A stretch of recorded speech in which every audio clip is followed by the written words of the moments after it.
So I think we're going to start.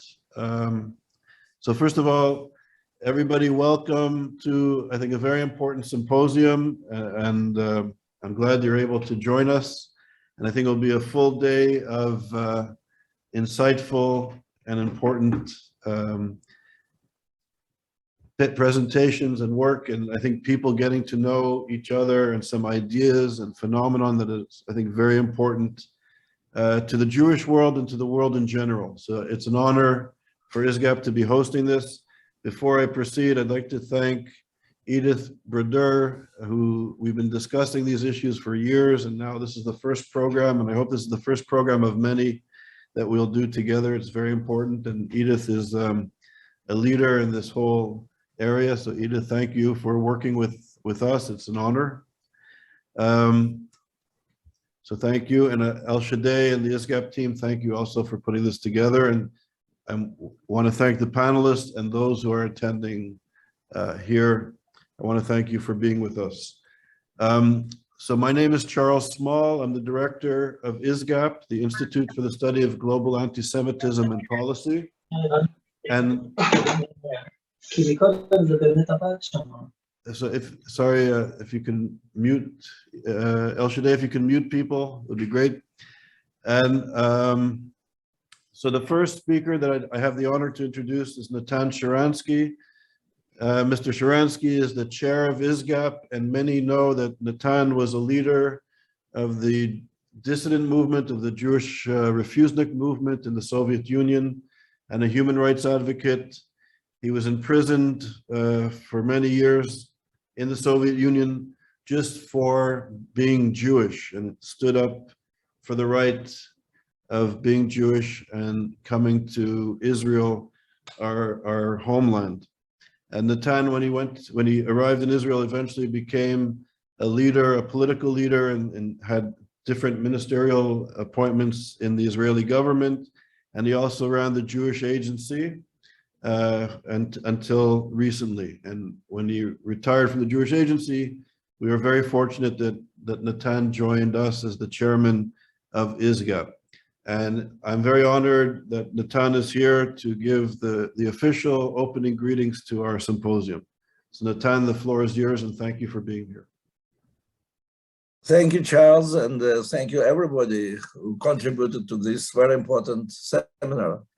Dear friends, I'm really very glad that ISGAP, the institute which is fully devoted to the struggle against anti-Semitism globally, and first of all in the academy, now organizes this seminar. Because really we see almost, it can seem at first glance very strange that two processes simultaneously grow in the modern world. On one hand, unfortunately, we see the rise of anti-Semitism, both traditional anti-Semitism, the type of anti-Semitism that I faced in my young years in the former Soviet Union, and the new type of anti-Semitism, which mainly is expressed in demonization of Jewish state. And just at the time when we are spending so much effort to fight and to explain why it is wrong to delegitimize our Jewish identity and our Jewish state, at that very time, there is a growing number of people all over the world who want to join Judaism. And of course, like 40 years ago, Israel was absolutely enthusiastic when there was a tribe of Jews from Ethiopia was rediscovered. And they were fighting for so many years to be part of us, of Israeli people, of Jewish people, and we were so happy. And then it was found that many of those whose great-grandparents converted to Christianity now want to go back to Judaism, to join us in Israel. And then we discovered that Moranas, many of those whose great-great-grandfathers were forced to convert, to stop being Jewish, to convert to Christianity in Spain and Portugal, now they want to become part of Jewish people. And I, as a head of Jewish Agency, I visited communities in Mexico, in Brazil, in other countries in Latin America. Though the whole communities, they insist that they want to be part of Jewish people. And then we have relatively new phenomena that people who don't insist that they have connection by blood, by their genes with Judaism, but they want to be part of Jewish people. And by the way, I have to say that Israel or our religious authorities in Israel were not fully ready to this.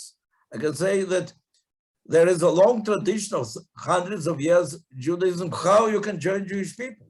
So you have to have some experience of living in Jewish community and recognize Jewish community. And then I'm challenging the head of Jewish agency when I say, look, there are the whole new communities in Africa who now want to be part of Jewish people. They say, but wait, they have to have a experience of living in the recognized Jewish community. So how you can simply say that all these people who never were part of Jewish community can be recognized as Jews? So I leave this debate, which is still in its midst, to rabbis, to sometimes to state bureaucrats, and so what is really interesting for us is why and how it happens that so many people all over the world and in Africa, one place after the other, want to become or to be considered, to be accepted as part of Jewish people. And of course, I leave here to the specialists, to professors, and I'm so glad that we have such excellent specialists on this issue in our seminar. I want them to argue about it. My feeling is that these people find that there is connection between respect to the tradition, between identity or newly accepted identity, and freedom, and desire to live in free in peace on one hand, and desire to have this meaning, deep meaning of the tradition which connects you to the experience of the past. Whatever the reasons, and I'm sure that at the end of the seminar we'll know it better, it is extremely interesting and welcoming and important phenomena that just in the time where there are so many who unfortunately are trying to encourage distrust or even hatred towards Jews, Jewish people, Jewish state, we have more and more our allies and our brothers who, and we welcome all of them, who want to be part of Jewish people. So thank you, Charles, for giving me the opportunity to open the seminar. But now I want the real specialists in the issue will be speaking. Thank you. Thank you very much, Natan. It's an honor that you opened this important symposium. So thank you. Thanks for taking the time. So I'm also going to give some brief opening remarks, and then I'll turn it over to Edith for her opening remarks, and then we'll start the panels. So as I was saying earlier, I'm the founding director of ISGAP, and when I was a student, I was the chairperson of the Student Struggle for Soviet Jewry at McGill University in Montreal. And I remember growing up and hearing the plight and the story of the Soviet Jews and the struggle that they were engaged in, and how their struggle unified the Jewish world in Israel and throughout the diaspora to help free the Soviet Jews. And this was the big issue for our community in Canada growing up. And it's amazing that today, just a few decades later, the former Soviet Jews, the Russian Jews, many of which live in Israel and other parts of the Jewish diaspora, they're at the forefront of helping confront global anti-Semitism and anti-Semitism in Western Europe and North America and South America. So it's interesting how in such a short period of time, I guess as we learned that in every generation, there are people rising up against us, that now the former Soviet Jews are at the forefront of fighting global anti-Semitism like Natan. When the Soviet Jews became free, or started to become free, another issue that I became involved in was the issue of Ethiopian Jews. And the Canadian Jewish community was at the forefront of rescuing Ethiopian Jews that were stuck mainly not only in Ethiopia, but they were stuck in Sudan in refugee camps. So there's two Natans. There's Francophone, who's also known to me as Natan, and Natan Sharansky, the two very important people in my life. Natan Asefa was one of the first refugees from Ethiopia/Sudan who came to Montreal. And Natan and his brothers became part of my family, very close to my parents and my sister, and he's literally a brother to me. So it's wonderful that these two very special Natans are part of our symposium. And in a way, these two Natans also encompass the development and the evolution of the Jewish people. And now the two Natans sit in Israel, and they're free Jewish men in Israel. A few decades ago, it was almost inconceivable to imagine that. So it's quite amazing how these two Natans sort of symbolize the development of our people, and our story is clearly a story in progress, as we'll hear from this very important conversation that we're going to have today on the future of an important element of the Jewish people and the Jewish nation. I've also spent time knowing intimately the Ethiopian Jewish community in Israel. I'm a part of it, and it was fascinating for me as a young Jewish kid in Canada to learn about Ethiopian Jewish culture and practice.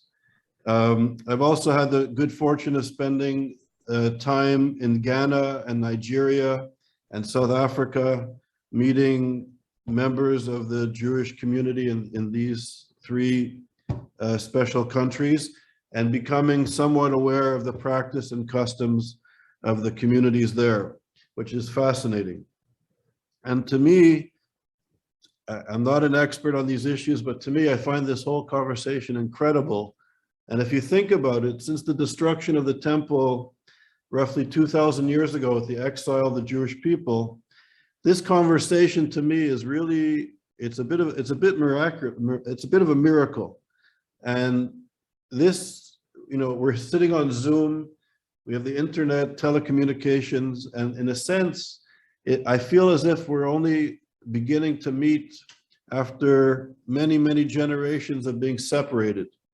So these conversations are so important, and it's a miracle to have, I guess, the remnants of the Jewish people beginning to have conversations and expanding and reconnecting to our roots, which is really astounding, and it's really a great historic moment that we're able to have these conversations. And I remember just one story that I heard from a rabbi in Nigeria, and he was saying that they believe they come from the tribe or from the house of Ephraim, the tribe of Ephraim. And Ephraim, as you know, in Hebrew, the house of Ephraim is Bet Ephraim in Hebrew. The house of Ephraim, Bet Ephraim. And in Nigeria, the rabbi was telling me that the house in Igbo, Bet Ephraim is Biafra. Bet Ephraim is Biafra. An amazing possibility and story and history. So I think these connections run deep. I think it's also very important. So ISGAP is committed and dedicated to mapping and decoding and fighting anti-Semitism. And as many of you know, anti-Semitism and extremism and nationalism is affecting not only Israel, but Jewish communities throughout the world, and including, I know, in Africa. And what I find fascinating about anti-Semitism is that people have the capacity, and they feel they have the freedom to define Jewish people for who they are.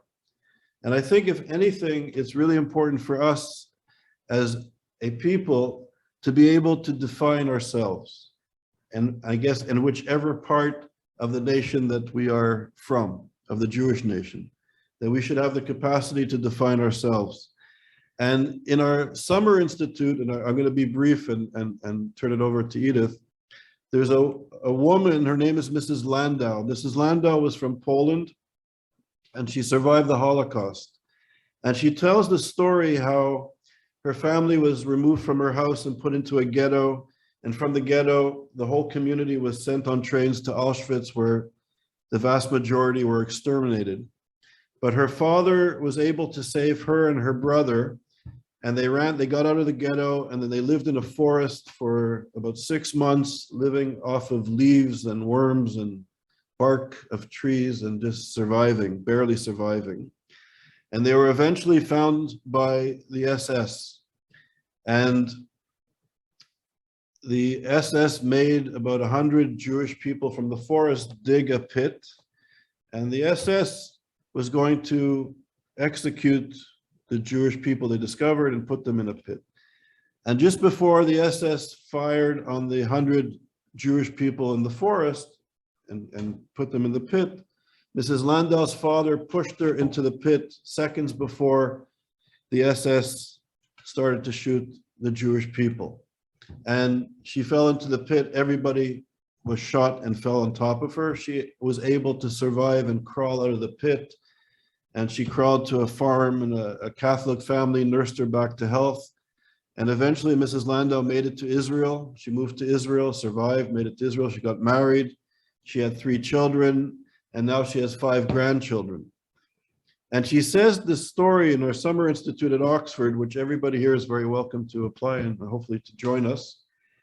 And she says that how it's amazing that the Europeans, the anti-Semites, defined the Jews as not being white.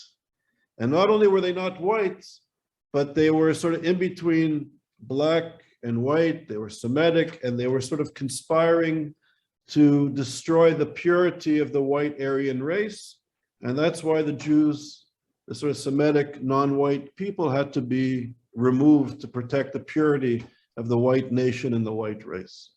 And then Mrs. Landau goes on to say that now she's being defined as white. And it's not white, welcome to the club, sorry for exterminating you and calling you not white. No, now Israelis and Mrs. Landau are defined as white, as apartheid supporters, as colonialists, and the quintessential white racist. So it's amazing, in one generation, Jews could be defined as not being purely white and exterminated, and now extremists in the left, in the United States, in the West, in South Africa, in Europe, are now defining the Jew as the quintessential white racist. And I guess from my perspective in fighting and combating anti-Semitism and all forms of racism, this is what we do at ISGAP, it's so important that we as a Jewish people have the capacity to define ourselves based on our wisdom and our culture and the Torah, and I guess the wisdom that we have the blessing to have inherited. And I hope this symposium will sort of pursue that agenda and to hone and to define a Jewish identity based on Jewish values and Jewish ethics as we go forward. So I'm really honored that this symposium is taking place, and I'll turn it over to Edith Brodeur, who's one of really the brains behind today's event. So Edith, the floor is yours, and thank you everybody for being here. Thank you, Charles. And good morning, everyone, or good afternoon, depending on where you are. I am currently in Morocco. I thank all of you for your presence and for your participation in this seminar. I think that it will be fascinating and stimulating. I am also pleased to welcome Kulanu and its members as co-sponsors, let's say it like that, of this seminar. Kulanu is very active on the field of African Judaism. Today, with the contribution of some leaders of African Jewish communities and of academics carrying out research on this topic, one of the aims of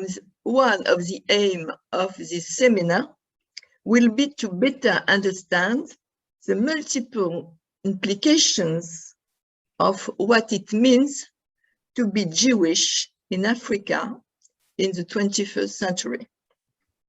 We will seek to offer an analytical view of the current meaning and consequences of the religious, social, and economic impact of the affiliation to Judaism in various African countries at the micro and macro level. I mean Christian-Jewish relations, Muslim-Jewish relations in these countries. I also mean political and religious debates in Israel, the United States, and the Jewish world at large.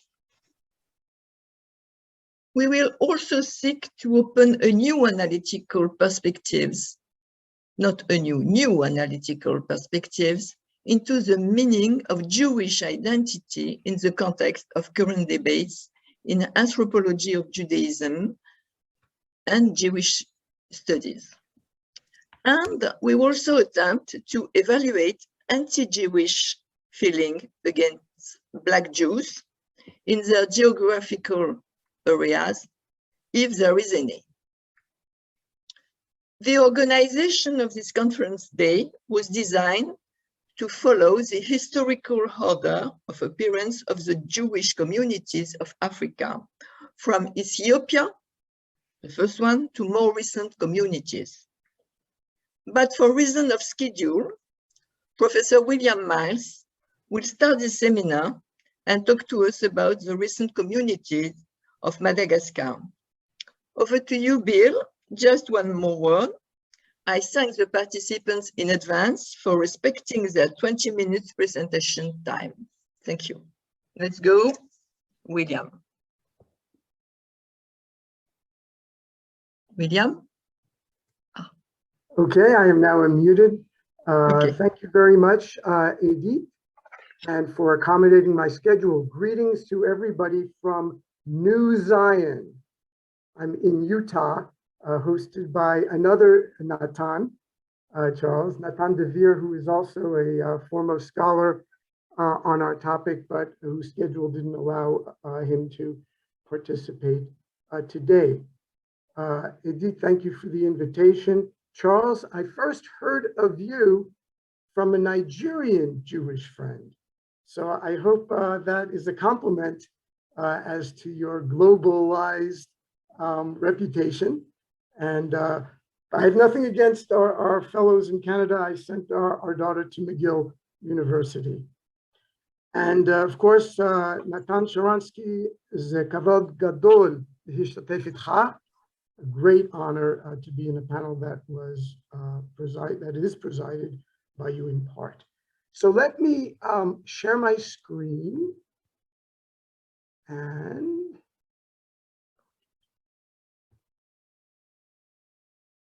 give you the title, which is, as you see, I hope you see, yes?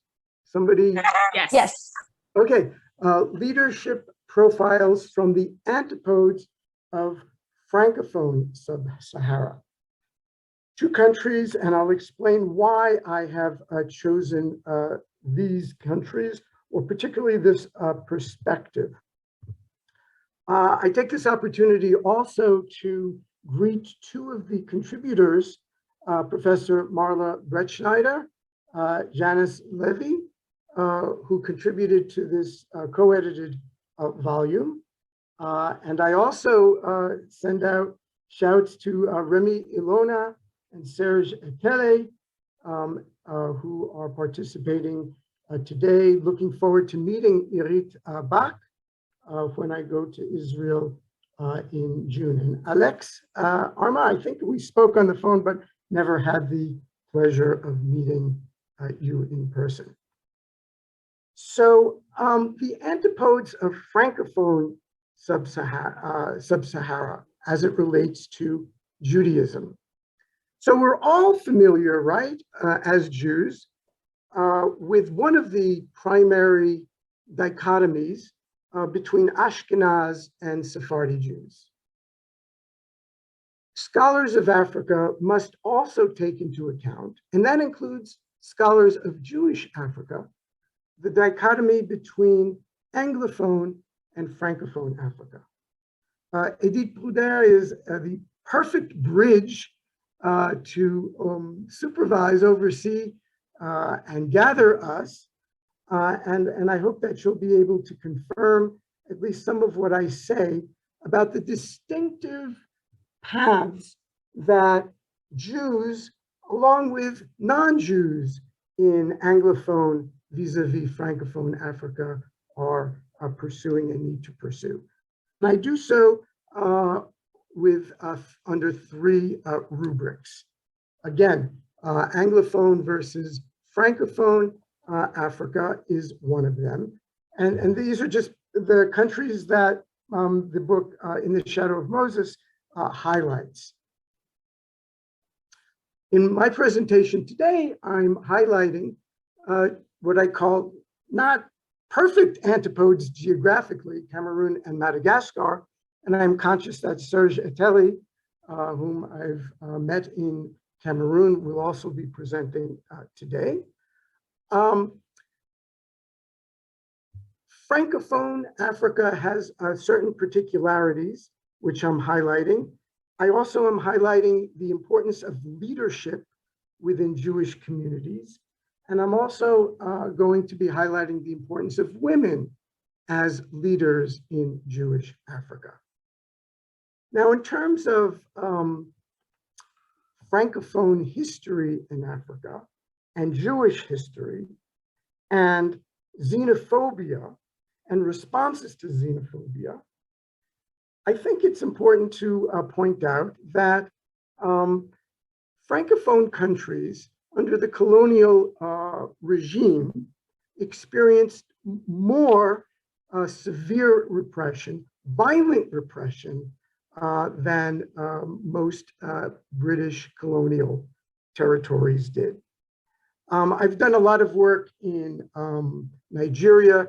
Remy Ilona has a lot to say about the colonial influence, but you did not have in Anglophone Africa the kind of repression in Cameroon, where between 1959 and 1964, anywhere between 100,000 and 400,000 people were killed, most of them separatists of the Bamileke ethnic group, in opposing French colonialism.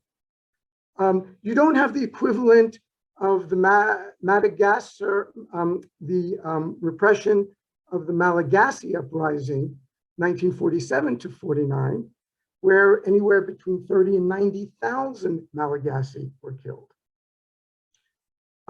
And you don't have in Anglophone Africa the association between colonialism and Catholicism that you do in much of Francophone Africa. What does this have to do with Jews in Africa? Well, I was very much struck, having spent many trips to Nigeria in particular, at how the resentment, the anti-colonial resentment shared by Cameroonians across the board and Malagasys across the board is integrated into Jewish identity in Madagascar and Cameroon, in the form of seeing Judaism as a way of breaking away from the theological colonialism that went hand in hand with the political colonialism that historians of colonial Africa are very much familiar with. So I'm going to start with Cameroon, where the Jewish communities are centered in the south, Yaoundé in particular, although there are smaller communities in Douala and afterward, and elsewhere. And note that I pluralize communities. There is no single country leadership in Cameroon, in Madagascar, in Nigeria, in any of the countries that I think are being represented in our presentations today. It's very Jewish to have not only multiple congregations, but sometimes friendly rival communities. And when we appreciate the importance of leadership in Jewish communities in Africa, we should not forget that there are multiple leaders in any one country. So I'm going to be focusing on not Serge's community, but another community with a similar name of Bet Yeshuran of Cameroon, of Yaoundé. And just a little cameo, I'll use the word indigenous celebration, Havdalah, Bet Yeshuran. There's going to be a woman who's going to come in from the left side of the screen and is going to be raising her hands. This is Ima Liora.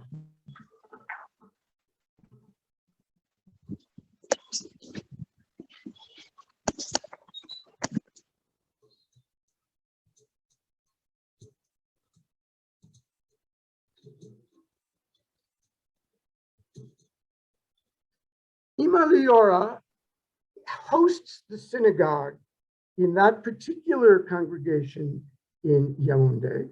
The living room is changed into a Beit Tefillah on Shabbatot and other occasions. And I want to, sorry, I have to, and now I want you to pay attention to the young woman with the glasses, right, a little to the right of the screen.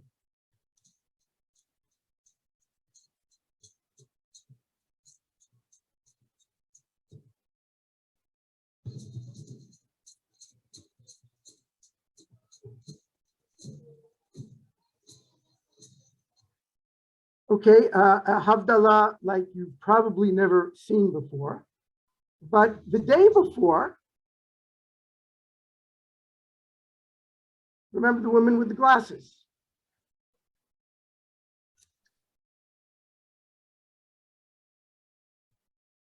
She's not wearing glasses now, but it is the same.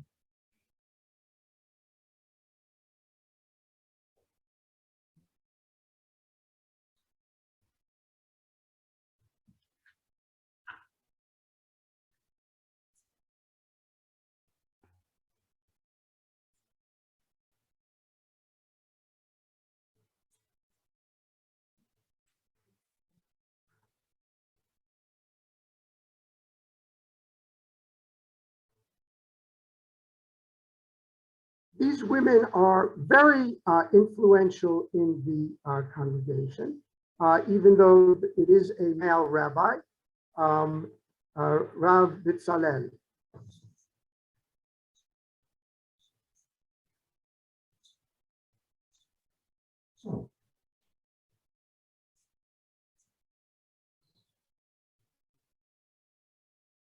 You know, Bill, we can't hear the audio. You haven't heard the audio of any of them? No, I haven't. Ah. Well, that is very, very unfortunate. I wish I had known that and we had the practice. So, and I'm not going to sing in their place or chant in their place. I will have to just defer to the audio of the visual parts and tell you that the kind of singing, the kavanah, the ruach, the spirit, the intent, unless you have actually participated in services, cannot be replicated. I'm sorry for the technological glitch. by the visuals alone. You'll just have to take my word for it. It looks like the sound is working now. I think Oh, you it could is try working. I think so. You could try one more time. All right, let me try, if I may.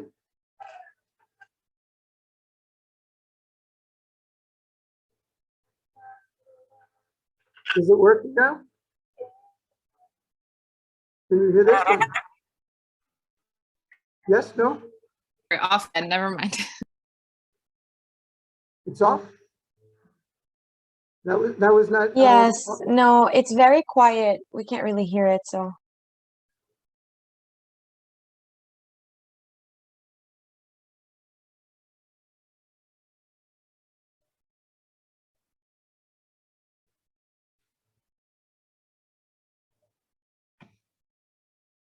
I'm sorry, can you hear it or not?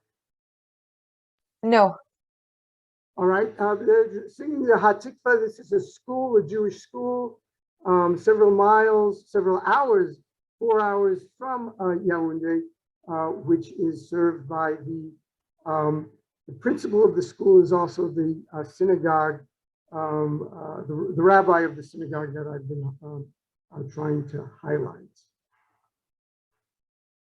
Well, again, I'm sorry that you can't hear the audio. This is Adon Olam, which they're singing, but if you can't hear it, you can't hear it. Very unfortunate. But this is Rav Bitzalel, the leader of that congregation. So in my remaining 5-6 minutes, according to my clock, and of course I am respectful of the time. Bill, if you could finish in the next 5 minutes, please. Yes. Mm-hmm. Okay, so, thank you. We've just flown to Madagascar. You're probably all jet lagged. And I want to introduce you to the Anthony Bourdain. I'm sorry, the coolest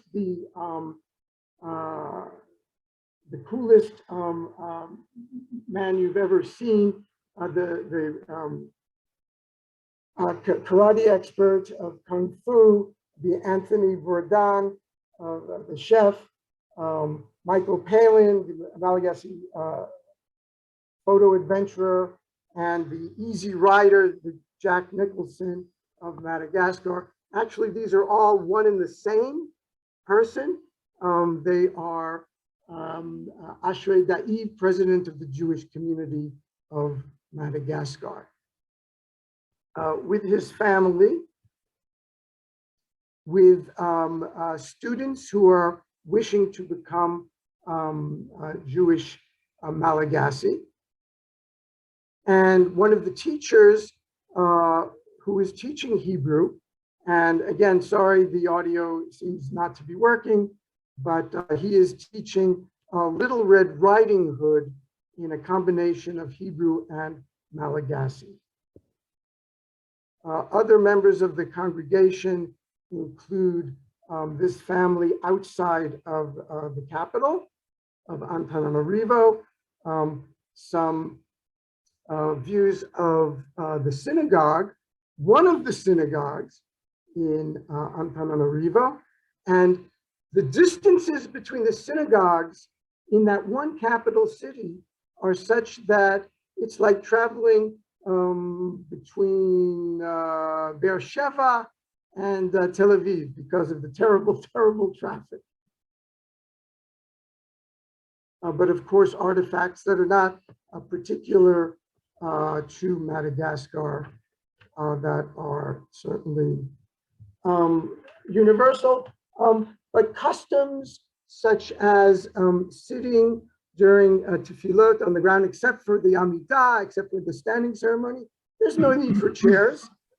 This is the minhag, and it's important that we understand the respective minhagim, customs of the different countries in Africa, Anglophone and Francophone, with which we are dealing. The role of women in Jewish communities I cannot generalize from Madagascar to Cameroon in terms of leadership right now, but I do see the potential of female leadership in Madagascar when these women who are currently in the waiting room not only into the main Beit Tefillah of the synagogue, but the waiting room into Judaism. Until they have undergone a conversion, they are not allowed into the prayer area per se. A young man like this, a young boy, almost bar mitzvah age, also needs to be somewhat apart until he can join the elders who include Zakin Lazar, who includes the cantor of this Malagasy congregation, Tubia, and maybe there'll be a miracle, maybe we'll be able to hear, but I guess not.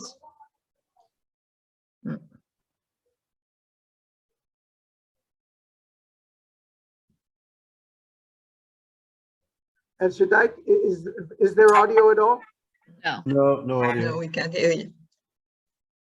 We can't hear. We can see. Well, in the absence of the audio, it's not really worth continuing on that. So in conclusion, and within my time limit, and with apologies that I couldn't convey the sounds as well as the sights, the leadership is multiple. Even in the same city where there is a congregation, you very well may have multiple congregations. The role of women in those congregations will differ based on the upper echelons of leadership. And most importantly, once again, we should not overlook our Francophone Jewish brothers and sisters in Africa, because of what is, the term privilege is used a lot these days. Most of us forget that there's something called Anglophone supremacy, Anglophone privilege throughout the world. And our investigations of Jewish Africa should also take into account the need to balance the Anglophone privilege that is ubiquitous in the world at large. So Thank you, William. Okay. Thank you, William, for this fascinating and moving presentation. Now we can have the questions.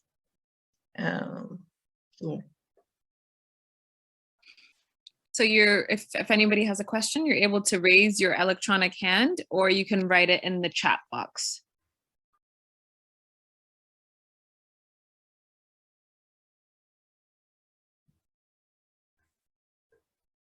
El Shaddai, am I taking them one after the other? Have you collected? What's the protocol, please? Because I've got 100. Sure. Edith, questions. Edith, if Edith is able to pick them, or I'm happy to do so, Edith, if you like. I can't hear anymore. Okay, I could read off the first one. We have a question. First question is from Mindy Reiser. I said, perhaps I have missed something, but it would be very valuable to learn about the impetus for these communities in Africa that do not trace historical Jewish routes as to the catalyst to their conversion to Judaism. Okay, so probably Mindy is talking about historical Jewish roots or genealogical roots.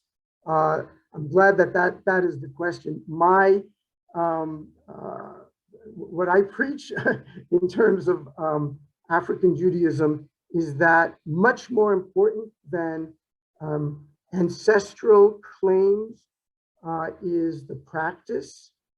There are many communities in Africa which claim Israelite descent and practice Christianity,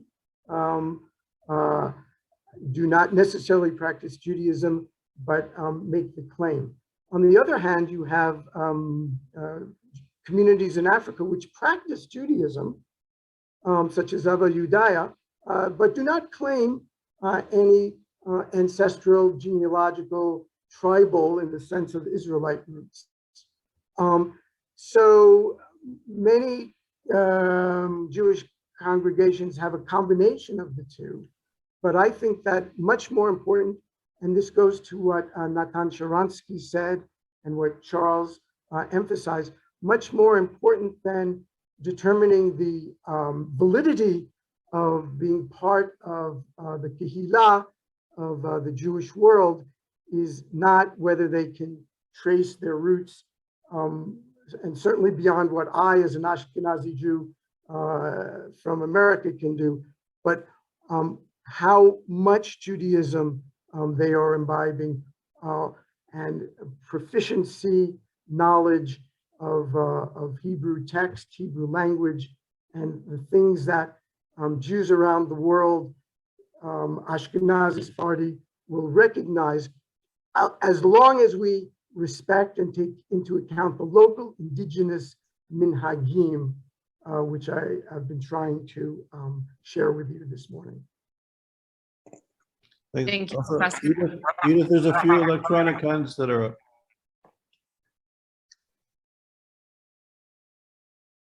Okay, so Dr. Brodeur, you can unmute and you can ask your I question. had my hand up. I actually have a problem with the answer that was given just now. You say there's several communities that have converted to Judaism. I know of one, Abba Yudaya. And then you say that they will be recognized by worldwide Jewry according to how they're practicing Judaism and how much Hebrew they can speak and how they follow the laws according to modern day Jewry. Now, right there, it bothers me because right there, I interpret a privileged, colonized mind setting standards for African people, that we will only accept you if you meet our standards. And that is a problem. Now, my question is, you report on these Cameroonian Jews, Madagascan Jews, who we know of already, because we share surnames and lineages with them. But you didn't bother to even bring one of them to actually speak on their behalf. That's my comment. All right, well, thank you for the question and allowing me to respond. Certainly on the first part, as a speaker here, I was not empowered to bring other speakers in, and I was trying to channel participants through the screen share of clips that I took in Madagascar and Cameroon. So what we're talking about, what you're bringing up under the guise of colonialism, I prefer the term gatekeepers. That Judaism is riven internally with questions over who can be the gatekeeper, who is the proper gatekeeper. And what I expressed is my personal take, which is not shared by the gatekeepers of the Rabbinate of Israel, for instance, who would demand or require an Orthodox conversion ceremony that would be recognized by the Rabbinate of Israel. But I do believe that in the necessity of respecting certain lines and certain things that all Jews, in my opinion, should agree on. One is that seeing Jesus as part of one's Judaism doesn't facilitate recognition, acceptance, or coherence, even in the African context. Natan Sharansky is publishing a book that focuses on so-called Messianic Jews. Now, I'm just giving that as one example. Is it being colonial on my part? Is it being chauvinistic? Is it being hyper-Zionist, and however you want to define Zionism, to say that if you are praying to Jesus and in the name of Jesus and calling yourself a Jew, that's a problem. But that's okay. I'm willing to defend that position, and not on the basis of a white Ashkenazi gatekeeper such as myself. It is on the basis of the normative Jewish communities in Cameroon, in Madagascar, in Nigeria, elsewhere throughout, who are battling recognition or lack of recognition by the global Jewish world, and that includes Sephardi, Mizrahi, elsewhere, because there is confusion. There is confusion. Are Africans who call themselves Jewish actually Jewish when you've got congregations, Messianic congregations, who consider themselves Christian and who integrate Yeshua Notzri into what they're doing? So disagree with me on that, on theological and epistemological grounds, but the colonialism is a separate discussion. Thank you. Thank you. Okay. Edith, I think it looks like we have time for maybe one or two more questions. I think we can have some more questions if there are any, if there is any. Yep. Steph, looks like you have your hand up. You're welcome to ask your question. Shep Wannon? Oh, yeah. Okay. I'm here. Okay, yes. I don't have a question. I just want to make a comment. I was there in Madagascar when the conversions occurred, and you kind of touched on it about local customs to be respected. There are 3 communities in and around the capital, and one of them was interesting in that they adopted certain kind of Muslim customs, which are not contrary to Judaism. You have to wash your feet like they do and take your shoes off when you go into the sanctuary. And as he said, no chairs, they sit. It's an interesting thing. And the other comment about the Messianic Jews, the small community in Kenya, which has some years ago affiliated with the Abu Yudaya in Uganda, they were split off from a so-called Messianic Jewish community. Avraham Kimani and another guy, older guys, formed the community. But interestingly, they came to Judaism through Messianic Judaism. Interesting. Yes. And that is a common theme that I found throughout my research in Madagascar, in Cameroon, in Nigeria, and so that's why I'm not condemning Messianic Judaism, so-called. I always put them so-called, yes, so-called, yes.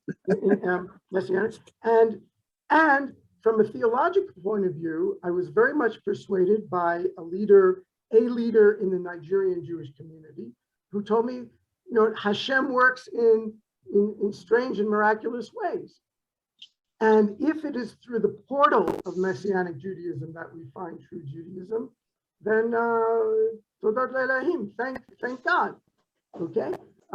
So yes, thank you for reminding me of that, and that in the image of the congregants in the Madagascar synagogue, they had washed their feet before entering the tefillah. So I guess it's just informal question. To me, religion is more than behavior. It's more than singing, dancing, and whether it's kosher or whether you're sitting or standing or sitting in chairs or laying on the floor. It's conceptual. It's the meaningfulness.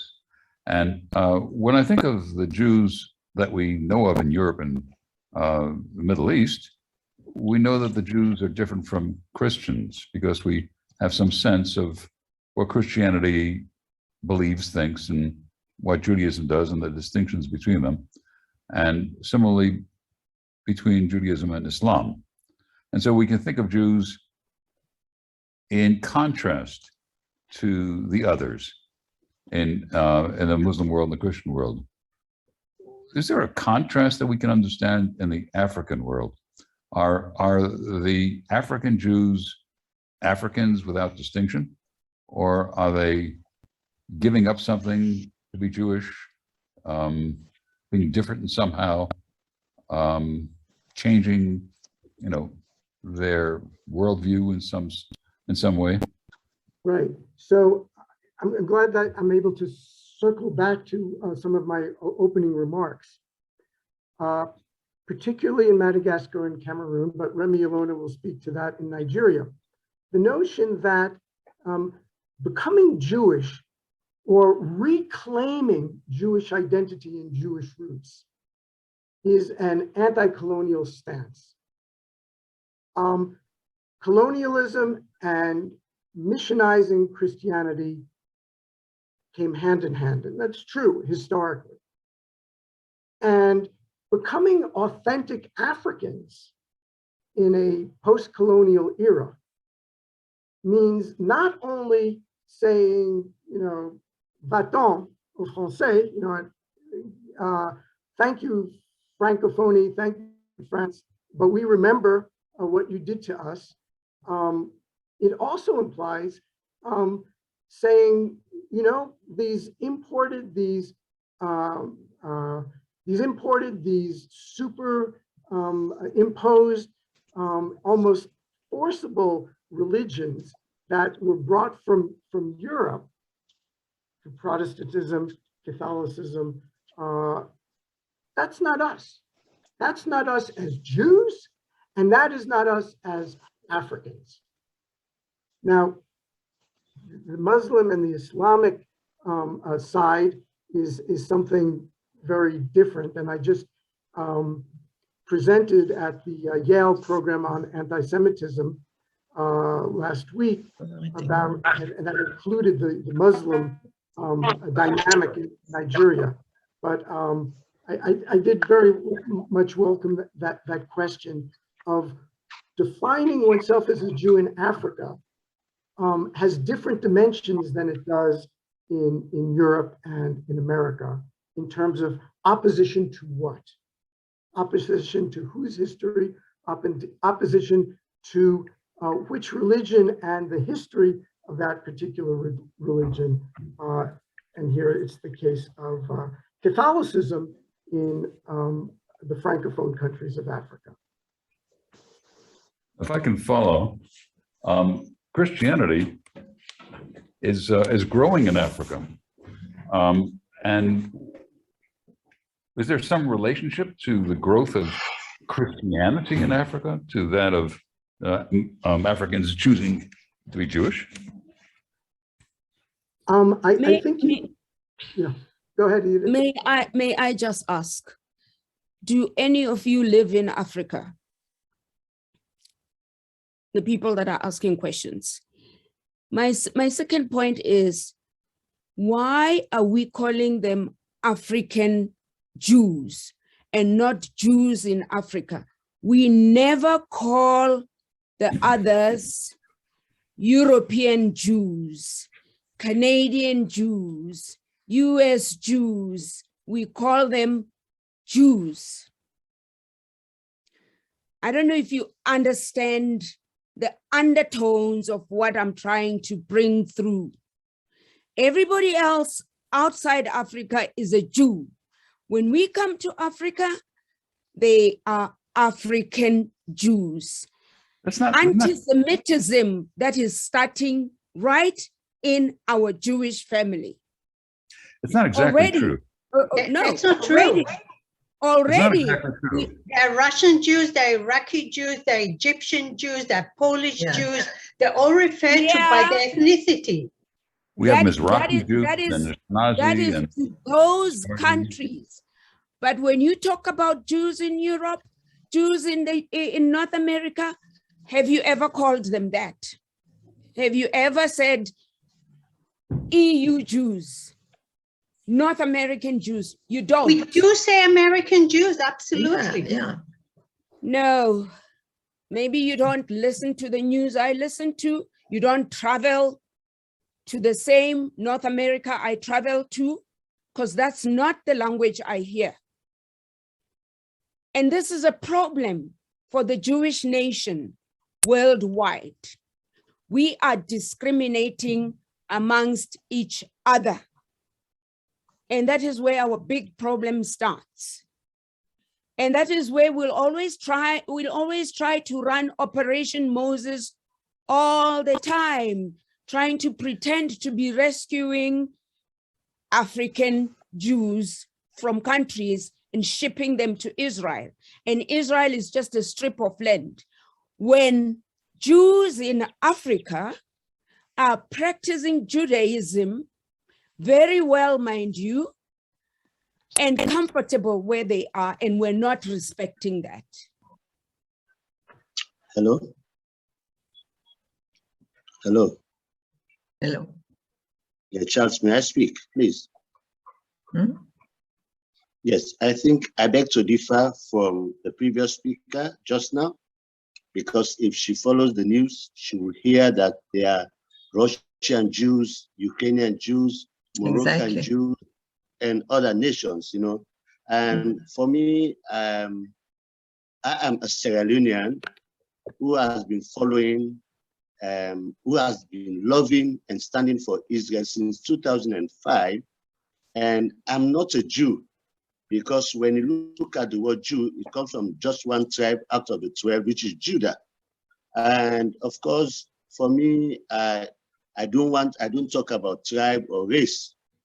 I believe in the Torah, and for me, since I ever came across, I follow. You see what I have, you know. As I spoke, you cannot see this because it's a bit dark where I am. I had to leave my office because of poor network, come to my house so that I wouldn't miss this discussion. But as somebody asked me, we have been following the truth of the Torah. For me, the Torah says it all. Whether you are black, you are caucus white, or what have you, it doesn't matter to me. For me, the truth in the Torah is enough for me to follow. And we try to speak to people. I had a rabbi from Barbados who came and taught us certain things. It's also, you can call him black, but it's not black, but it's also not caucus white. But the fact here is that there's truth we need to know. There's truth we need to teach people. So I was born a Muslim, got converted to Christianity at age 23. I visited Israel in 2008. That was my first time. I've been to Israel like 13 times now. And I cannot see myself going to church on Sunday when the Bible talks about going to church on Saturday. I cannot see myself, you know, trying to follow Christianity to the fullest when I know that even Jesus Christ, Yeshua Mashiach, did not leave us with Christianity. Some of us who know the Bible can tell that it's way down in Acts chapter 13 in Antioch that the believers, the followers of the way, are first called Christians. We observe the holiday, like this Friday coming, we'll observe the Pesach, you know, and we try to come close, because the unfortunate thing we have now is that we've never seen the original Bible translation, which is in Hebrew. They talk about the original translation just in Greek, but we can tell that in Old Testament, the prophets, even Yeshua Mashiach, never spoke Greek. What about Hebrew and Aramaic? We want to see those versions, then we know the truth. And for us having a gist of it, we go back to where we think we miss it all. And Christianity is growing in Africa in leaps and bounds, but it's about people running after signs and wonders instead of believing, and this signs will follow them, as the scripture says. And so a lot of proliferation of churches, people becoming bishops, overseers overnight, you know.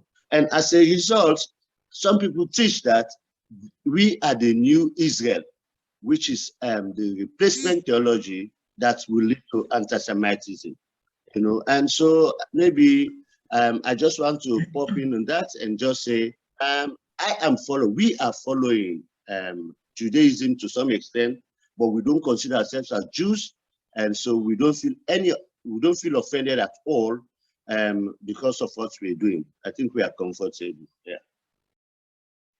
Thank you. Thank you.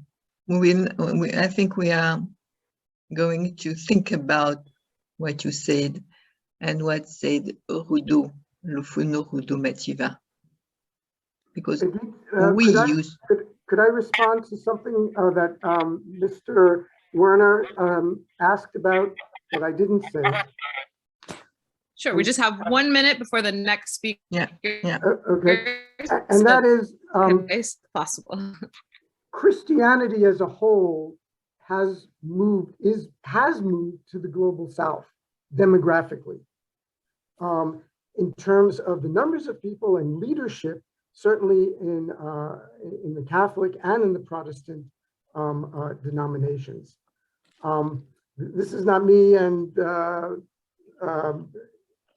I believe that Judaism also is similarly, not in response to the globalization of Christianity, but in tandem with the globalization of Christianity, is growing on its own.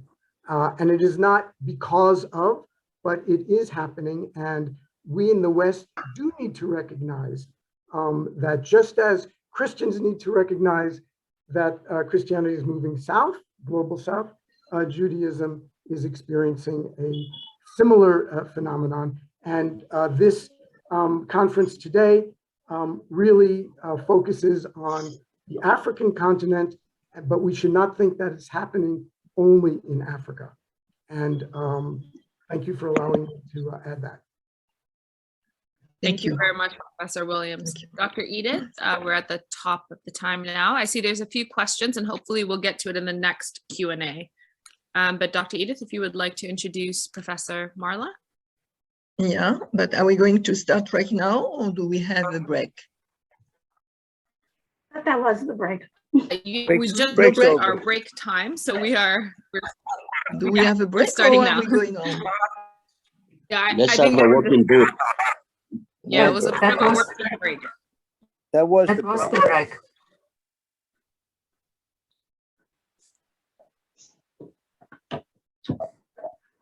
I think the break is over.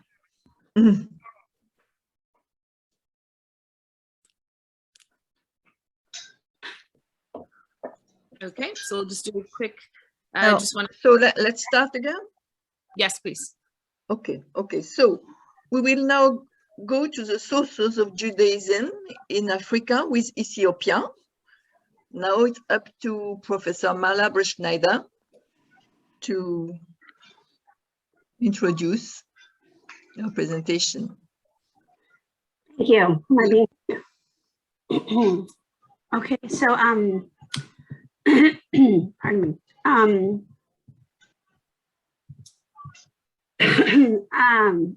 I've changed the subtitle of my paper to a research agenda for studying Jewish continuity and change. And I'm happy to take up anything people still want to take up in the Q&A, but I'm going to deliver my paper as a pretty traditional academic paper. As I understood, this was an academic conference, so I look forward to the whole day with you folks. All right, so for some years I've been working on, if you can see this title. No, we can see. Okay, so we can't. You can't? No. Not at all. All right. Yes. It's the hidden book that's just coming out called The Hidden Jews of Ethiopia, the Beta Israel of Kachene and North Shoah. So that's this book, it's new. And the work has been, I'd say, very interesting, and the book important for a number of reasons. For example, one of the important reasons that I think now, given that conversation, some might find interesting is that most of the work is actually written by indigenous members of the communities in Ethiopia themselves. not me. This is a significant shift from a more frequent mode of knowledge production on the Jewish phenomenon in Sub-Saharan Africa.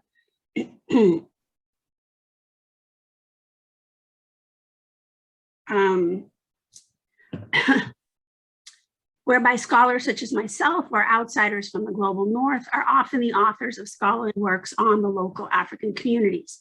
And here we all are, we do it, that's fine, but I look forward to a shift in the field a bit.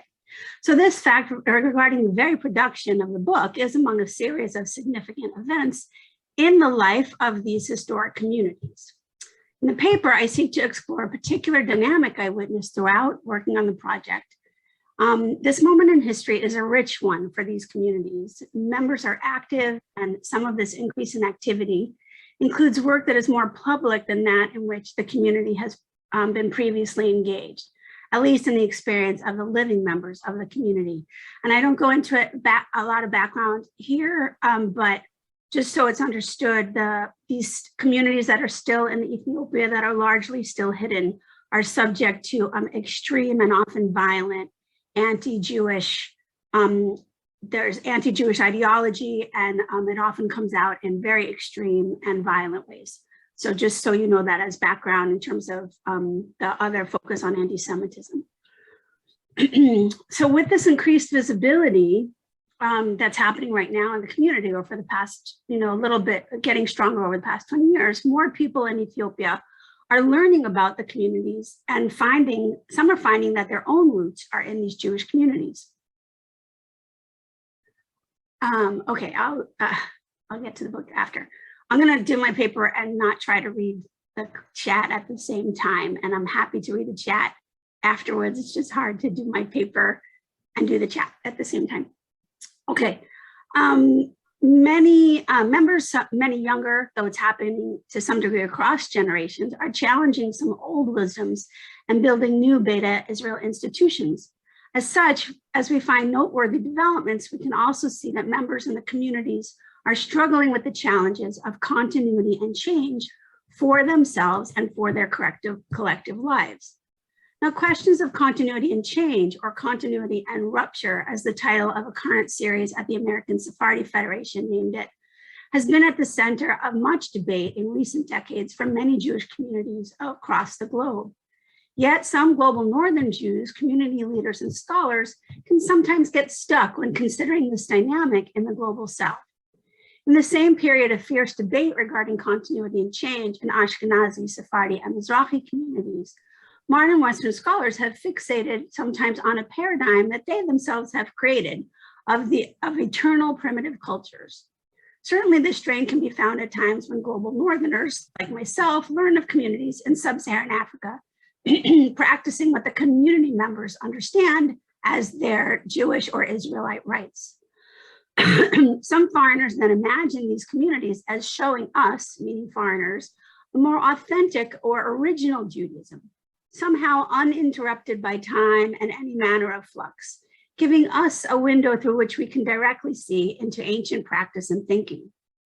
When change is noticed in these contexts, for outsiders, change then somehow calls into question the legitimacy of the groups as Jewish altogether. Now, change, we can find, and someone else can be writing more about this, change itself seems to be a privilege of Ashkenazi and even Mizrahi and Sephardic Jewry. And yet, and I agree with Bill, in this case, when I talk about global Northerners, often I write about Ashkenazi privilege, but when we're talking about Sub-Saharan Africa, it's interesting in the ways that Ashkenazi, Mizrahi, and Sephardi are often actually clustered together in the critique.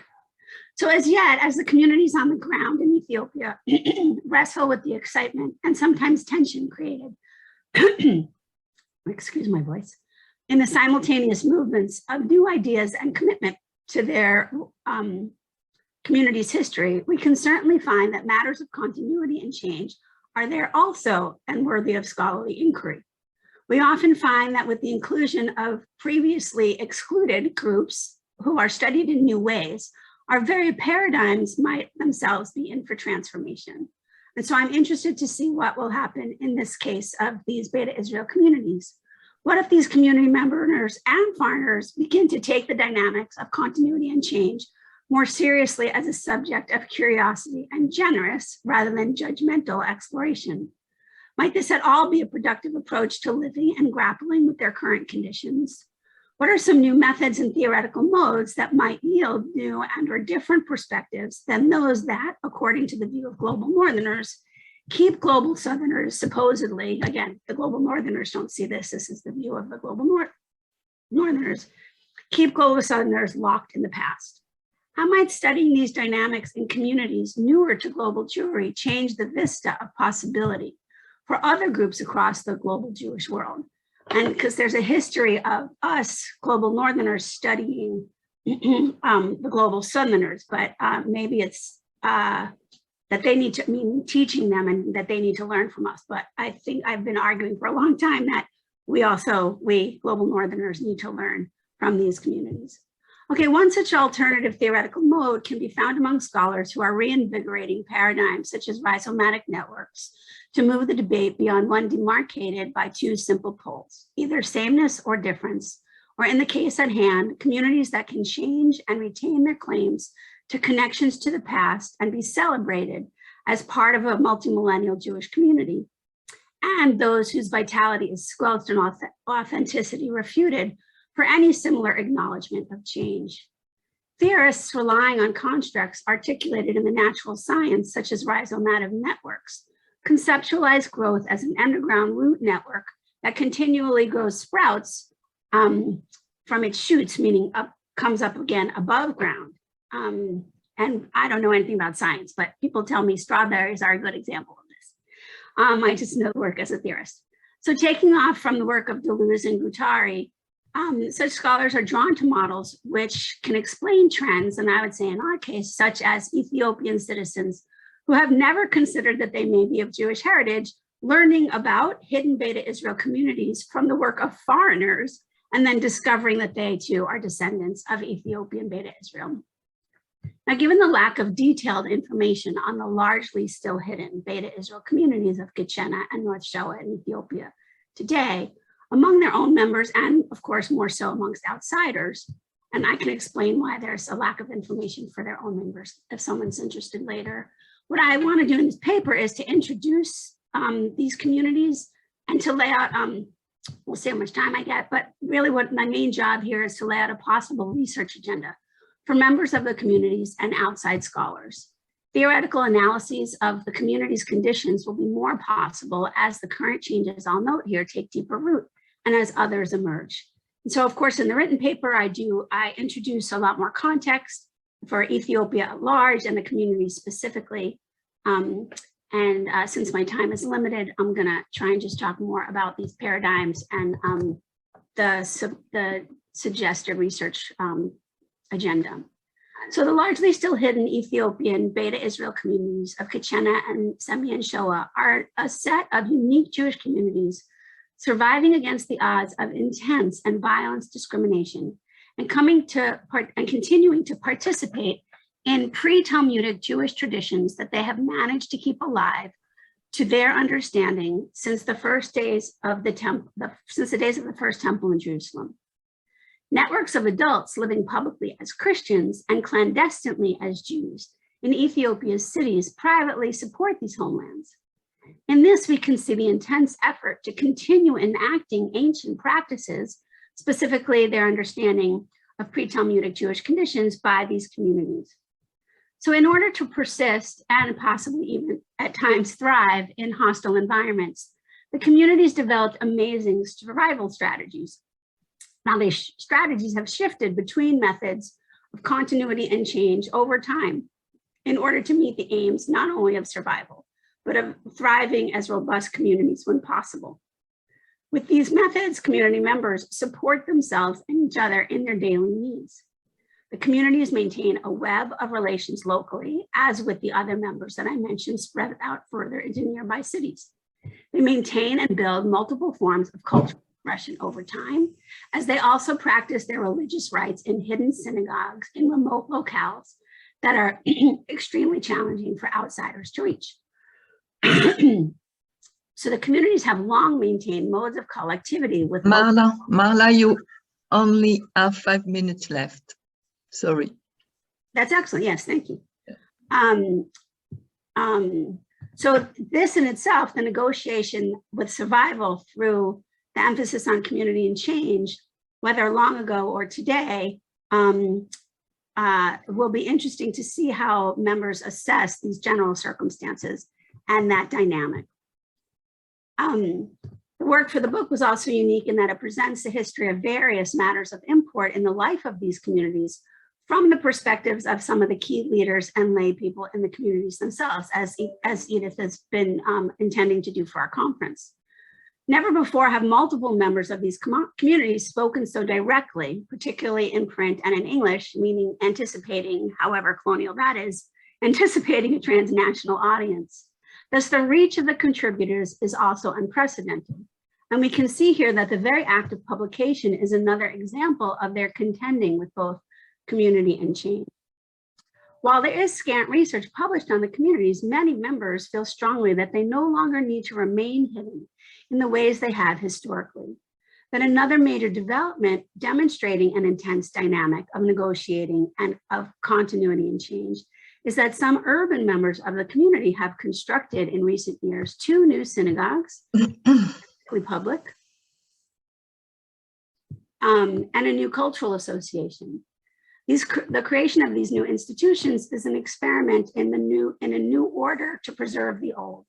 The dynamics of how these will play out in practice over time should be interesting for future community members and scholars.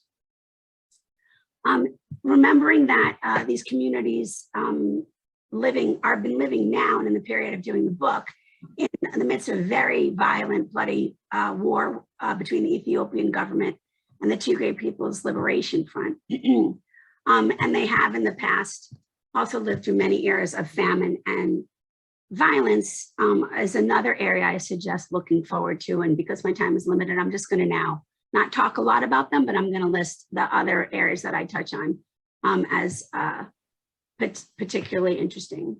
So also another area would be coping with the concept of loss that has come about as a strategy of survival, whereas in only approximately 15 out of the 44 ancient Jewish communities actually remain. And so the conditions necessary for that are a very nuanced balance of networking, both continuity and change. I also talk a little bit about the spiritual leaders who continue to guide the members in the age-old customs, and to see any differences about how different spiritual leaders interpret and practice ancient wisdoms is another important aspect, though I would imagine that's going to be a challenge with the community as one fighting its very survival and seeking legitimacy, in part by demonstrating what they see as their direct relation to ancient communities, given what I mentioned in my introduction about the problems of global northerners. Another one is about the children who live in the hidden communities. There are usually in the hidden parts of the communities, there are usually just elders and young people, but now also, and so it'll be interesting to see the changes of the young people today, but also importantly, some in the cities outside the hidden communities are starting to share their knowledge of membership and the history of the community with their children and their families at younger ages. And so what we're also seeing is the first time that the 2 groups of youth are emerging and going through periods at the same time with extremely different life circumstances, but some similar knowledge of the history. And that will be very interesting to note. I'm going to mention 3 more and then I can wrap up and let there be any questions. Then I work into a whole period about their work requiring visibility to attempt to deal with their situation of discrimination at the local level, at the national level in Ethiopia, and the international level, both in terms of global diaspora Jewry and Israel. So in each of those layers, there's again a sort of complicated enmeshment between how much visibility do people leading things think is still within the realm of that they could protect themselves in current conditions of technology, human rights discourses, et cetera, as compared to the historical emphasis on being hidden. Okay, I have plenty to say, but I'm going to stick to my time. Thank you very much. Happy to answer any questions. Thank you. Thank you, Marlon. So now it's up to Dr. Edith Brodeur to follow. You're right, you just need to unmute.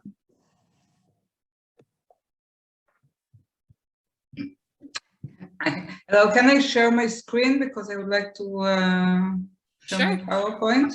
Sure. Okay.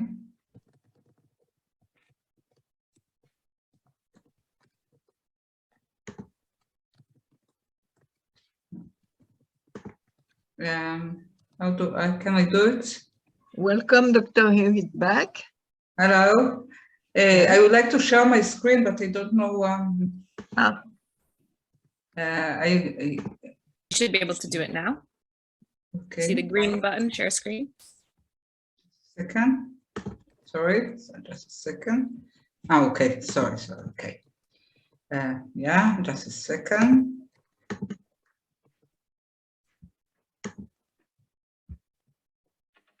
Just a second. Okay. Start just in a second.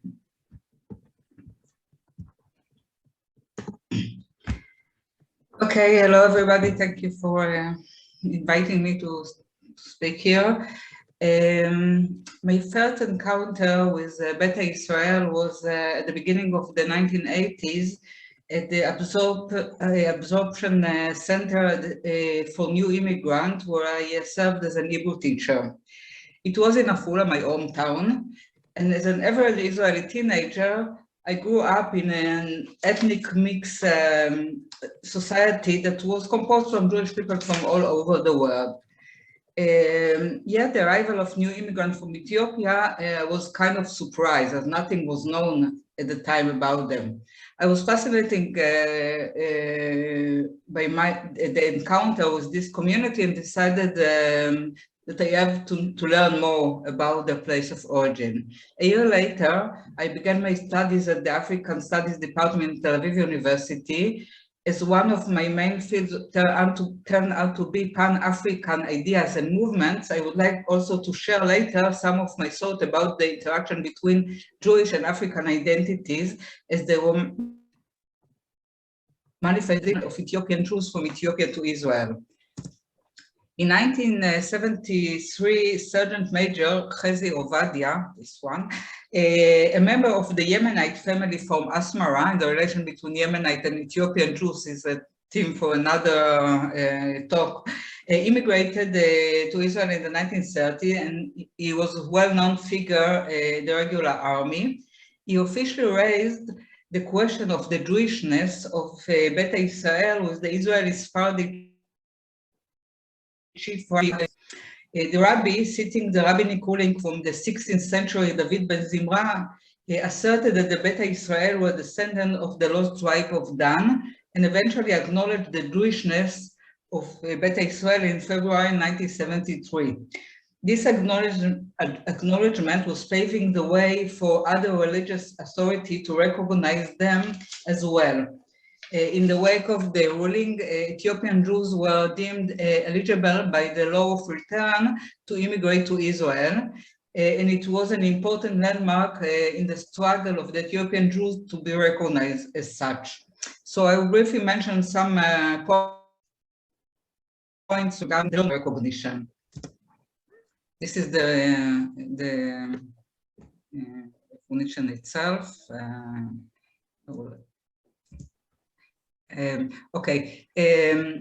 One of the well-known protagonists of recognition of Beta Israel as Jews was Yaakov Feitlovich.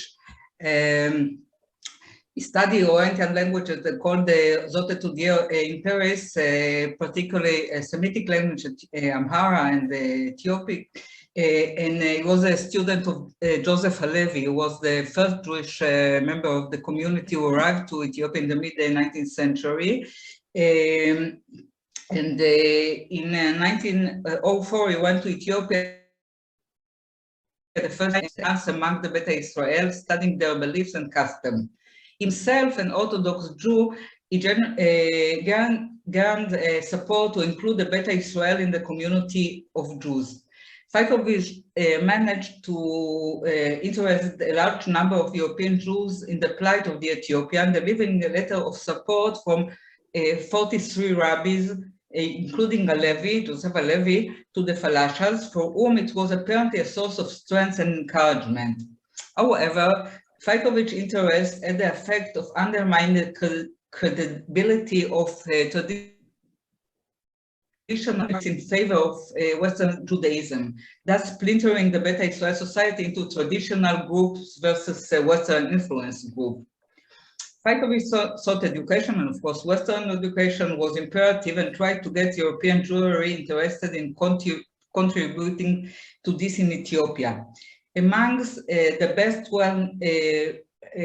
well-known students were Immanuel Tamrat, his great grandchild is a student of us at Tel Aviv University now at African Studies, and Yona Bugala. The story of Yona Bugala is also related to the question of the Beta Israel Jewishness after the establishment of the Israeli state. This is Yona Bugala, and he sometimes referred to as Israel as the Ethiopian Herzl, and he was very active in spreading the idea of the Zionist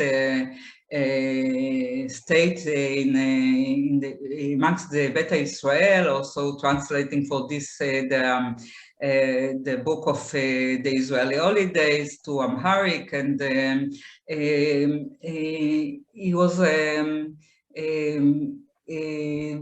eventually succeed in coming to Israel and make the community come.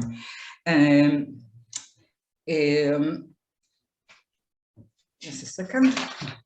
Member of Beta Israel community received the news about the state within 2 days of the Israeli state and expected to be able to immigrate to Israel. In the first years after 48, however, there was little interest in immigration from Ethiopia and Israel. There were several main reasons for this. Among them was the fact that the chief rabbinate did not recognize the Beta Israel community as Jews, and therefore they could not be entered to the country under the law of return.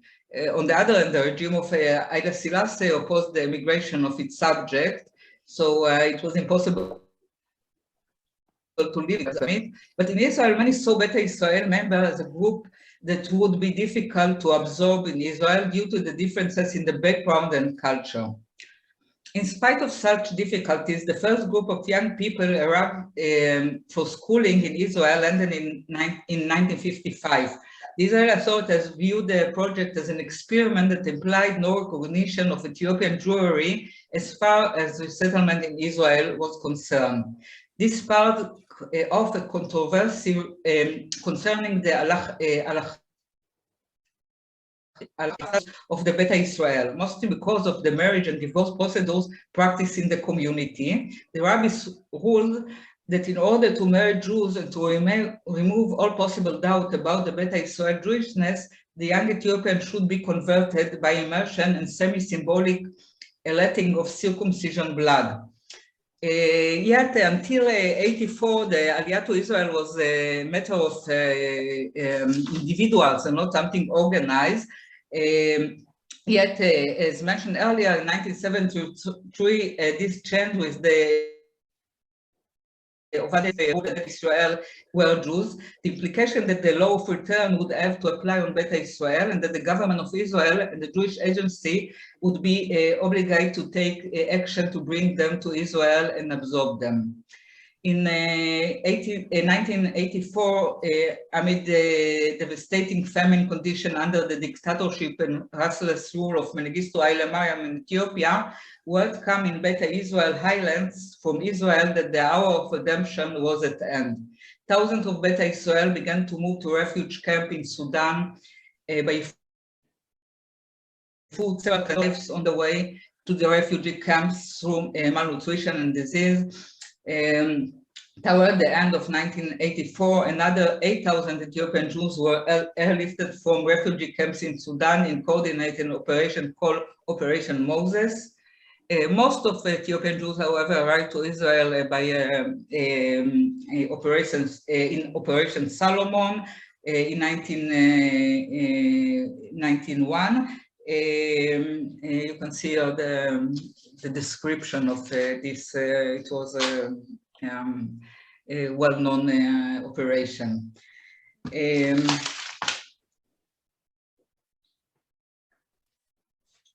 Despite recognition of Ethiopian Jews by the State of Israel under the law of return, one cannot escape the suspicion that their Judaism is considered somewhat unorthodox and by no means to be encouraged. The practical effect of these policies led to the weakening or wearing away of their specific tradition. For instance, upon arrival to Israel, the new immigrant had to be preceded by conversion ceremony that would remove any doubt as to their Jewishness. Toward the end of 1904, the 1,000 arrived to Israel. The chief rabbinate dropped the requirement of symbolic circumcision. From then on, Ethiopians would only have to immerse themselves for conversion when applying to be married by the rabbinate in Israel. This was in spite of the fact that the Beta Israel community in Israel and the Kessim, the Christers, campaigned for years that Beta Israel Kessim be able to conduct mergers and divorces. But it's a larger question in Israel about divorce and marriages to the whole Jewish population in Israel. Upon their arrival to Israel, Ethiopian Jews discovered that the gap between the dreams and reality. They were defined by the color of their skin and went through a distressful absorption process that was marked by racism. The extension of exclusion and differentiation was exposed in January 1996 with the publication of an article that revealed the regular practice of the Israeli blood bank of blood donation by Ethiopian were secretly discarded. This event, called the Blood Affair, generated large demonstration of tens of thousands of Ethiopians who until then had been generally restrained. In the wake of this expose, the Israeli government invited the community leader to urgent discussion, where it was decided the commission should be investigate it further. Despite these steps of the government, paternalistic and racist policies against Ethiopian Israeli are today. Latest protests over police violence was spreading and were accumulated following the killing of a 19-year-old Solomon Teka by off-duty police officer who was accused by many in the Ethiopian Jewish community of murder.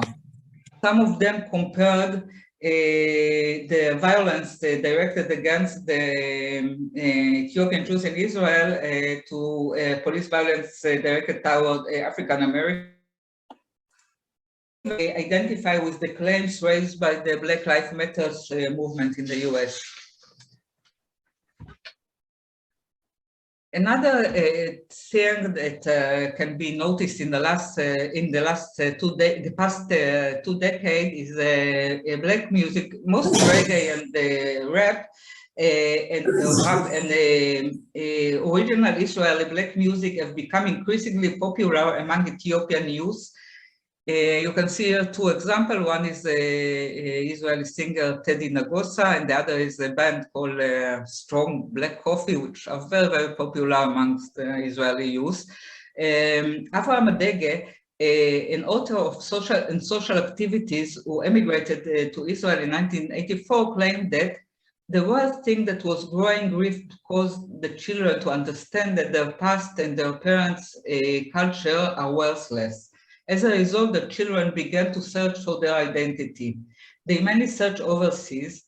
They disengage from the community custom of their culture because it reminds them the parents and they didn't want to be like them. They immersed themselves in the MTV culture and idolizing the Jamaican singer. These idols sang about the white man control over the black man, a problem that only began to plague them here in Israel.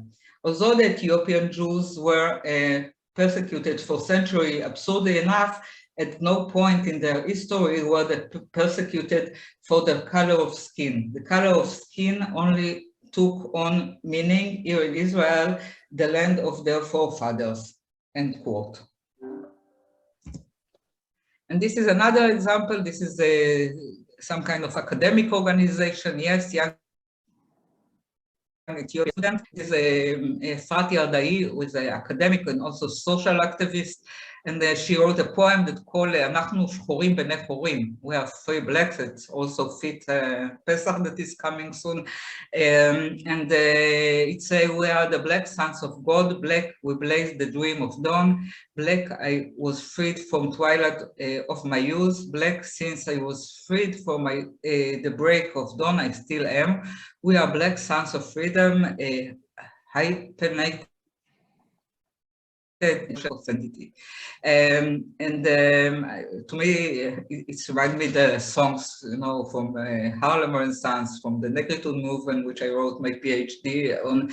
So it's kind of a connection between today and past ideas of the Pan-African movement. At the religious sphere, an academic and public activity of Dr. Rabbi Sharon Zaud Shalom, the example of the attempt to bridge over controversy between the Jewish Orthodox establishment and the Ethiopian Jews in Israel. He came to Israel as a 10-year-old alone from Ethiopia and became an Orthodox rabbi, but he's belonged to an organization called Zohar, which look for maybe flexible ways to handle many issues of the Israeli religious sphere. And he wrote a book that's called From Sinai to Ethiopia. And in this book, I would like to read some of the question from the introduction to this book from Amazon website. I think the questions raised are very interesting and still remain open.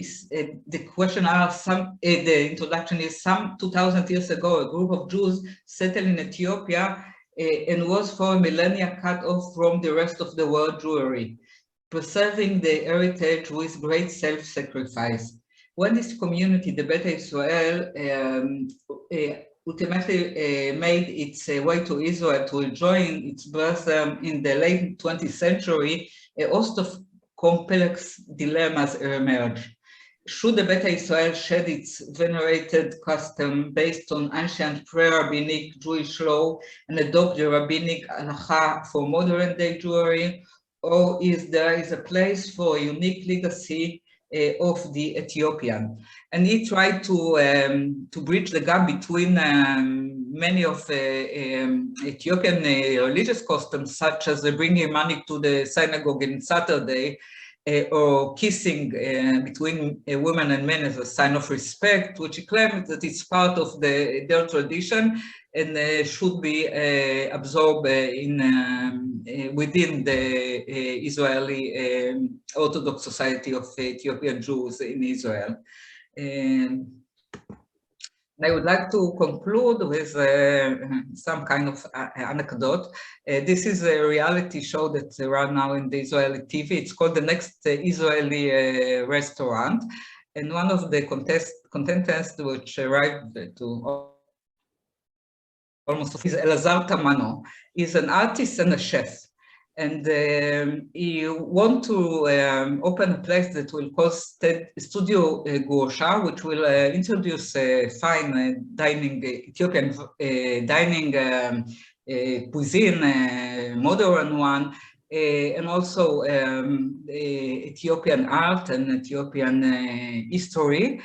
And he claimed that in this TV show that many Israelis still don't know nothing about Ethiopia. It's still a mystery to them. It's still unknown history for many Jews, although it's included now in the Israeli curriculum, but just, you know, a few passages about it. And I think that it's a very interesting way, you know, to introduce the heritage of Ethiopian Jews to the wide audience. And also, I'm in my way to Ethiopia. In a few hours, I will leave, and tomorrow I will have my injury in Addis Ababa. So it's also related to this issue of the restaurant. So that's it. Thank you very much for listening. Thank you very much, Dr. Bach. I should have said before you start that you are the head of African Studies at Tel Aviv University. Mm-hmm. You are as well a senior lecturer in Department of Middle East and African History and a senior researcher at Moshe Dayan Center for Middle Eastern and African Studies. Your research interests are contemporary Islam and the regional aspect of conflicts resolution, mostly at the Horn of Africa and West Africa. And you extensively published in various academic journals and other forums and etc. Thank you very much for this opening view on the new generation of Ethiopian Jews in Israel, but there is a lot to say about this. Thank you very much. Now it's up to Fatashun Asefadawit.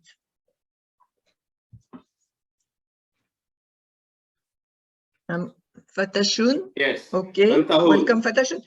I am first going to say some word about you. You grew up in the Gondar region of Ethiopia, where you learned Hebrew and Jewish heritage from a young age. You always dream in making Aliyah. However, after high school, all paths to Israel were closed. With the help of a scholarship from the Jewish Immigration Aid Services, you were able to escape to Montreal and hence avoid being forced into prolonged military service in the Ethiopian military. You spent over 7 years in Montreal, and then in 1994, you were finally able to immigrate to Israel, where you have reunited your family. You have been engaged in the community service, advocacy, and leadership development throughout your career. And in 2013, we were assigned a position as the executive director of TBK, an advocacy organization for justice and equality for Ethiopian Israeli. Thank you. Thank you. Now it's over to you. Thank you very much. It's a pleasure to be here. I thank my brother Charles and El Shaddai and everybody, and to you, Dr. Brodeur, Edith, for having me here. I will just try to be as brief as possible. I will be talking a little bit about the historical part of Ethiopian Jews, Jews from Ethiopia, and then the transition a little bit, and how things are going right now here in Israel. I think the speakers before me have mentioned a few of the topics or issues that I want to speak about. But having said that, I think when you speak of Jews from Ethiopia, there is not many Jewish communities who have rooted for nearly 3 millennia in one place. And the Jews of Ethiopia have been to Ethiopia in such a very long time. Without getting into how and when exactly Jews of Ethiopia got to Ethiopia, but I would like to touch a little bit some of the historical facts about the Ethiopian Jews. The Jews of Ethiopia have known more ups and downs. They've been in a position of leadership. They've been queens and other leadership positions. And however, they have been through this roller coaster of hardship, anti-Semitism, and persecution by the local leadership who are not Jewish. And at some point, the Jews, when Christianity took over into Ethiopia, the Jews were given an ultimatum, whether they convert to Christianity or they lose their lands. When many of them had no choice and converted, but the Jews of Ethiopia, most of them remained vigilant, and they did not to abandon their sacred religion, and they fought back. Whoever was not converted, he was considered a falasha. A falasha meaning a stranger, a person who does not belong in the place. And therefore, Jews were not allowed to own a land. But they were working under harsh conditions to the kings, for the kings. They were building churches, they were building palaces. And at some point during the time of the princes, when a prince came up and assassinated his own father, and there was no king, at that time the Jews of Ethiopia had nothing to do. And they turned into doing some other hated professions. It became hated because, I will explain a little bit, and they have become blacksmiths, weavers, and potters. And since blacksmithing and pottery involves fire, they were considered evil-eyed people.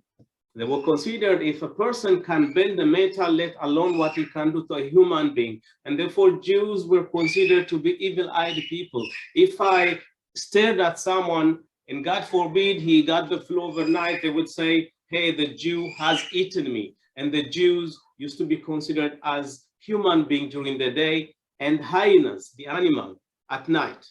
It's as if some kind of tail will merge in the back of the person and he will become a hyena.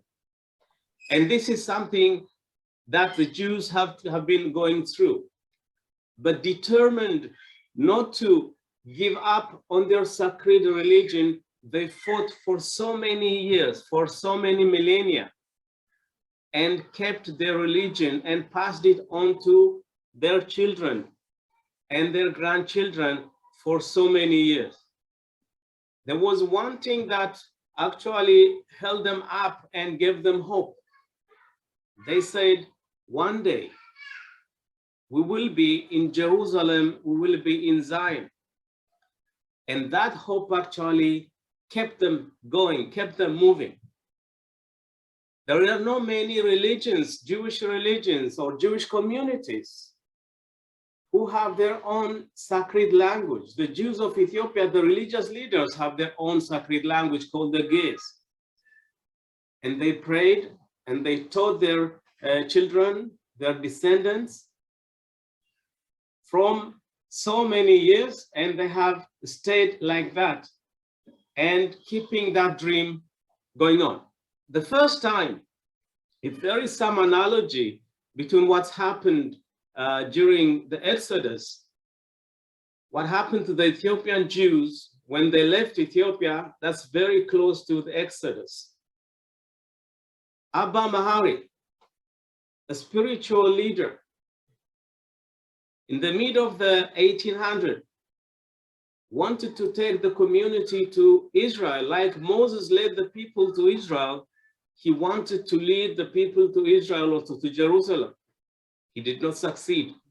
Most of them have perished. And they came back and resettled. I remember when I went to school, they used to call me names, Buddha, Kaila, that means, as I said, evil eye. I remember when I went to school, I sat in between two friends of mine, in the school bench. One Monday when I came back to school, they did not want to sit next to me. I went up and asked them why. Then I found out that they found that I'm Jewish. And who would want to sit next to a Jewish people, next to an evil eye, next to a hyena? This was life for Ethiopian Jews, but they did not stop us. We fought very hard. We fought for our own survival. We fought to preserve our sacred religion. We dreamt. We did not stop to dream. We took the dream of our forefathers and we kept dreaming. And then this dream came to a reality. End of the 70s, beginning of the 80s, people literally started to walk to the Sudan. Nothing had to stop them. The government will chase the Jews, will arrest them, will torture them, but they did not stop because they have something in mind, that is to be in Jerusalem, to be in Zion, to be in Israel. It wasn't hard, it wasn't easy. We paid a big price to go through the Sudan. Nearly 4,000 people perished. They didn't make it to Israel. But that was a price for a new dawn, a new morning, a new life. Realizing a dream, realizing a reality, a new reality has to become to Israel. Operation Moses through the Sudan, the speakers before me have mentioned it, I don't want to go into it. Operation Solomon in 1991. Some other operations that happened after and in between. Even as we speak today, there are Jews, remainders of the Jews who want to make Aliyah, and they're in the process of coming to Israel. But this dream of coming to Israel was not, once we landed in Israel, dream is one thing and reality is another thing. Again, speakers mentioned it, starting from the forceful, unjustified conversion, symbolic circumcision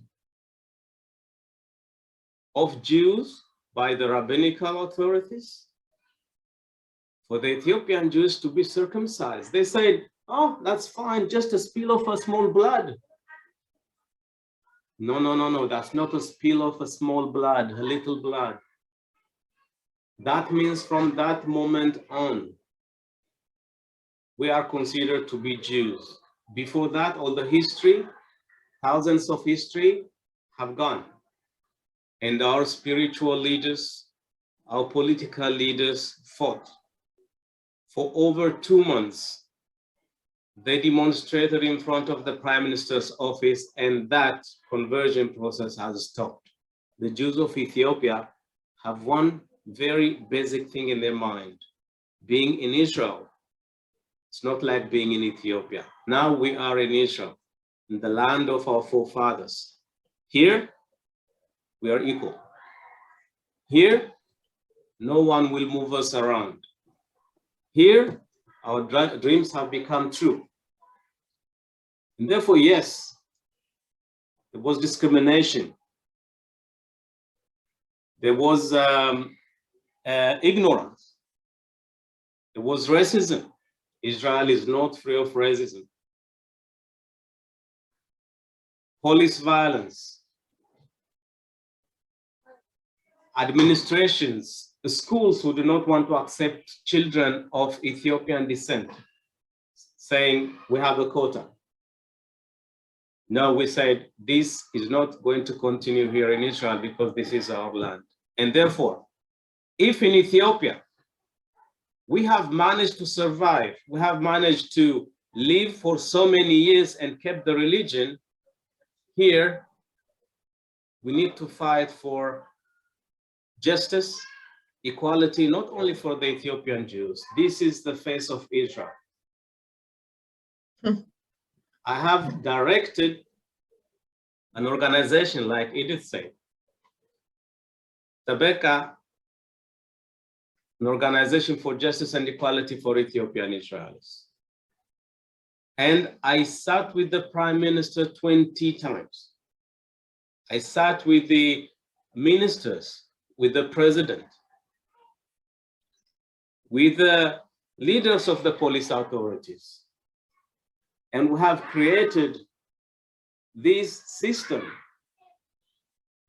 that actually bring down the curtains of the ignorance.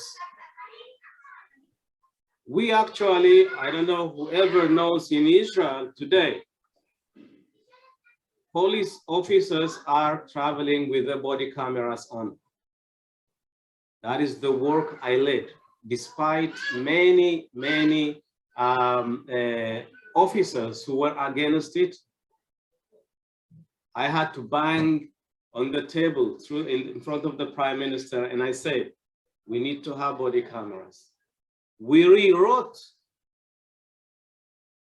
the police charter. And this is something we've changed. The Ethiopian community, despite the difficulties, yes, there are difficulties, but Israel is not only difficulties. Israel is also opportunities. As a Jew, we live here, do what we need to do, pay our obligations, and stand up for our rights. And when I say stand up for our rights, when a police officer now knows how to behave when he meets a citizen, not only against the Ethiopian Israelis, it is throughout any citizen of Israel. That means all Israelis benefit from what we did. When we said, hey, there is a problem in the school system. There is a problem how the schools teach about Ethiopian culture, about Ethiopian history, Ethiopian Jewish history. We did not come here because there was a famine. We came here because of the thousands of years of dream. We have our cultures, very rich culture, very rich custom. Yes, we were isolated from the rest of the Jewish world, but we conducted a very rich Jewish tradition based on the Bible, based on the Torah that Moses has brought us. And sometimes our laws, our way of belief, our way of celebrating Hagim was much more stricter than the rabbinical authorities have. So we have become the light unto the nation of Israel. We brought a lot of change. We brought a lot of good to the community. We have become the face of Israel. And when I say we have become the face of Israel, the world would want to show only the negative side of Israel. I'm not denying anything that's happening to the Jewish of Ethiopia or the Ethiopian Israelis here in Israel. Yes, there is a problem. But I do not want anyone who hates Israel to bash Israel and take advantage of what's happening to us, to the Ethiopian Israelis. Israel is my home. Our dirty laundry, we do it at home. I don't think if there is any other country where I can sit down with the Prime Minister 20 times, where can I meet the president, when I can meet the head of the police, when I can meet the ministers. I speak to many delegations from all over the world. When I tell them what we've achieved, when I tell them what we do, they're very surprised. I say, hey, this is what Judaism is all about. Anti-Semitism is all over the world. We've gone through anti-Semitism. We've lived through anti-Semitism in our native Ethiopia. I remember when I was in Canada, Charles, I worked as a door-to-door encyclopedia seller. I was selling encyclopedia. One of the people who worked with me was from Ghana. And on Fridays and Saturday, I did not work. I observed Shabbat. And the guy from Ghana says to me, hey, Fantaon, you're not supposed to be Jewish. I say, why? You're a very nice person. And I ask him, okay, if not Jewish, what should I have been? He says, I don't know, Muslim, a Christian, be anything but not Jewish. Why? Because you're nice. This is how the Jews are perceived. And that did not comfort me. That actually hurt me, the way he said it. Because if this is his perspective of a Jewish person, this is what he sees as me, as a Jewish person.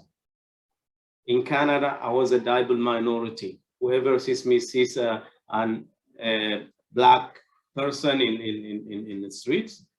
And when they come and speak to me, I'm Jewish. I'm a Black and Jewish.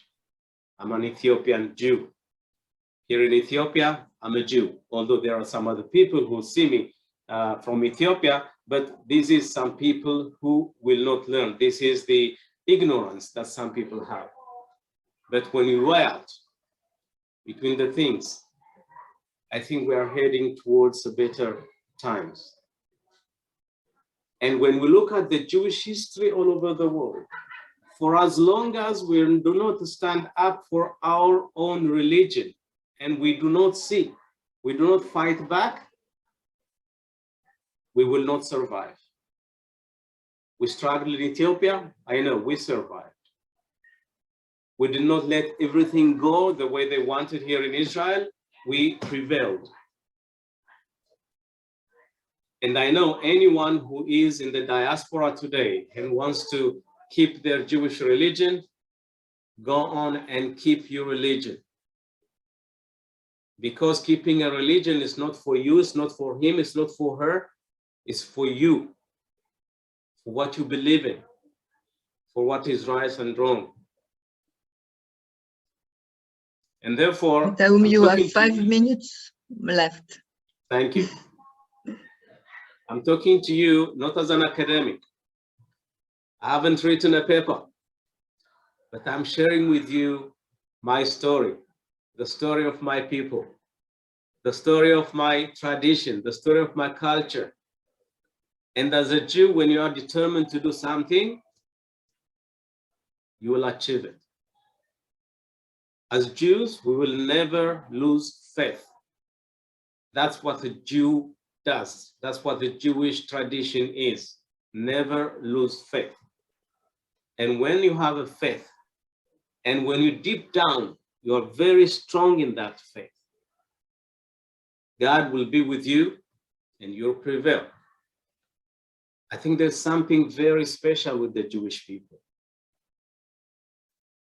Yes, sometimes it's very sensitive to say, okay, the Westerners or the American Jews, sorry, I'm using this term, the European Jews and the Ethiopian Jews, everybody, when each community, each Jewish community, no matter where they are, if they combine their thoughts together and believe to achieve something,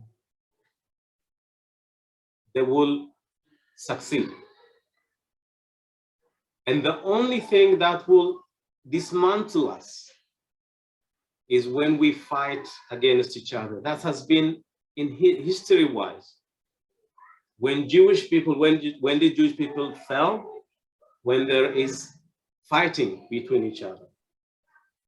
And I will conclude with the saying of Rahavam Gandhi, Rahavam Ze'evi, who was murdered by terrorists in Jerusalem.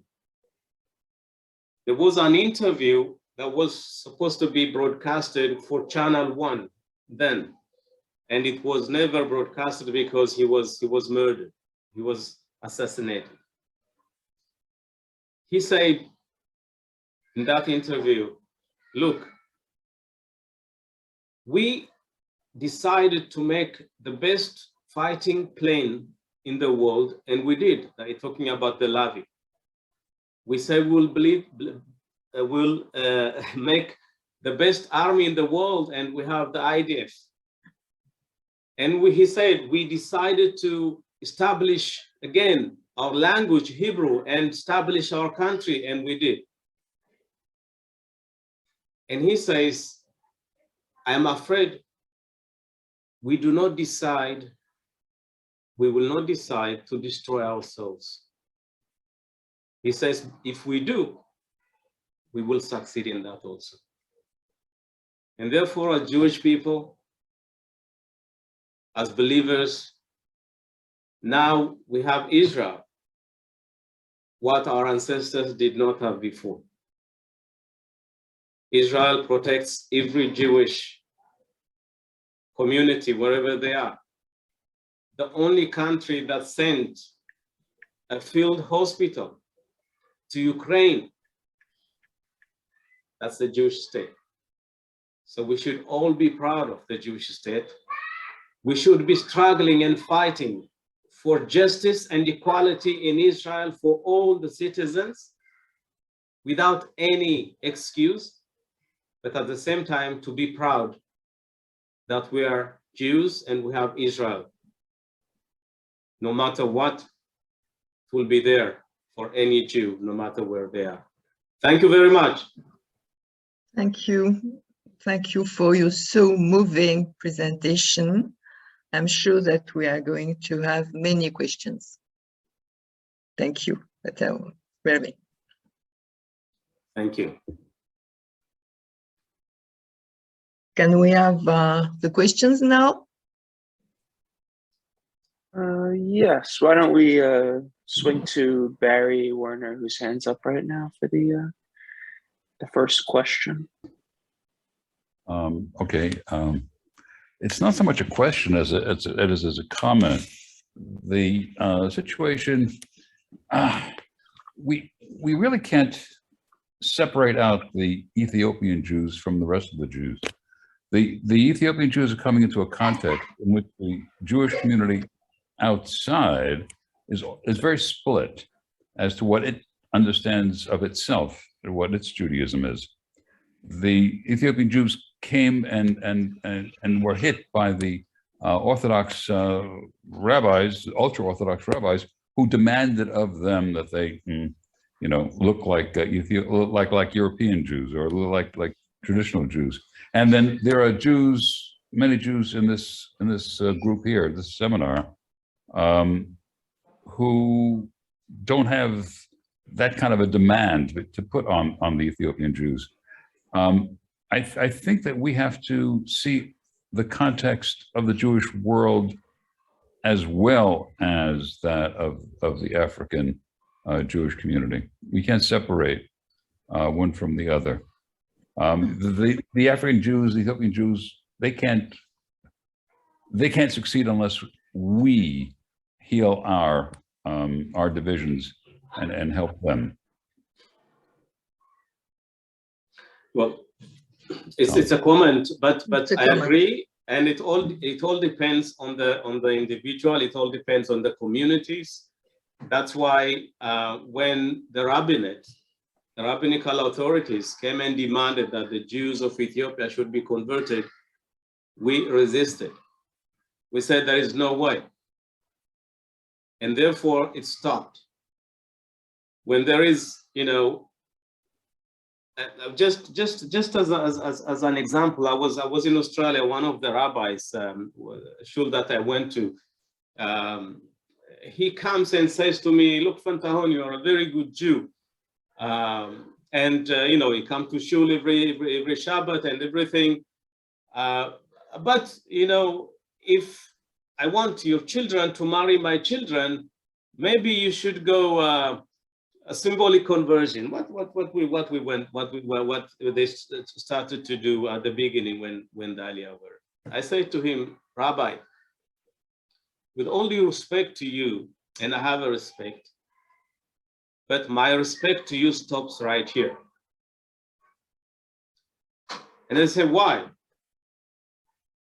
If I had to go through this challenge, hardship. If my parents and their parents had to go through this hardship just for my children to marry your children, I would have forfeited this, my Jewish identity long ago. And I don't care if you want to, my children get married to you, and I don't know if I will do, but I say to him, this is actually, I'm embarrassed by what you say as a rabbi, and this is something I really, really take very, very seriously. He was a little bit, set back and everything, but this is, you need to be, strong on your belief and present it as it is. If you go like this, you get bumped on your head, but if you have your heads up, people will start to look at you on an eye level.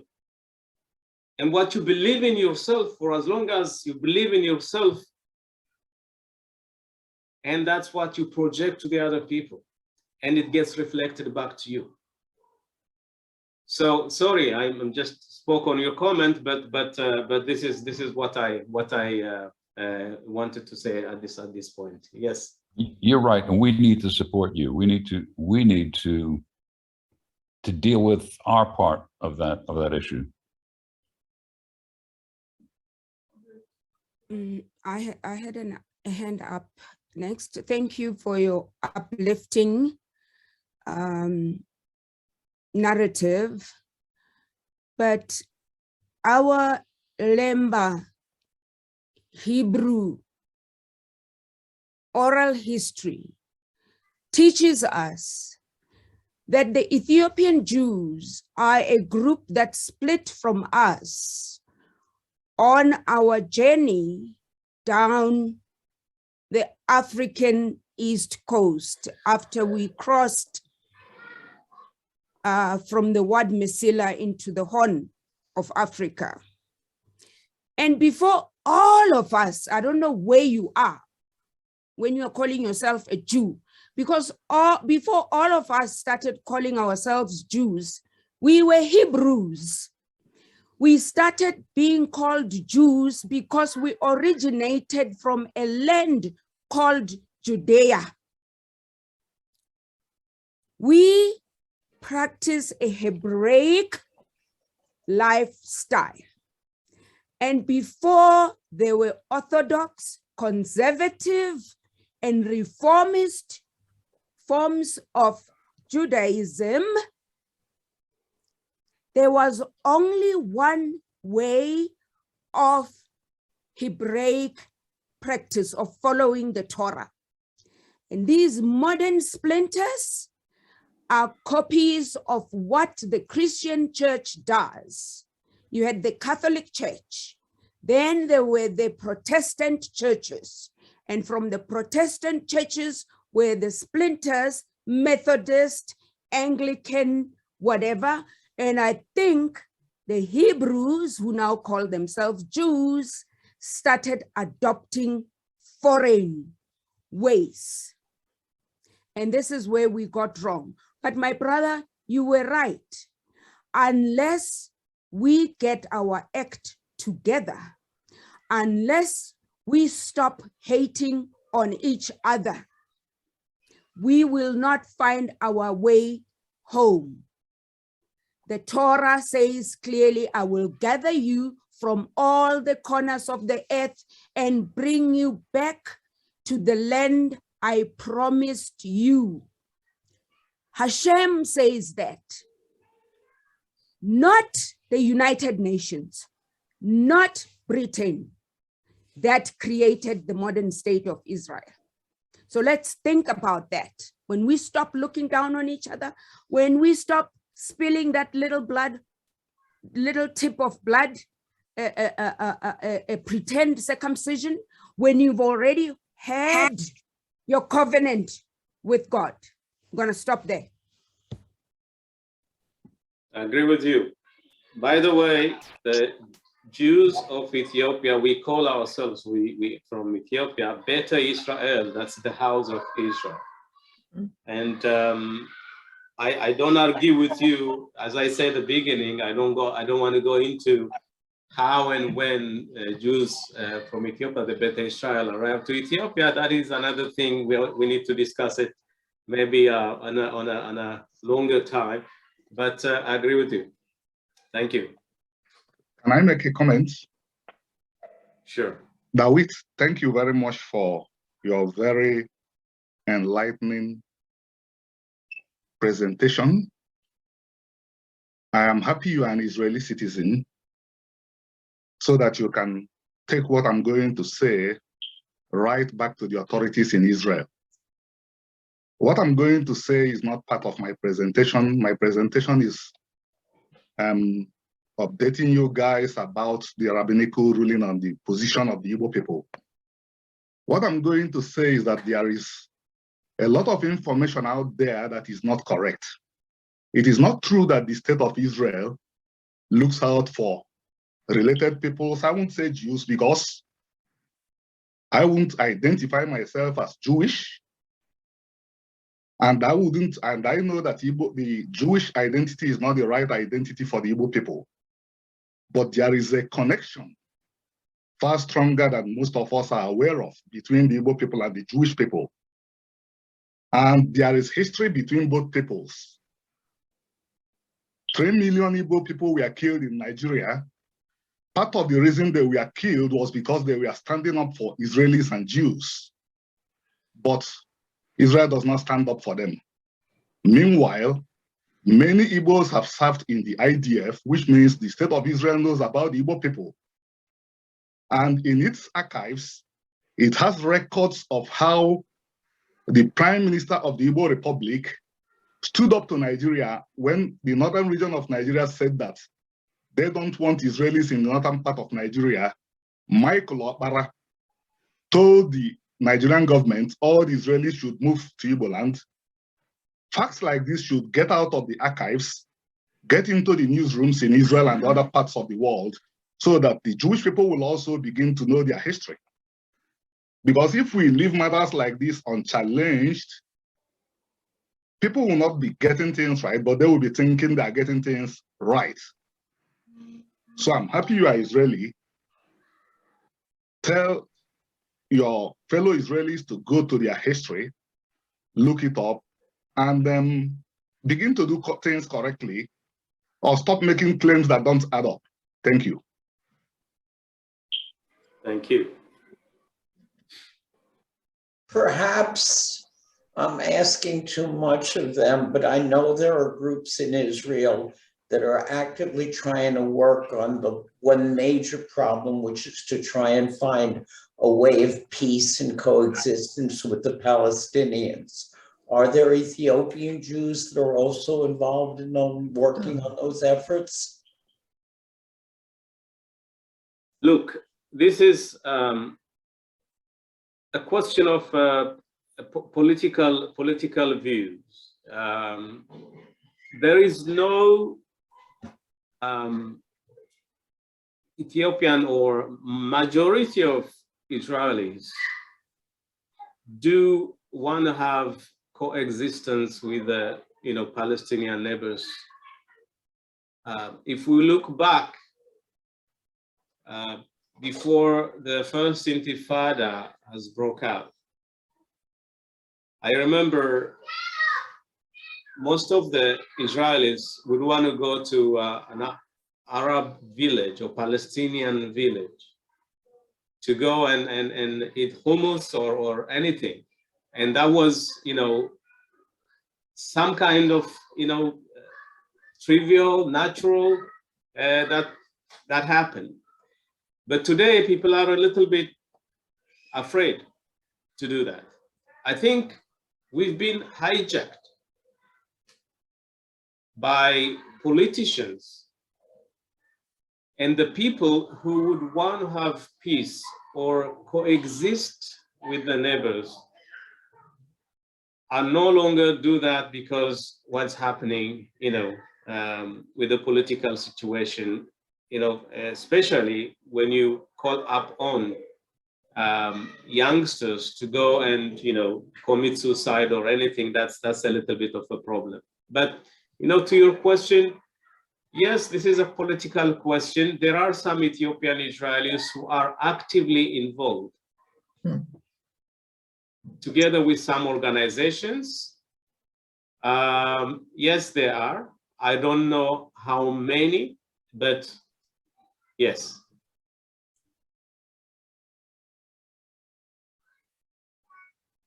Yes, Dr. Asifa Dawit, thank you so much for your presentation. Very compelling, very powerful.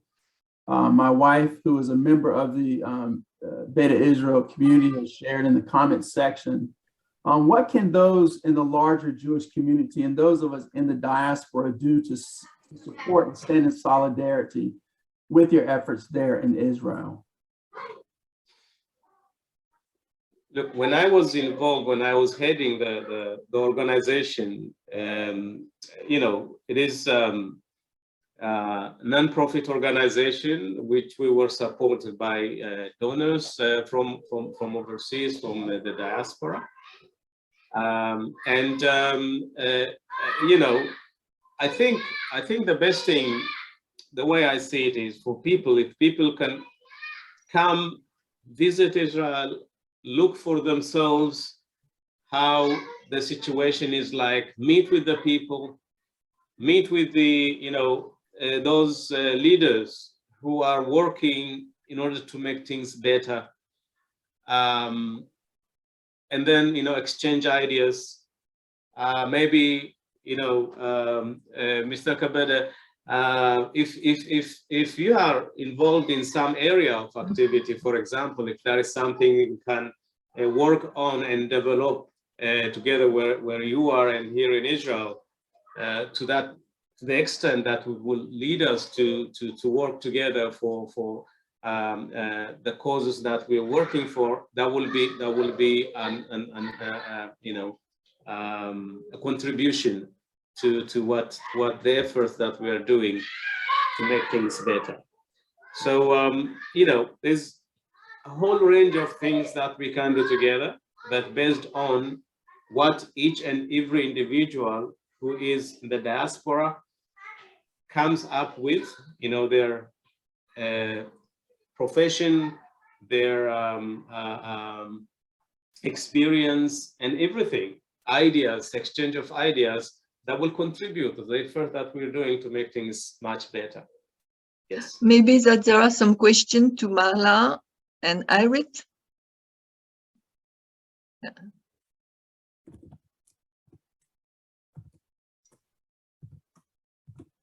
No, no more. Can I say something? It's more of a comment. So, Yoshakoyach Todaraba, Natan, it was amazing. Amazing presentation. And when you were speaking, and I remember when we met, you were the youngest of the four of us. You were the kid. So to hear you today is a beautiful thing, and what you've accomplished and your wisdom. So thank you. And I was also thinking to hear you was very powerful. And I think as Lufuno, I hope I'm pronouncing your name all right, you were saying earlier, I think it's very important, extraordinarily important for scholars and intellectuals, where, you know, speak about colonization. Exactly. I was thinking of the book, The Jew and the Lotus. And The Jew and the Lotus is a beautiful book. It's about a group of rabbis who go to meet the Dalai Lama and young monks in you know, in northern India, in the Himalayas, after they were exiled. The Dalai Lama wanted to learn from the Jews how to survive exile. And it was a beautiful book because there's radical, liberal, conservative monks and radical, conservative rabbis. But there was no anthropologist, there was no intellectual, no scholar interpreting the Buddhist perspective and the Jewish perspectives. They were speaking directly to each other.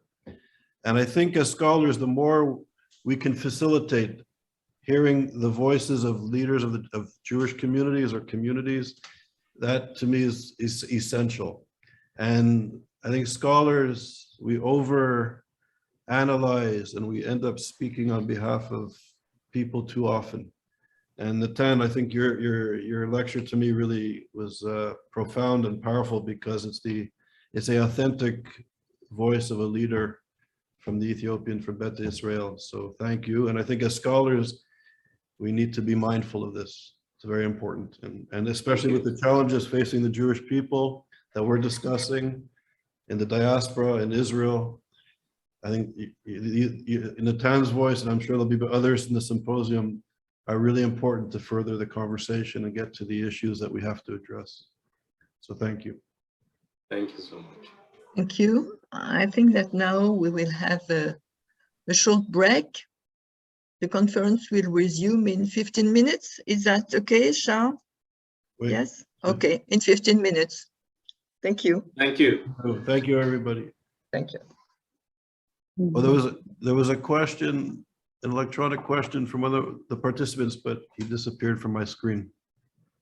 Oh, there you are, Daniel. If you wanted to, it's an informal time. You can speak now if you have a question. Okay, thank you very much. Yeah. Okay, so I'm a doctoral student. I'm trying to study the emerging Jewish communities in Sub-Saharan Africa. So my question actually is for everyone, but it was specifically directed to Professor Mala, because she said that Northern Jews have to learn, have things to learn from these emerging communities and vice versa. So I want to understand what is a proper term to call them, because from most of my readings, they are either called emerging Jews, new communities, or Judaizing communities, or Philo-Semitic communities, but not so often Jews. So I want to understand the problem there, and what is your view on that? How should they properly be identified? Thank you. Thank you, Daniel. I mean, I think first and foremost, if the communities have names that they use for themselves, that should be the names that others call them. That's a standard practice of respect, I think. Though I think if outsiders have something constructive to contribute about some reason that they find that self-naming problematic, they should respectfully engage in a critical dialogue. But it's not for them to do the naming, it's for the communities themselves to do the naming. Some of you know, I mean, I think the folks at Kulanu, in many ways, there are so many really outstanding people, and in many ways they do some very, very important work. I have equal trouble with their shift into the concept of emerging, isolated, and I forget the third one for the moment. Communities, they're still, to me, not necessarily respecting the worldview. They're still, it's fine to be an outsider, but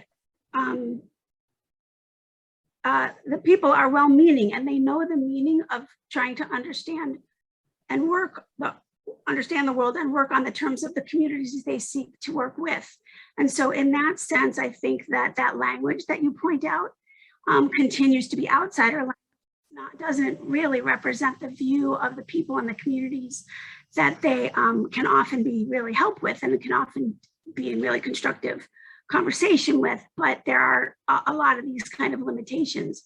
I forget the last one you said, besides new, emerging. If you want to ask me about another, Philo-Semitic. Judaizing is, yeah. in the field have discussed this many times. I am in the portion of the debate that considers this extremely problematic. We have the words from the Inquisition, we have the words from Nazi Germany. These have not, the term in English or is translated from other European languages has not been a very positive term, and it still works that way in many countries. And I don't consider what is happening, the growth and dynamism of the Jewish phenomenon in Sub-Saharan Africa, as a Judaizing phenomenon in the way that I've understood that term historically. And so I think it puts those of us in the field, or those of us working with using that term as the paradigm, I think it does a disservice, let alone potentially a danger to the local communities, because of the way that term is often understood historically outside of the local communities, particularly in the European context. So I'm happy to say any more on other particular terms or whatever if you'd like, but I think often we do use the word, I mean, I find myself, I use the word Jewish a lot when Jewish often isn't the self-identifying term of the group. And so honestly, what I try to do about that, because if the groups are in a particular historical moment where they're trying to interact with global Jewry, then some slippage, I think, actually is called for. And so you can disagree with me, feel free. But so what I purposely try to do, if I were studying a group that had no care about, not necessarily any care about being understood and heard in a global context or in the context of global Jewry, then I wouldn't necessarily do it. But when because I'm often working with communities that have reached out and made themselves known and say that they seek recognition, support for their anti-discrimination work, etc., then sometimes I use the word anti-Jewish. I use the word Jewish or anti-Jewish if they're facing discrimination, so that some of that is intelligible and slowly moves them into the context of world Jewry. At the same time, I will always find examples of me. Please feel free to critique me. But I will use both terms in a particular article or writing or speech. Beta Israel and Ethiopia, the Beta Israel and the hidden communities that I talked about today have changed their self-identifier numerous times since I've just been studying them in the last maybe 12 dozen or so years. So when I was first introduced to many of them, they understood themselves as Beta Avraham. And so, you know, if you look at a work of mine from a long time ago, if I happen to have mentioned them, I can't think of any example offhand. I might have called them Beta Avraham because that was how they were referring to the leaders that I could not speak to everybody. Yeah. And now they're more, now there's more of a consensus to also call themselves Beta Israel, as with the Ethiopian communities that were brought to Israel on the airlift. So, thanks. So anyway, so even on the term Jewish, I would use both their own identifier, and I have an argument sometimes why I would also use Jewish. Thank you. Lufuno has her hand up. Lufuno has her hand. Yeah, Daniel. Yeah. If you identify my community as emerging or as having been lost, that would be a big insult. That's what he knows. I think that's why he's yeah, because we're not emerging. We're all emerging, but if only you are said no, let me just explain.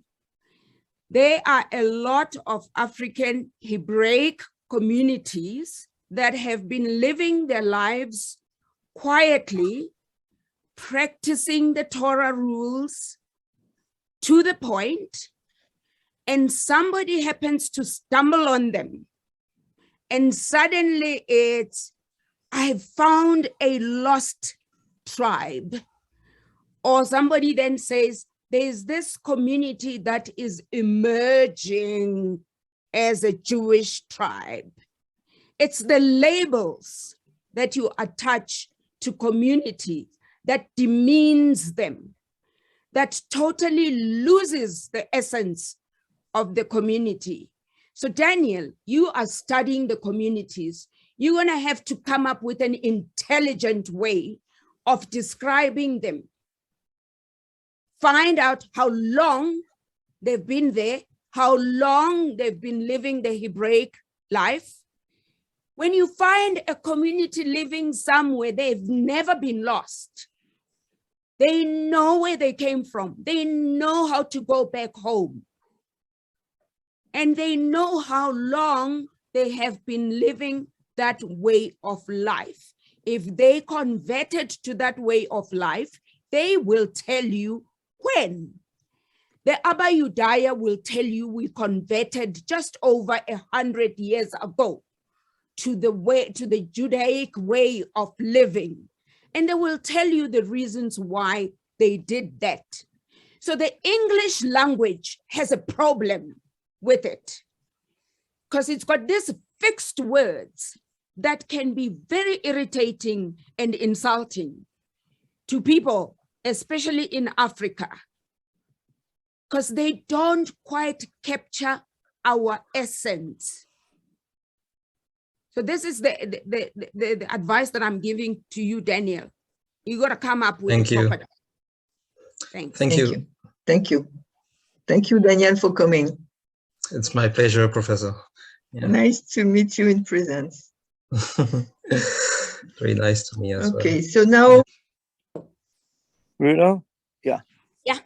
Yeah, about the names and all, I just want to tell you, back in 2001, I went up to, I don't know how to pronounce it, Louis Trachte, whatever, up in northern South Africa.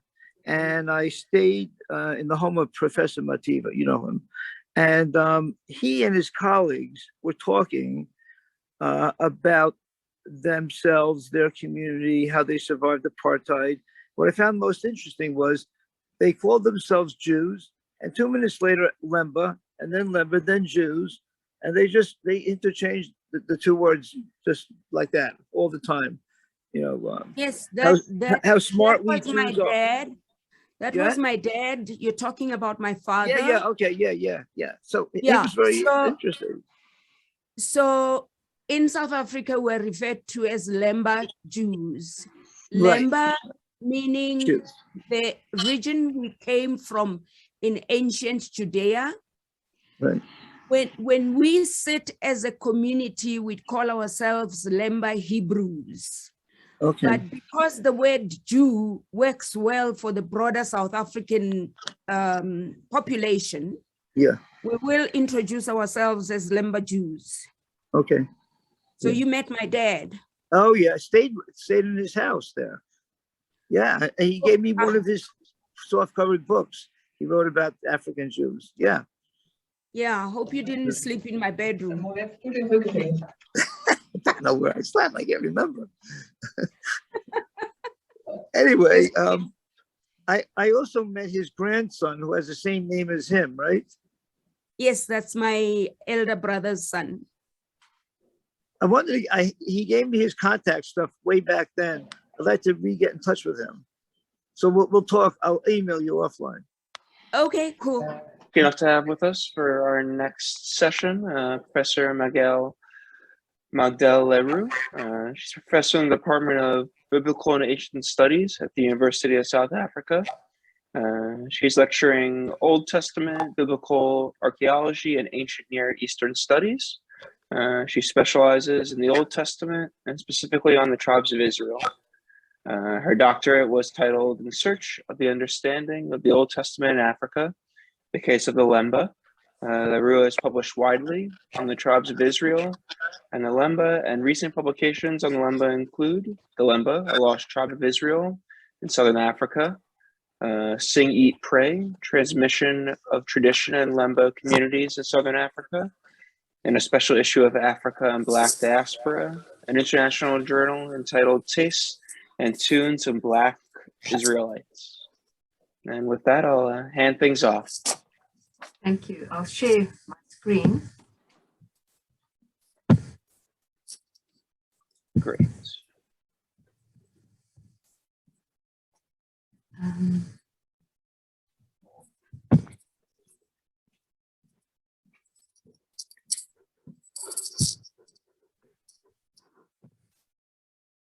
Can you all see it?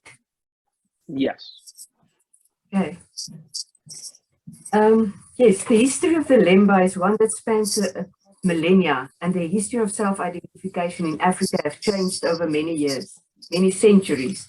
The story of the origin, as well as how they came to settle in Sub-Saharan Africa, has been carried over from one generation to another, so that it should never be forgotten.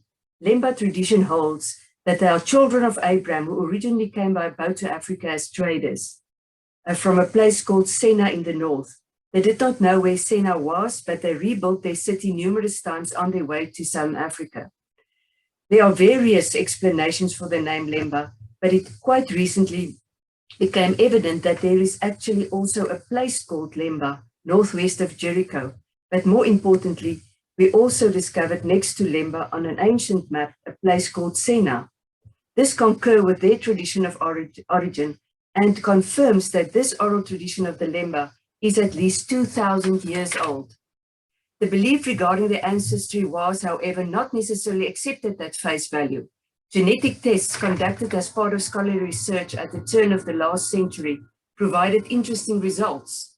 Some of the Lemba saw the results of the genetic tests as an affirmation of their origin and the history of how they came to settle in Southern Africa.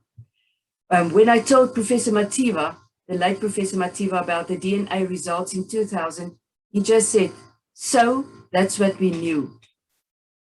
By accepting this as proof of their oral tradition, the Lemba can substantiate how they differ from another neighboring groups. However, Tama King's research appears to indicate that although they view themselves as distinct from other groups, the Lemba also maintain a sense of belonging in their new home countries in Southern Africa. This paper seeks to explore the sense of belonging that the Lemba have, while describing two very different places as their home. Part of the person's sense of who they are comes from their social or a group identity. The groups they belong to reinforce their beliefs and values and give them validation and self-esteem. Identity is also influenced by different factors such as religion, subculture, and even the region in which a person lives.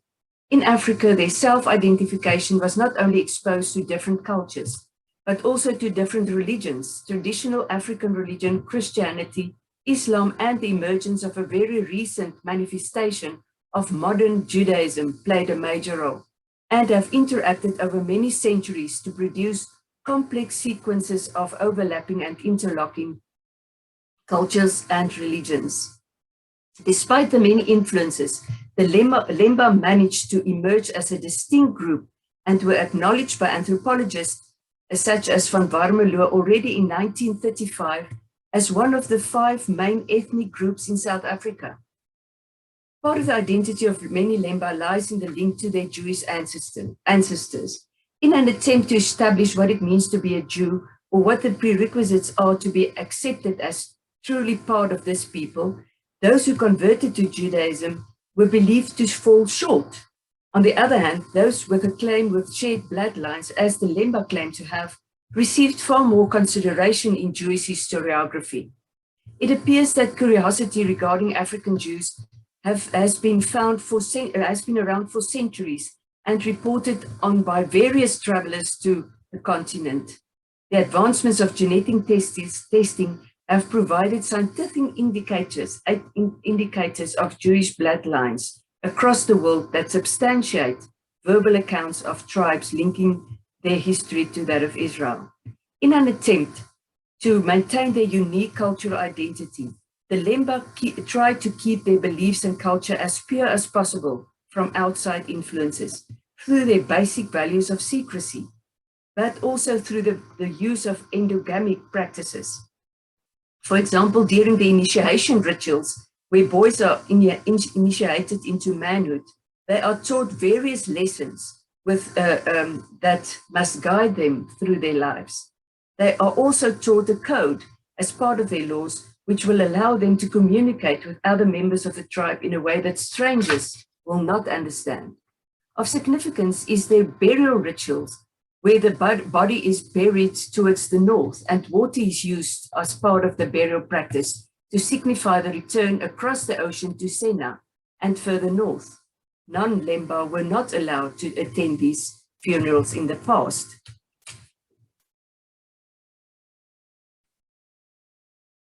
Lemba have been faced with challenges, and they've been outcast because of their inability, according to some, conclusively prove that they have been origin in Israel.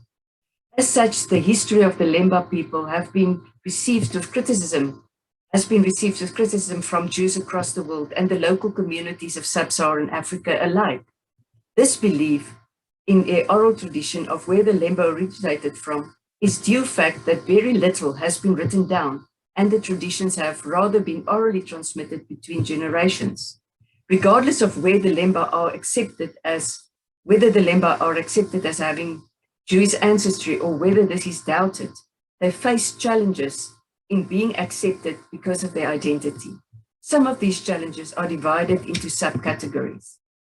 The Lemba are not only facing challenges in terms of acceptance from their fellow countrymen, but also from some scholars who maintain that the genetic evidence points to a Middle Eastern origin for the Lemba, but not necessarily one that links to the Jewish people. Differences in opinion exist with regard to whether the genetic tests confirm a link between the Lemba and Jewish peoples.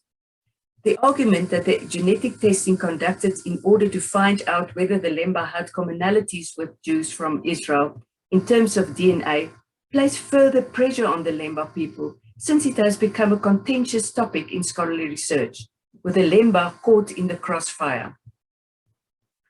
Even with the Lemba community, within the Lemba community, there are those who do not believe that the Lemba are of Jewish ancestry. These individuals were apparently not keen on participating in the study undertaken by Parfit and Leroux in Southern Africa. For those Lemba who sought to establish a genetic link between themselves and the ancient Israelites, such disagreements within the group might have been fueled by external researchers. While the popularity in research regarding the Lemba provided them with the opportunity to meet other Jewish individuals and allow them to become part of a larger community, this also led to more isolation, since the Lemba felt that their traditions that have been passed on for generations meant that they had superior knowledge of what it is meant to be a Jew or an Israelite when compared to visitors.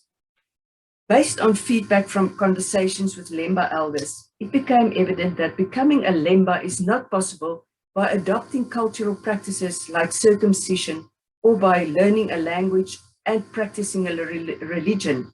Instead, what makes one a Lemba is contingent of having Jewish blood. Lemba tradition and history have always been deemed a completely male preserve. There is a possibility that the very patriarchist views of the Lemba appear to be more lax among younger Lemba in urban environments, but it seems that it is not yet a general occurrence. While the Lemba remains described as patriarchal society, they may very well face criticism from other groups. This criticism stems from the fact that the theme of patriarchy and, perhaps more often than not, arguments against it are popular in scholarship and general discussions alike.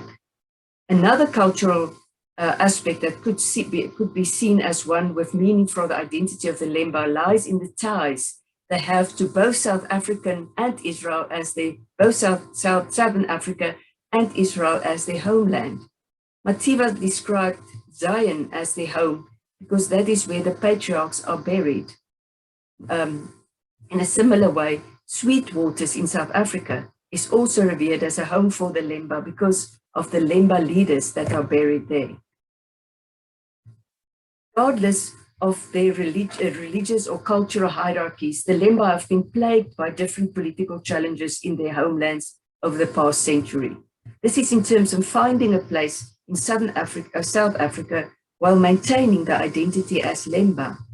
For example, during apartheid in South Africa, the Lemba are described as being driven from the area where many of them lived in Sweet Waters in South Africa. According to the Lemba, only one of them, Mr. Mutenda, continued to live there. He also became the first president of the Lemba Cultural Association, the LCA. The LCA proceeded to hold meetings there, leading it to becoming an ancestral home for the Lemba. During apartheid, for political reasons, they agreed not to make their identity known, but to remain secret. This enabled them to preserve their traditions and culture by their basic values of secrecy. But also, the consequence is that today they are still very prominent in many aspects of life, but not as well known as an ethnic group anymore. In 1994, Professor Mativa and the LCA decided to break their silence and allow me to investigate and write down their traditions and cultural practices. In the present political climate since 1994, the Lemba wished to assert their Jewish or rather Israelite heritage more openly. The end of apartheid did not mean the end of the Lemba's political challenges. Continuous appeals have been made to the government to acknowledge that the Lemba are significantly different from their neighbors in terms of culture and biology, and that they should therefore have nationally recognized traditional leaders. The fact that their identity as a separate entity continues to be challenged leave the Lemba without the political standing they desire.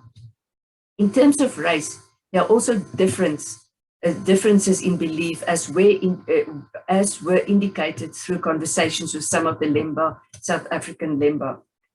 Tamakin's report that feedback from respondents showed that some Lemba held the belief that all Jews had originally been black and that the Lemba remained black because they observed the laws. The lighter skin of other Jews was the result of intermarriage that the Lemba did not permit. In contrast, another respondent stated that all the Jews are white and that the Lemba are also white, regardless of actual skin color, because they also had Jewish blood. According to Parfit and Igorova, the Lemba were even widely regarded to be of higher social standing than other black groups because of their Jewish blood. They also maintained that the Lemba sought to solidify their claims of the Jewish heritage by emphasizing whatever physical attributes they regarded as Semitic. It should be noted that such a generalization of beliefs cannot be accepted. Regardless of how many people believe this to be true, this serves as another example of how the Lemba have been categorized into different groups while trying to maintain their own identity. The different beliefs in terms of race within the Lemba indicate challenges with regard to establishing a generally accepted set of beliefs. In terms of religious beliefs, the Lemba are, not all Lemba are Jewish or Israelite then, for that matter. Most are part of the Christian faith, while most are part of the Christian faith, while Islamic Lemba groups also exist, mainly in Zimbabwe. There are, however, still some in the Lemba community who follow the original religion that they brought with them from the Holy Land.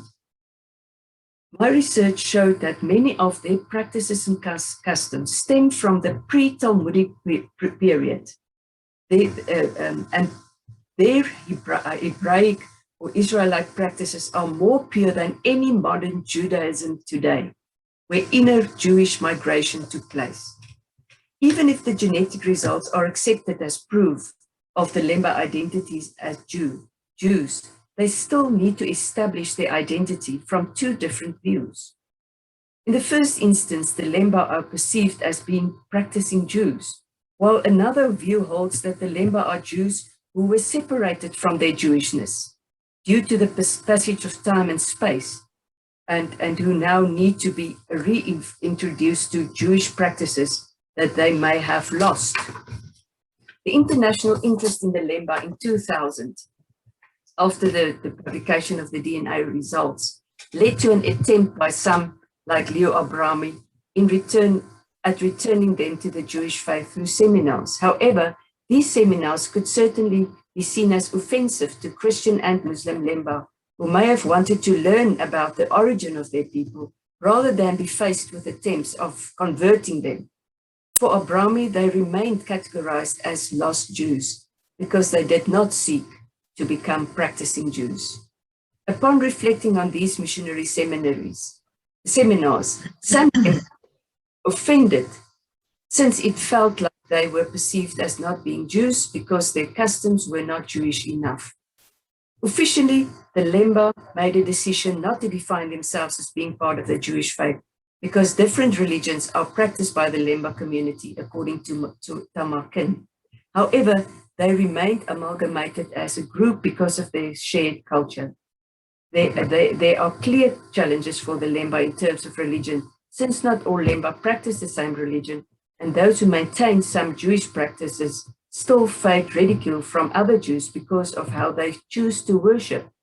This was very clear during the inauguration of the brand new community center at Sweet Waters a few weeks ago. The concept of genetic citizenship might be of particular importance in a study about the identity of the Lemba, as their citizenship as South Africans may have been regarded as contradictory to their hypothetical Israeli citizenship. The use of genetic studies to determine the Jewishness of people is not a new concept, since DNA results have factored into applications for making aliyah, and even when applying for marriage licenses. Lemba leaders wanted to be recognized as ethnically Jewish for many years. Talmakan states that it was believed that the genetic tests that were conducted over the last few decades would serve as proof of the ethnicity. Perhaps the core of the Lemba cultural tradition can be seen as the origin they have in ancient Palestine and the practices they continue to follow to this day. Although they have made a home for themselves in Sub-Saharan Africa, they continue to long for the promised land. This is even seen in their burial practices and other practices. The words spoken by Professor Mativa in 1997 substantiates the theory behind this paper. He described the Lemba Cultural Center at Sweetwaters, you can see a picture there, as a place of refuge for the Lemba. It is their home and a place where they can commune with God. However, Mativa also made specific reference to the Lemba's ancestral home of Zion. Aside from facing the problem of belonging to more than one place, the Lemba face many other challenges today. Some of these challenges came to the fore with increased research into their origin, while others stem from differences within the group or between the group and their neighbors. Thus, the Lemba not only face disputes in terms of religion, but also of politics, cultural differences and division with neighboring cultures, and more in their chosen home. Thank you, Professor Leroux. Now we are going to welcome Lofuno Hudo Mativa. Okay, can I share the screen, please? Yes, just click the green button at the bottom and you should be able to share. Okay, The image is very, very dark, Lofuno. Yeah, we can see you. Could you see put me? some light, or I don't know, do something, because the image is fully black around you. Yes, it's much better. I don't have power. I have understood. Okay, it's much better. It's much better now. It's much better. It's far from perfect, but we can see you now. Okay. Okay. So maybe I could say some words about you, because it's important. Dr. Hudo Mativa is a specialist ICU pediatrician at Chris Hani Baragwanath Hospital in South Africa, and she is a member of the Lemba community.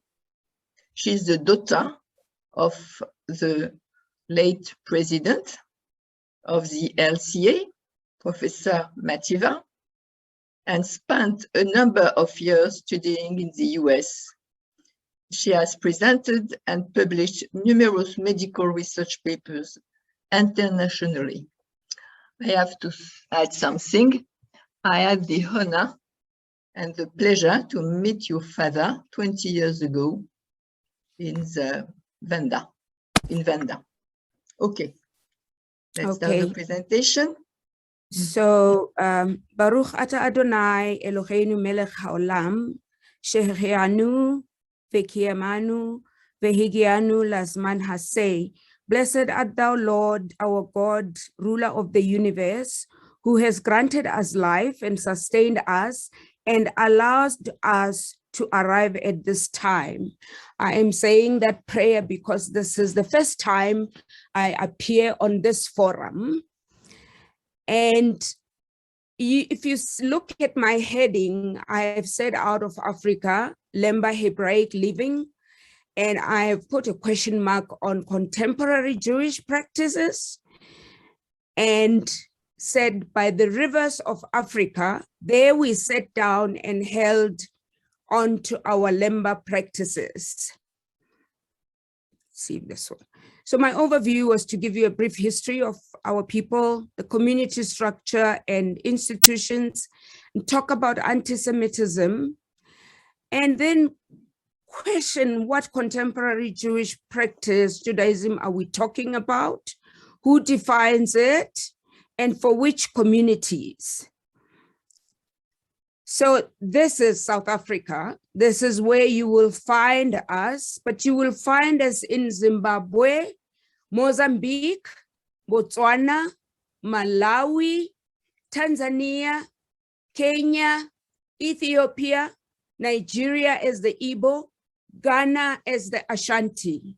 So these are the people that left ancient Judea, went to Yemen and settled in the Hadramaut region, built a city called Sinai, and then for some reason, some say there was a decree made by the Arabs that no Hebrews should live there anymore. We had to leave, and we crossed the Wad Mesila and got into boats and sailed to the Horn of Africa. And the trade winds at the time favored that kind of direction. This is just to give you a history of what people were found in Southern Africa. 20,000 before the Common Era, we had the Khoisan people. In 596 before the Common Era, the Lemba fled ancient Judea and went to the Hadramaut region. We fled from a region called Lemba and a village called Sinai, which are northeast of Jericho. We settled in the Hadramaut region in Yemen.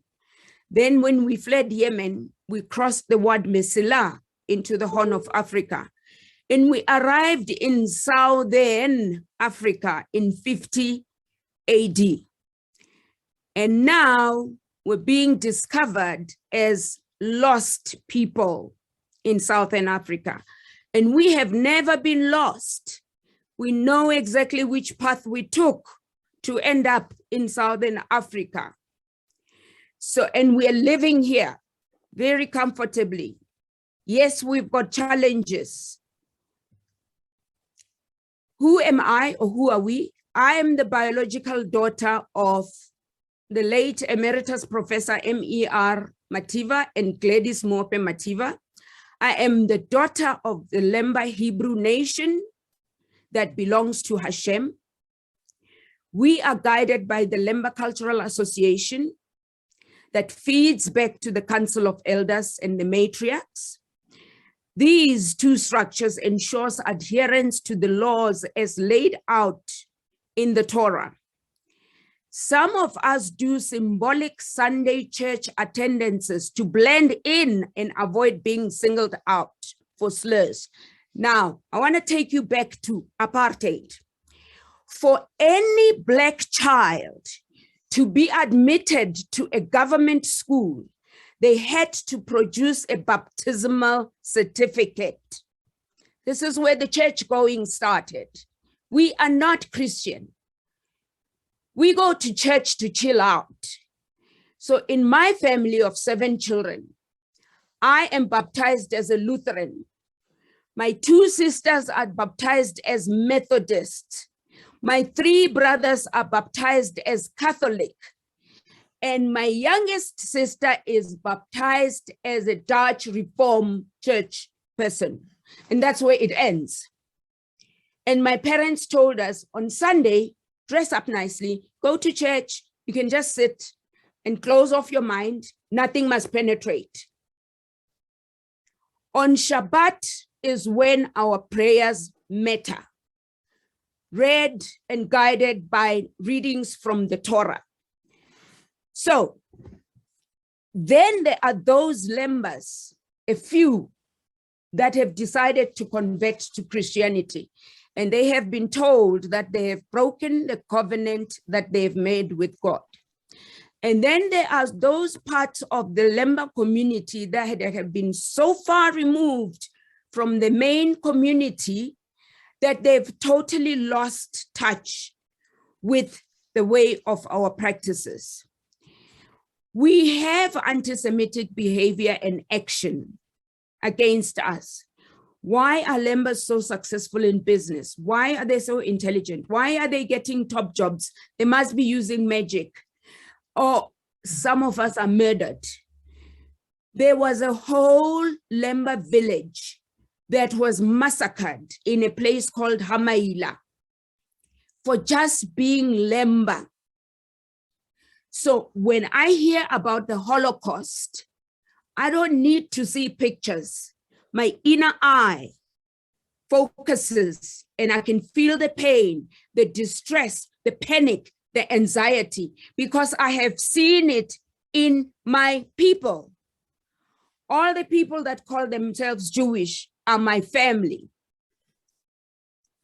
Who we are, that is me there, winning the Forbes, Africa Forbes magazine Woman of the Year in Academic Excellence. I thought I should just brag. This is my mother. We don't see the screen. We don't see anything. What do you mean you don't see anything? Nothing, just you. The image is fully black again. Yeah, because the light has gone out. Okay. Guys, let me just talk now. Yes. Let me just continue talking where I was, because the electricity isn't going to come back soon. It's Just not a see problem. Okay, I was going to show you that myself, my mom and dad, and my grandma, and then the leaders of the matriarchal Council of Elders, the leaders of the Patriarchal Council of Elders, and then I had pictures of them, you know, individual pictures of them. And then as I was going to talk about contemporary Judaism. And what is contemporary Judaism? Is this the modern interpretation of the law? Who is defining it and for which community? Who gives the rabbinate in Israel the right to reinterpret the Torah?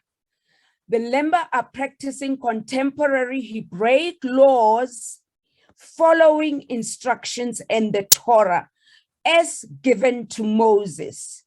We have faced many challenges of external agents attempting to convert us to Orthodox Judaism so the rabbinate can accept us in Israel. Number one, we never expressed an interest to go settle in Israel. Now, the external agents include Kulanu, Bechol Lashon, and other people.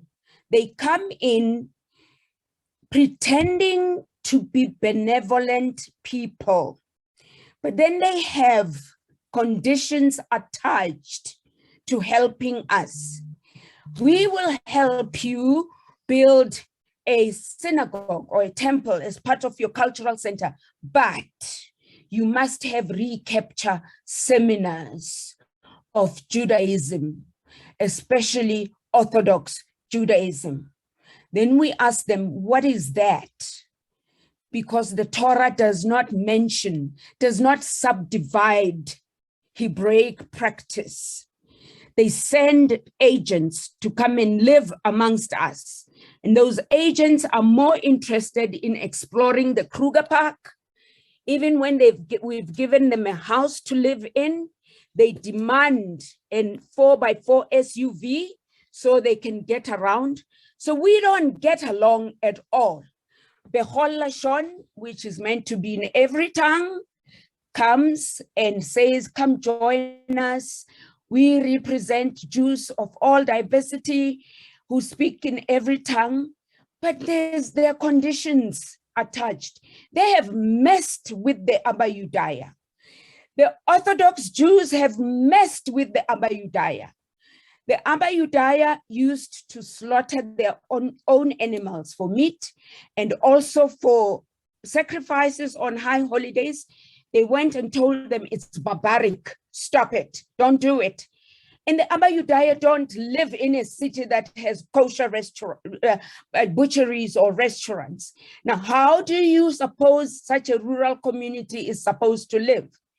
In my community, we mark every important event by slaughtering a sheep and sacrificing it to Hashem, and we will burn the fat of the tail just on its own to produce that aroma that is pleasing to Hashem.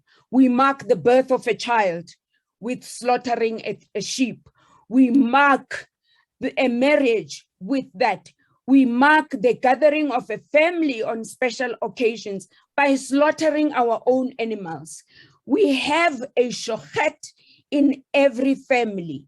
We circumcise our own young boys. My brother is a Moel. He sacrifices, he circumcises for the community. So we've all got these systems set up, and then you come by, you fly business class from Atlanta to Joburg, you come and tell us it's barbaric. We have our own hand washing system. Now you bring a two-handled jug to start showing us a new way of washing hands. Hello, did the Torah say you must have a two-handled jug to wash your hands? Or does the Torah just mention hygienic ways of doing things? We know how to do the mikvah for our women. Suddenly you want us to start digging holes and putting in deep baths in our houses? No, we cannot do that. Do not try and change our way of living, because we already know how to do that. So in conclusion, we are not an emerging community.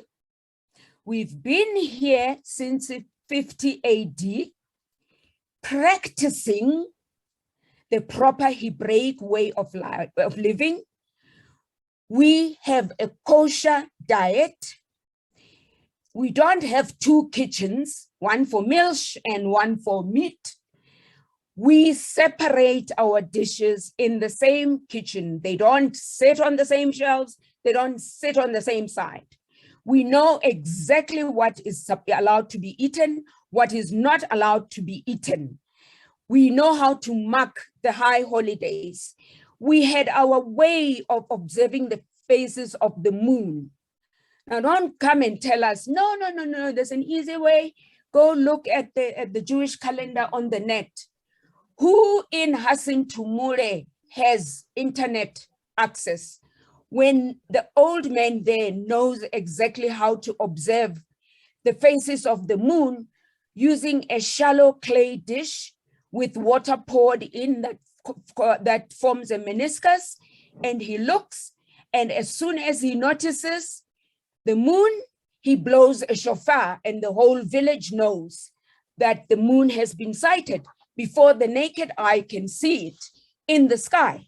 And everybody knows that whatever important day we were waiting for has started. We have our own burial rituals. We dig a grave with a shelf on the side where we will put the body that is wrapped in white linen, and we bury the body without the soil resting on the body. That is how we do it. We do not go to church. We don't take the body to church, and we never leave our dead body alone until burial. So don't come and start telling us about the Hevra Kadisha and yada, yada, yada, yada, yada, yada. That is not our way.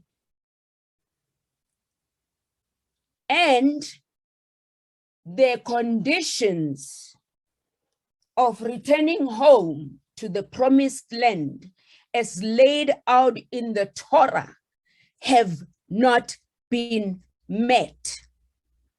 The current political state of Israel, the borders that were drawn in the sand were drawn by Britain and France because they were the colonizers then, and then the United Nations came in and rubber stamped it. That is why there's so much strife and suffering in that part. And when Hashem gathers us, he goes and gathers our brothers and sisters in China, in India, all of us in Africa, all of you Ashkenazis in Europe, in North America, our brothers and sisters in Latin America, in everywhere else. He gathers us and we're all of one thinking. This whole family sits around a table and talks like one united family. And if you look at it, when we sit together, we are great in numbers. Then we can go home. And the purpose that Hashem has created us for, which is to heal the world, will be realized. And the period of the Mashiach will come. We do not believe Jesus Christ was a God. Yeshua ben Yaakov was a rabbi and maybe a prophet. He was a fellow Jew. So let's not hate the guy. He did not introduce Christianity. People decided to introduce that sect of religion. Judaism or Hebraic practice is not a religion. It's a way of life. It's a commitment to Hashem. We chose him and he chose us. That is why we are called the chosen people. But right now we're turning our backs against him and we're not listening. Lufuno, sorry for, I'm done. Lufuno, I'm done. Lufuno, sorry for interrupting you, but just to let you know that you have 5 minutes left, no more. Thank you. Okay, so that last part I was preaching, but I was telling the truth. Recognize the Lemba. We are done with being prodded and researched. So what's the next test you want to do? Mitochondrial?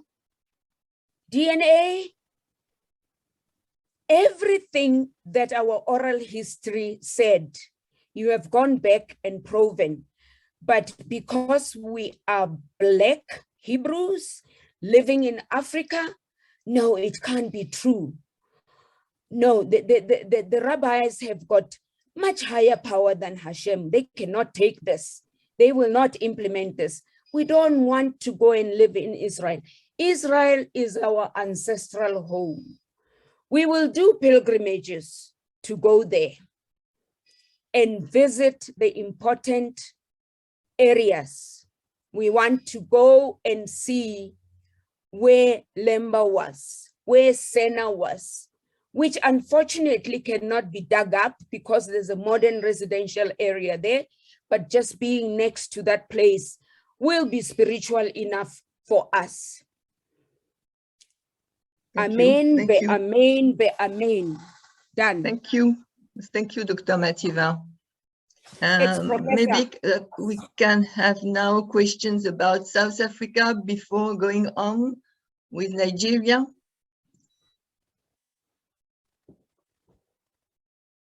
Other question to Professor Magdal-Leroux and to Dr. Mativa? She's also professor. Yes, Professor Mativa. Professor Mativa as well. Sorry, Lufuno. No, someone wants to know. I don't yet know you in person. Now I have light. Oh, now it is perfectly bright. Someone wants to know if Professor Mativa can send us the PowerPoint so we could share with the guests. Sure. I just need to know who I need to send it to. Maybe to my you, colleague. Edith? Yes, Edith or my colleague El Shaddai, you can send it to her. She'll contact you. Okay, Absolutely. I'll do that. Yeah. Thank you.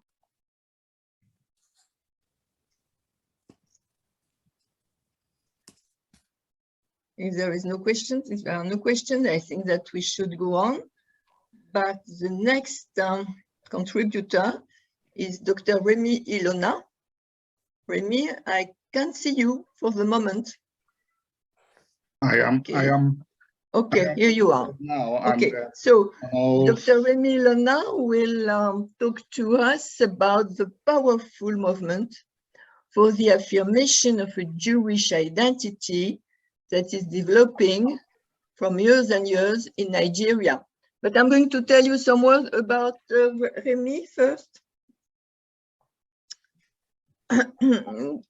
Remy Ilona is a PhD candidate at the University of California, Riverside, where he also functions as a teaching assistant. He is also the Secretary General of the Hebrew Igbo people, an Igbo sociocultural organization, and is also, etc. Is a prominent person in Igbo development of Judaism. It's over to you. Hello, everybody. I am very, very happy to have the opportunity to talk about the implications of the rabbinical ruling that Igbo people are Israelites. Taking off from this point is important. The ruling was specific that we are Israelites, not Jewish. I didn't think it was necessary. Otherwise, I would have come along with a copy of the ruling, because I followed the presentations about the Ethiopian, the Beta Israel. They were recognized as Jewish. We are not Jewish. We are Israelites. I will read. When a Bedin, Jewish religious court, constituted by Obadiah Alliance, a Sephardic Jewish organization, which Dr. Haham Rabbi Yehonatan Elazar Mota was its head, was its lead judge, ruled mid-January 2022 that the Igbo people are descendants of the biblical Israelites. Many issues of monumental importance were, in my view, settled, and some were raised. I will talk about these issues that are raised. We are not a part of the Jewish community, but we can't also stay out. Just like our experiences with the Jewish community are like our experiences with genocide. The Igbo genocide was in some ways just as bad as the Holocaust. It wasn't addressed, but it has not been successfully dismissed. If you pick up 20 books that discuss genocide, you will find Igbos mentioned there, but because nobody was brought to trial, it seemed as if nothing happened, but the world saw 3 million people starved to death. Likewise, the Igbos don't feature, even though they should, in all discussions pertaining to the Jewish people. If the Igbo people are part of that family, the Igbos should sit there where the Ashkenazi Sephardi are sitting. But Igbos are not there, but they can't also be pushed aside.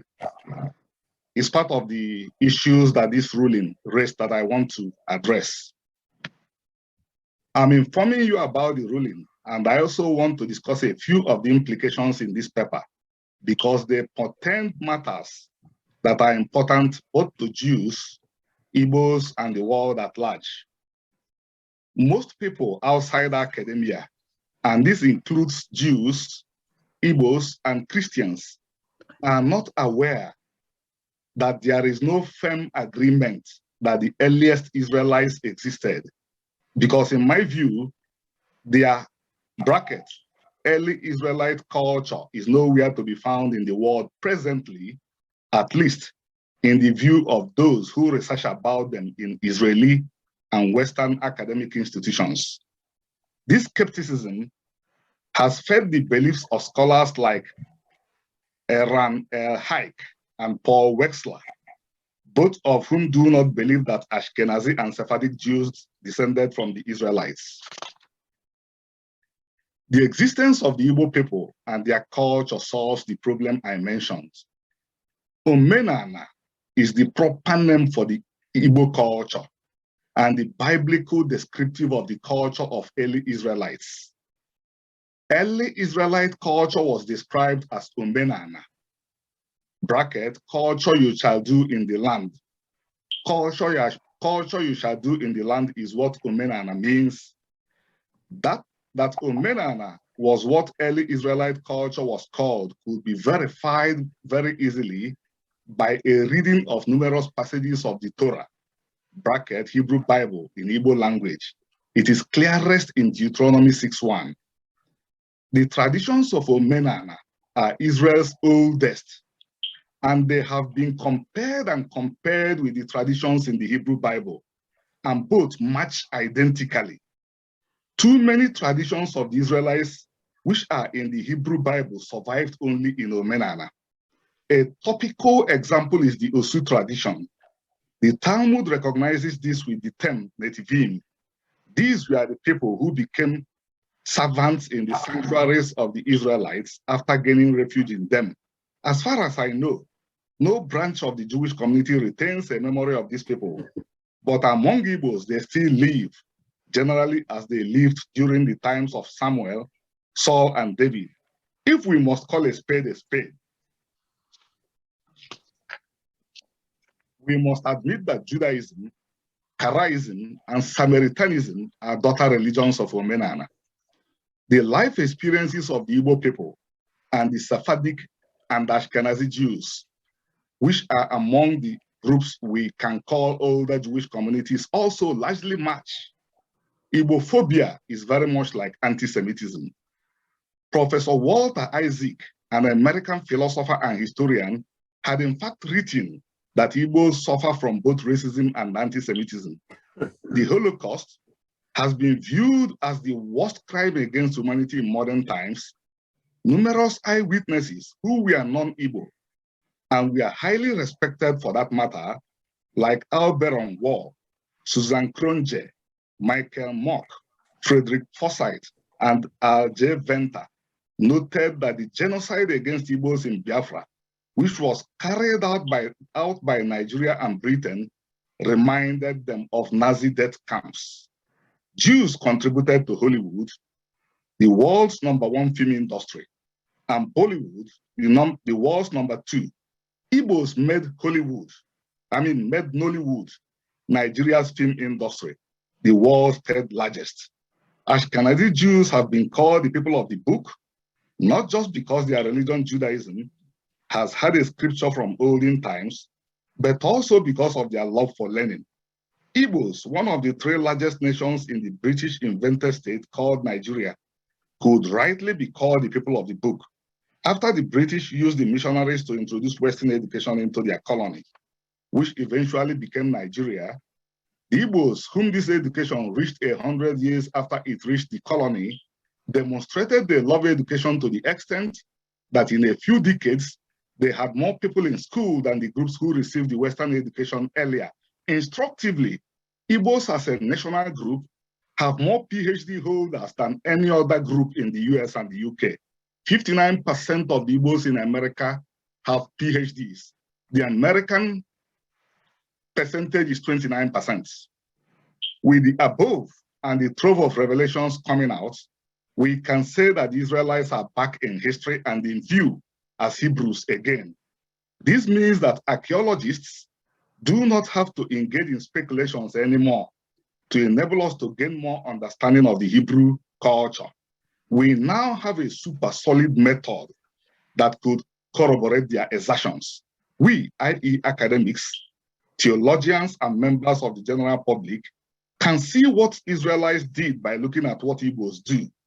This means that we can at last know many things we are yet to know about these enigmatic people who have gripped the imaginations of millions, if not billions, throughout recorded history. By the way, Igbo or Igbo are other ways of saying, writing Ibri or Ivri or Hebrew. Hebrew is English for Igbo, and for the modern Hebrew, Ibri and Ivri. Again, this means that curious people, quotes, found especially in the media, who are skeptical for different reasons I won't go into about the Hebrew origins of the Igbo people, no longer have to offer up the strange and self-serving quotes, they are not recognized by the state of Israel. One of the functions and prerogatives of the state of Israel is not to know and recognize the people who are linear descendants of the ancient Israelites. The modern state of Israel is not the ancient Israelite state that broke into Israel and Judah. And as far as I know, even though modern Israel and Igbos had a special relationship until the collapse of Biafra translated to precipitous decline of Igbos, Israel's leaders have not thought that it was expedient to face the Igbo-Jewish relationship. bearing in mind that the relationship with Nigeria is very important to Israel. Accordingly, they have faced other priorities they view as more pressing, rather than studying Hebrew, Israelite, and Igbo cultures and history.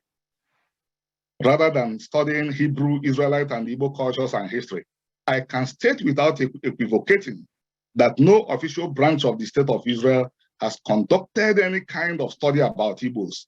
However, this does not mean that Israel cannot sponsor a study of any group it finds interesting, as Japan, the USA, Russia, and any other country or organization will be right to do.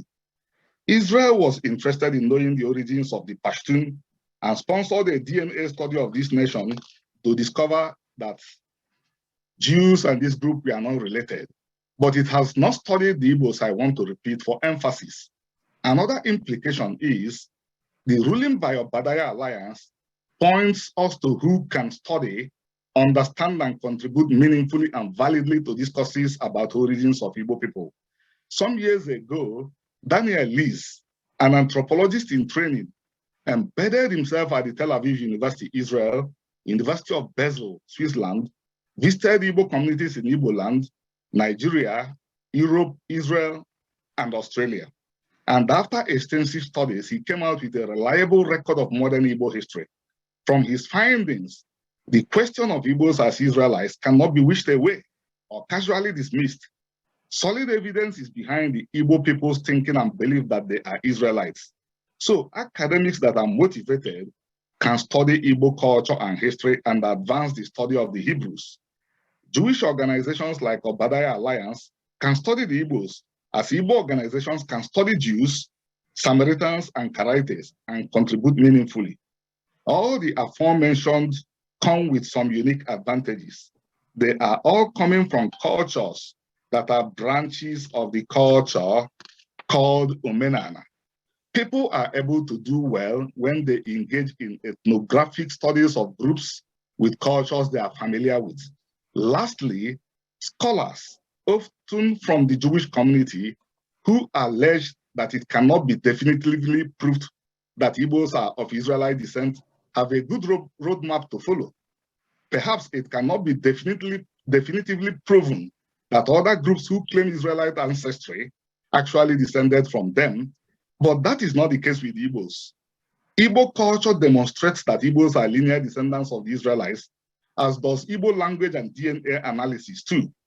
Lying at the library of the University of Ibadan, Nigeria, is an MA thesis that shows Igbo language and Hebrew to be genetically related.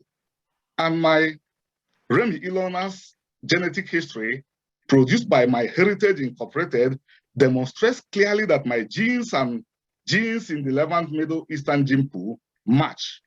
Thank you all. Thank you, Remy. Can we have questions about Nigeria now?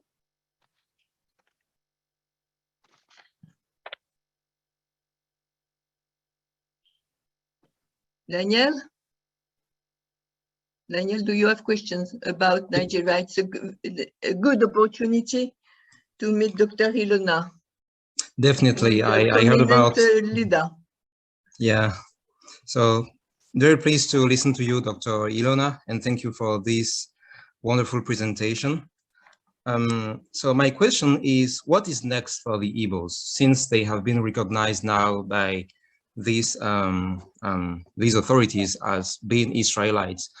Will they attempt to migrate to Israel, or what is coming next? That's my first question. My second question will be how to clearly identify the Igbos, because although they are recognized as one of the three major ethnicities in Nigeria, there is intermarriage between different groups, and there are also some smaller groups that are broadly categorized as being Igbos, although they have some little distinction. So how will you differentiate among all these groups? So thank you.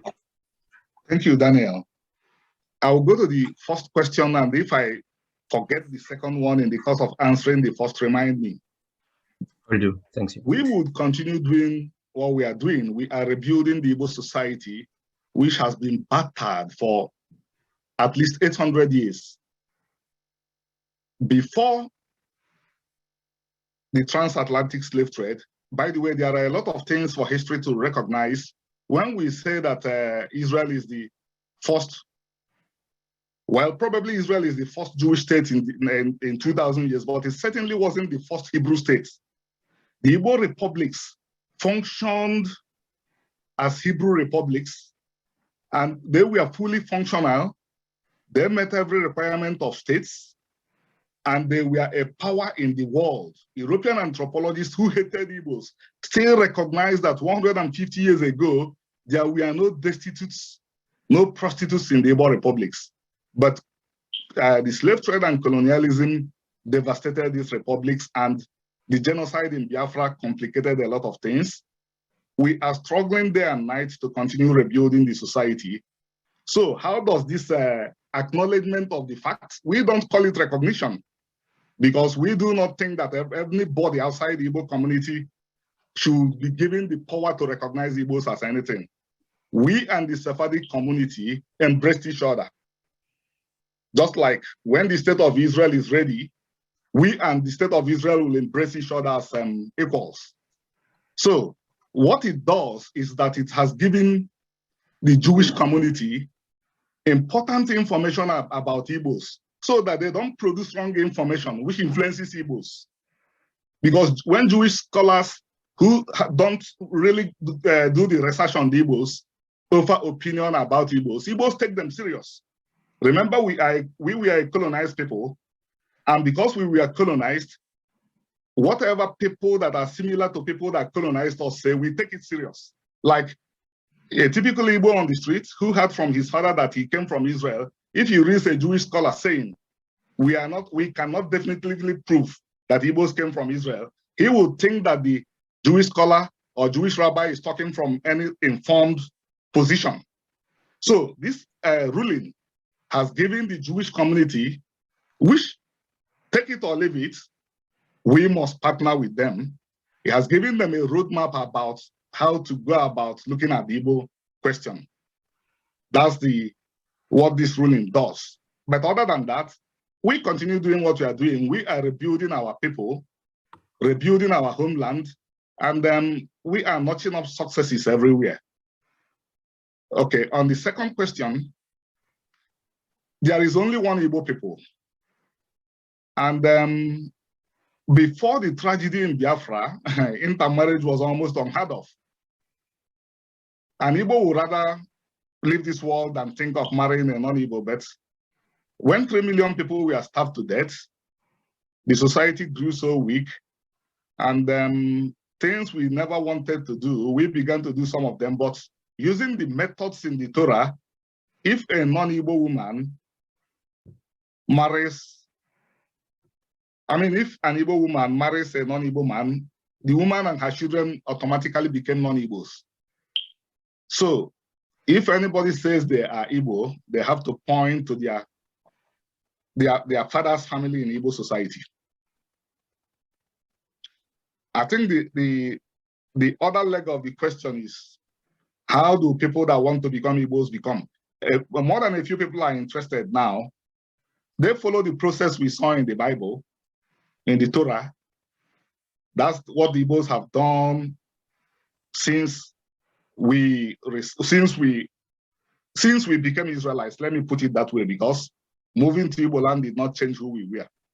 If though the experiences we have are that people that wanted to shift, as I am from an Igbo community now, if I want to join another Igbo community, I will have to identify a family, an Igbo family that will accept me in that community. I will join that family and become a member of that family.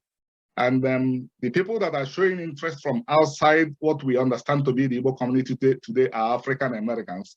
Our instruction, our advice is that they locate an Igbo family that is ready to accept them.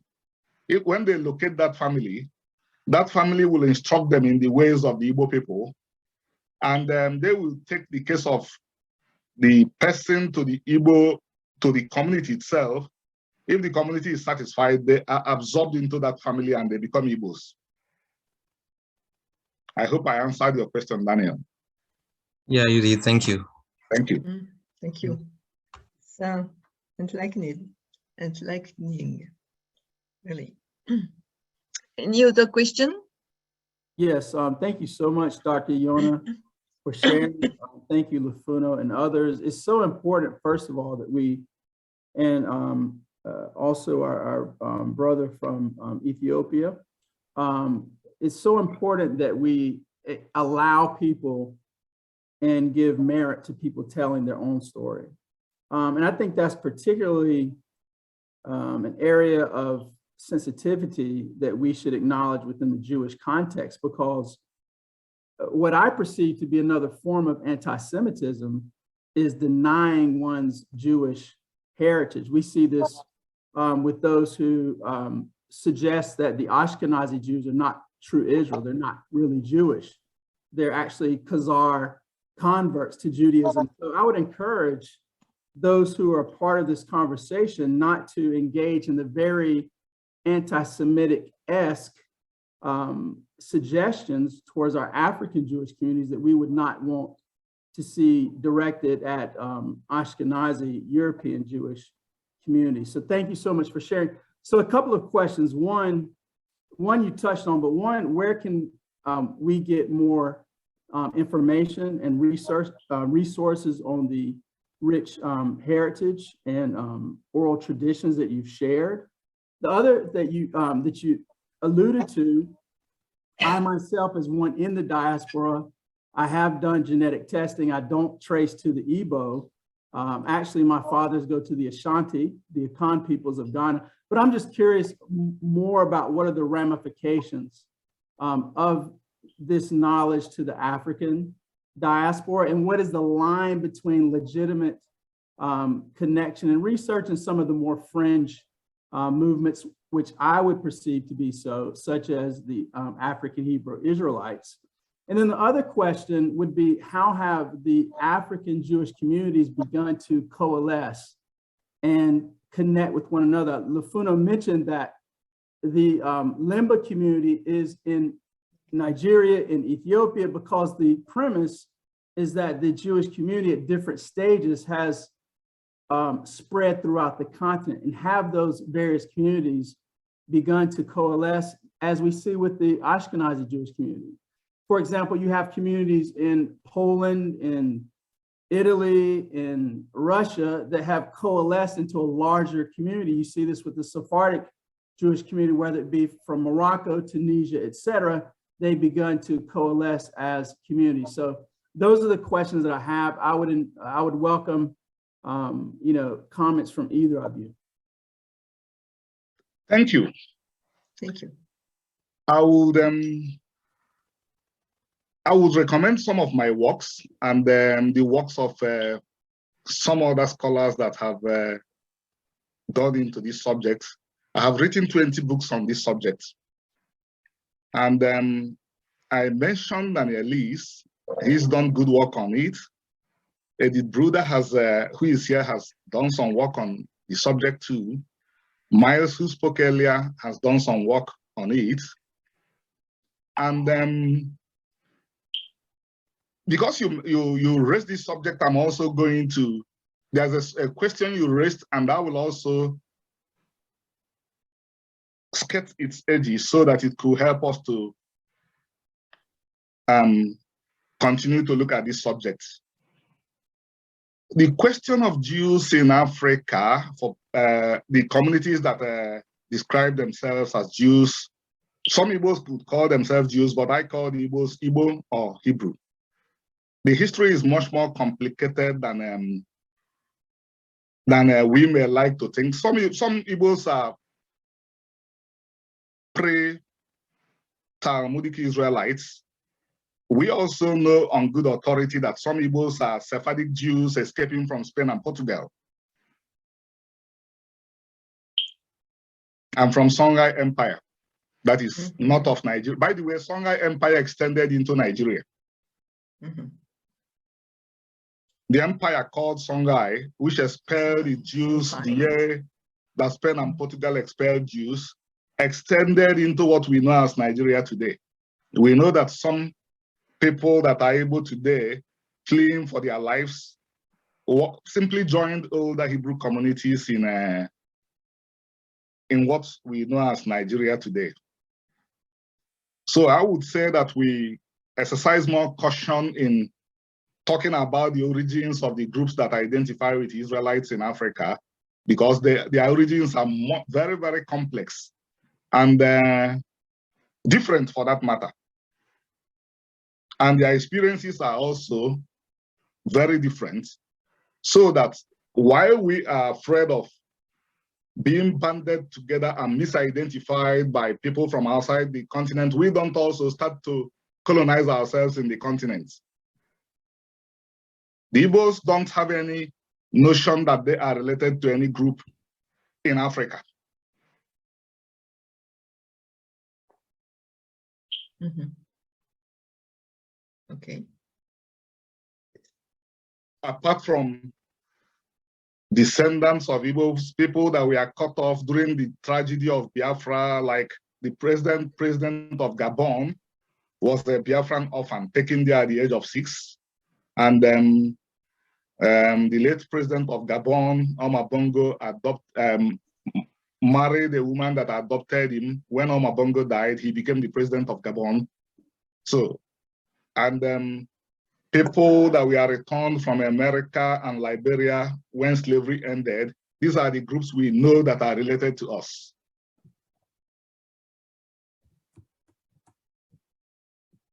Thank you.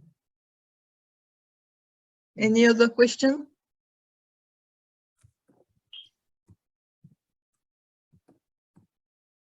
Okay. We are supposed to have a 15-minute break, but if you agree, I think that we could go on, would continue with Ghana. Is Janice Levy with us or not? I am. Janice? Yes. Okay. Yep. So do you agree to go on, Janice? I think so. I think that's fine. I can see you. For the moment, I can see you. Okay. Let's see here. No? Yes, now I see you. Great. I can see you. Okay. So now we are going to talk about, Janice is going to talk about Ghana. Mm-hmm. At the origin in Ghana, there is a community, the House of Israel. This community started by the revelation of a man, Choki Rafa. Janice and Alex Arma, who is the leader of the community, are going to talk to us about the extraordinary journey of this community towards Judaism.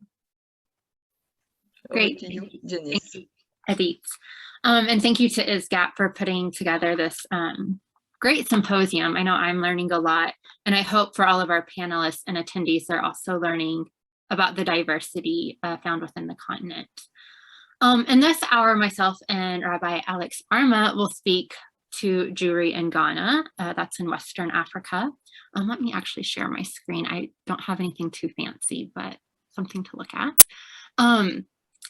And my title, Revelation Unveiled, Imagining and Reconstructing Judaism in Ghana, certainly could speak to the origins of the House of Israel, but I'm actually going to go a bit left and leave Alex to talk about Jews in Ghana. As a Jew in Ghana, he can speak better than myself about how it is to be Jewish in the contemporary moment of Ghana, but also in its longue durée, if you will, historically. So for me, my talk, while again, I can speak to the House of Israel's origins, this notion of a revelation to the earliest member, that his people and the ancestral practices were Jewish, and I'm air quoting that, and I'll explain that why in a minute. This was predicated on ancestral practices and potentially oral histories. I'm speaking more so to the revelation of unknown histories to Western and largely white academies and audiences, or the global North, as Marla pointed out in her time. The cultural turn and linguistic turn in the academy of the 20th century brought about an increased awareness of marginalized histories, but only till recently are we seeing more active institutional effort to let the subaltern speak, or these marginalized voices. That is not to have Western voices penning these histories. And I understand I'm part of that group. Not just penning what we see, what's observed, but the voice of the Imperial Archive, which has been seen as the legitimate source of the past. Rather, we're now more so emphasizing and adding to the curriculum histories produced in and from the continent by its indigenous scholars and through modalities and methodologies not fully seen as legitimate by the Western Academy. I know in my field of history, I still have colleagues outside of African history who still turn their nose down to oral histories as not a legitimate. There's this hierarchy of credibility, and this textual archive is seen as the creme de la creme, and oral histories and even ritual archives, which Yerushalmi and Zahor talks about, that was the way of preserving the past for Jews in the medieval period before a written textual history became more prominent. And so I want to highlight that this discovery of African Jewry is not necessarily a discovery, and Professor Mativa mentioned this. The discovery of Africa was not discovered by Europe. Africa was always there. It was merely the discovery of European ignorance of Africa. And I would like to pose that this contemporary discovery of African Jewry is more so an ignorance of scholars who have not focused on the diversity of Jews and their histories. I want to echo back to Charles in his opening remarks talking about historical possibilities and not treating African Jewry as a historical impossibility with contemporary reasons and responses and answers as to the presence of Jews in Africa. A quick footnote on the terminology. When I air quoted Jewish as the revelation for the House of Israel, I want to articulate that Jewish is more of a contemporary term that is the best communicator of a contemporary identity for those who practice Mosaic laws or derivative of Mosaic laws or the evolution of Mosaic law. So we can slap people on the wrist with semantics to say, oh, you're not a descendant of the tribe of Judah or Judaism. Ethiopian Jews arguably admitted under Israel with it being under the law of return as descendants of the tribe of Dan. You have Remy who mentioned the tribe of Ephraim. And so, yes, there's Hebrews and Israelites, and sometimes that gets convoluted. Hebrew, Israelite, Judaism is all synonymous. And I'm saying, I know as scholars, those are separate, but Jewish can also become a term that just marks the most contemporary kind of lingua franca vernacular of someone who practices Jewish law. Understanding that there's splinters within the tribe of Judah when we see the Alliance Israélite Universelle, secularizing Jews in Northern Africa to become French citizens, and kind of making taboo some of the more ancient practices so that a secular Vichy France will again acknowledge their citizenship. But that then leaves the Jewish communities on the northern fringes of the Sahara, southern North Africa, to not be seen as Jewish or as modern Jewish or normative Jewish. And so there's all these hierarchies of, again, credibility, not just within the archive, but now within proving a Jewishness or a Hebrew identity. So contemporary African Jewry is really a bit problematic because I think, again, we can speak to contemporary scholarship that is now interested in the other. With the creation of Jewish studies programs in the academy, I think the focus was originally on Ashkenazi, an emphasis on Holocaust studies we see in Jewish studies programs because of nearly being wiped out by the Holocaust. It's becoming more and more popular to see Sephardi histories. It's flirting with these non-white populations by living amongst, but not necessarily non-white. Again, to echo Charles's beginning statements that whiteness is a fluid category where not even a century ago, Ashkenazi Jews were not seen as white by Nazi Germany. And so we have to really contend with these terms and these spectrums and polarities of Black to white. And then you have the Mizrahim, who are understood as those who remained in Israel or in the Middle East and North Africa. And that distinction, that geographical contemporary distinction, MENA, is also a way that obscures our understanding of a Jewish past because it cordons off a zone of geography that doesn't interact with the rest of the world per se. And I speak to that in the sense of my next point, which is not only do we have to really interrogate this notion of contemporary to whom, but also we have to reclaim Africa as one continent. This symposium also, speaks to Sub-Saharan Africa. Some people would say Black Africa, again, thinking of, is North Africa not Black Africa? What is the spectrum of whiteness and Blackness? But it's to iterate and emphasize as an Africanist, I was trained as an Africanist, that Africa is one continent. Historians Gillian Leiden and Iris Artman mentioned this kind of problem of treating Africa as two Africas, with North Africa and then Sub-Saharan Africa, with the Sahara not being a porous zone where people, ideas, materials were traded back and forth. I'm going to go to my next slide to show you how connected North Africa is to specifically Western Africa. I can't speak to the rest of the continent. That's not my area of expertise, and I won't pretend to know. But from the 6th century onward, you have these trade networks, these vast trade networks across North Africa into West Africa. And we have utilized in Jewish studies Boytine's work of the Cairo Geniza to definitively this foregone conclusion that Sigil Massa, which is, I don't know if you can see my pointer, but it's up in the northern part of, it would be on the north of the Sahara, was the southernmost area that Jews inhabited. This is based on letters found in the Cairo Geniza. And yet we're using one archive as a definitive source instead of corroborating the Arabic sources that mention Jews in the Sahara and beyond, the Hebrew documents found in Timbuktu, the Arabic documents that use Arabic script to spell out phonetically Jewish Hebrew terms, the polyglots of Jews who were traders across this region and were familiar with local languages and trade networks, the Jews who were hired, if you will, to make this dangerous journey across the Sahara because handling gold was taboo for Muslim men. And so Jews were seen as expendable lives in these Muslim territories. A famous atlas that many of you may be familiar with, the Catalan Atlas of 1375, created by a Jewish man, Abraham Kresk. Others will argue these were Arabic and Muslim ethnographers in the 11th century. Jewish interlocutors could speak to the Duke of Goa in Iberia about the political climate beyond the Sahara. So we see these Jewish migrants and merchants being experts as to the landscape and being informants, yet we don't have them peppering a lot of our manuscripts. And I would say this is similar to what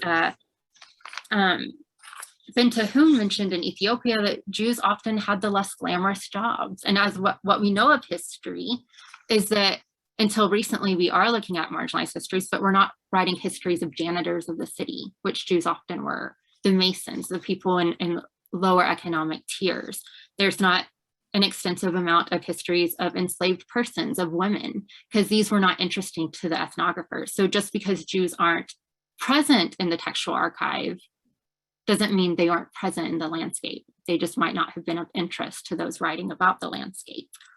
And so we have to contend with this history of movement between North Africa and West Africa through the interior.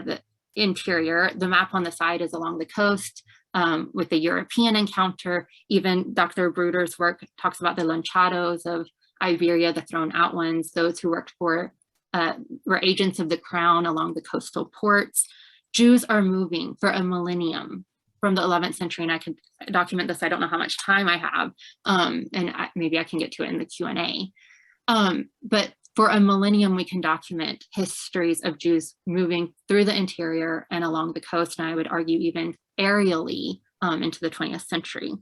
And so in that, I think charting out this long array of Jewish presence temporally and geographically is to point out that West Africa has not been devoid of Jews or Jewish communities until the enigmatic appearance of communities emerging or re-emerging in the 20th and 21st century. And thus it's not a phenomenon, which is often, often articulated as a phenomenon, but rather I would say it's epiphenomenal. And we should be asking, what is the catalyst? What are the historical motivators?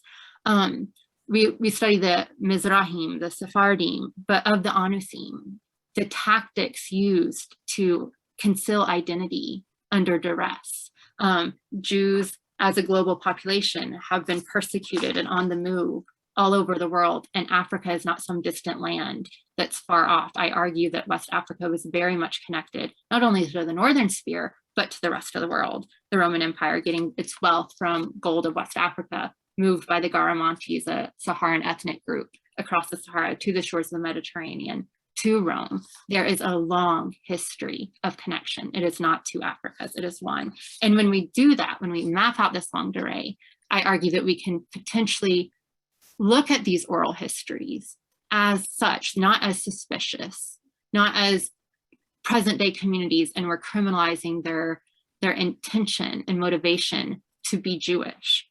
It also complicates, I think, throughout this panel, I hope what our attendees are hearing is that there is no one answer. The Abayudaya of Uganda has no ancestral connection, they claim. In Cameroon, you have people watching YouTube videos interested. The buff man. I'm sorry. Can I buff? Answer to this entire continent that's so diverse and so large. And just like we can't have a one size all fits answer for all of Africa, we can't even in Ghana. And I think Alex might be able to speak that Seshwi do relay a migration history back into the medieval period to Timbuktu, where we know there's Jewish presence through cemeteries, epigraphic evidence, archival, trade documents. And then that which is emerging in Accra, who he's working with, that have interest in Judaism. The Ashanti sheltered the Seshwi. They were not originally Ashanti Akan by some oral historians of West Africa. They came from the north because of war, because of persecution. And so even in Ghana, the Ashanti relation to Judaism, the Ga, I can't even speak to. And so we have to, as scholars, diversify the continent. And back to what Professor Mativa was saying, we don't say European Jews or American Jews for all of North America. We shouldn't say African Jews. There's Ghanaian Jews, there's Seshwi Jews, there's Ga Jews, there's Igbo Jews. And so we have to start seeing these distinctions and understanding that there could be many answers to the histories and not one size fits all answer, because we won't find it. Edith, I might be running out of time.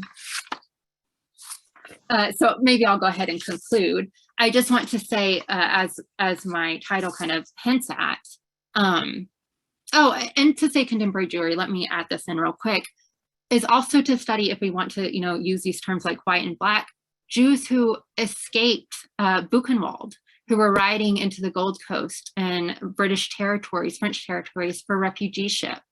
There are Jews coming in the 20th century because they're migrants and traders on shipping lines. And so Jewish Africa really explodes if we look at all the different diversities. And so it also pivots our understanding of Africa as not just a place that produces refugees, as we see this migrant crisis across the Mediterranean, but it's a place that was for refugees. In the 11th century, local indigenous communities sheltering Jewish persons being persecuted in North Africa, all the way to the 20th century, Jews finding refuge, few, but finding refuge in the Gold Coast, escaping Buchenwald and whatnot. And so Africa is not a distant other. It is a place of refuge, specifically for Jews. It's a place of commerce, specifically for Jews.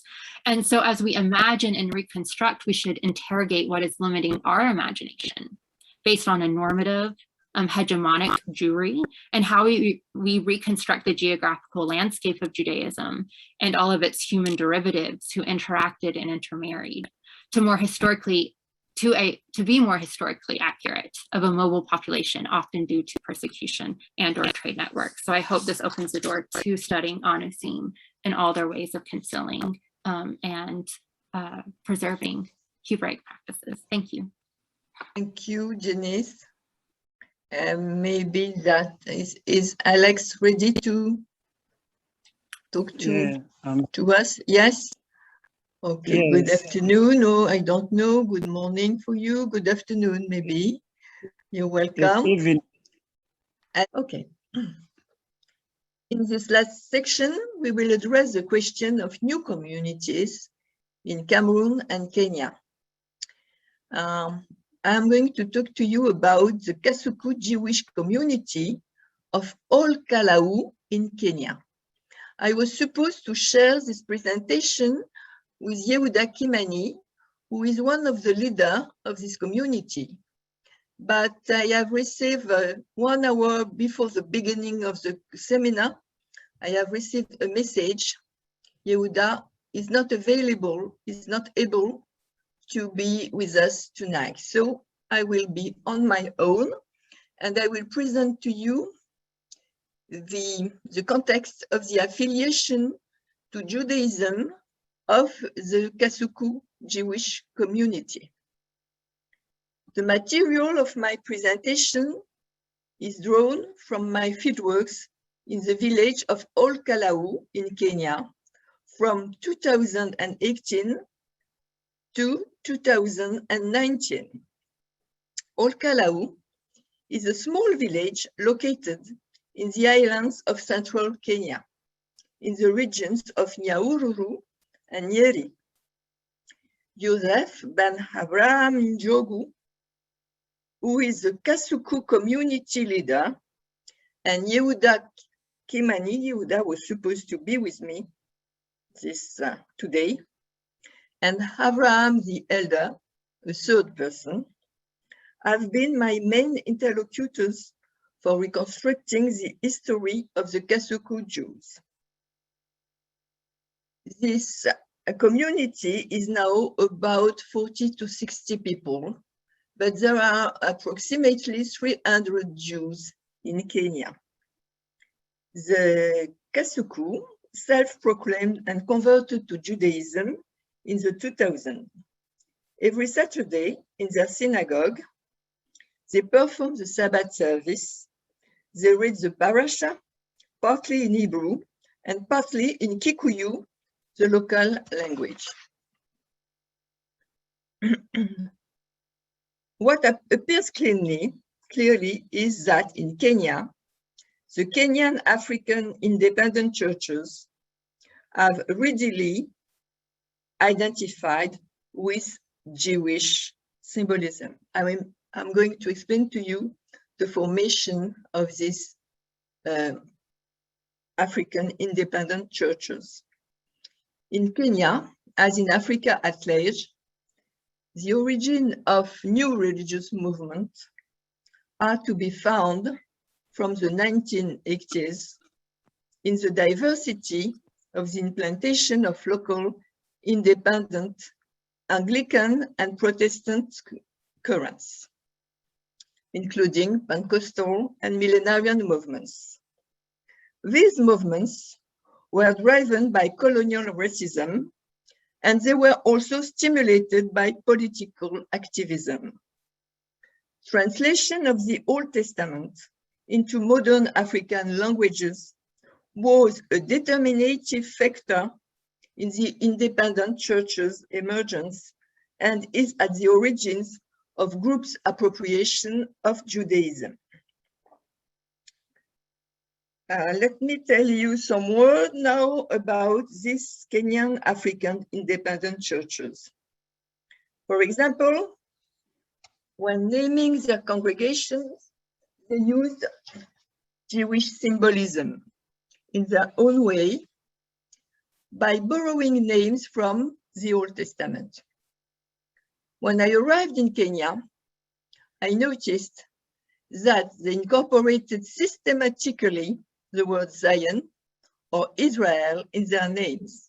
For example, African Zionist Church, African Spiritual Israel Church, Israel Assemblies of God, Lost Israelites of Kenya, and a myriad of others.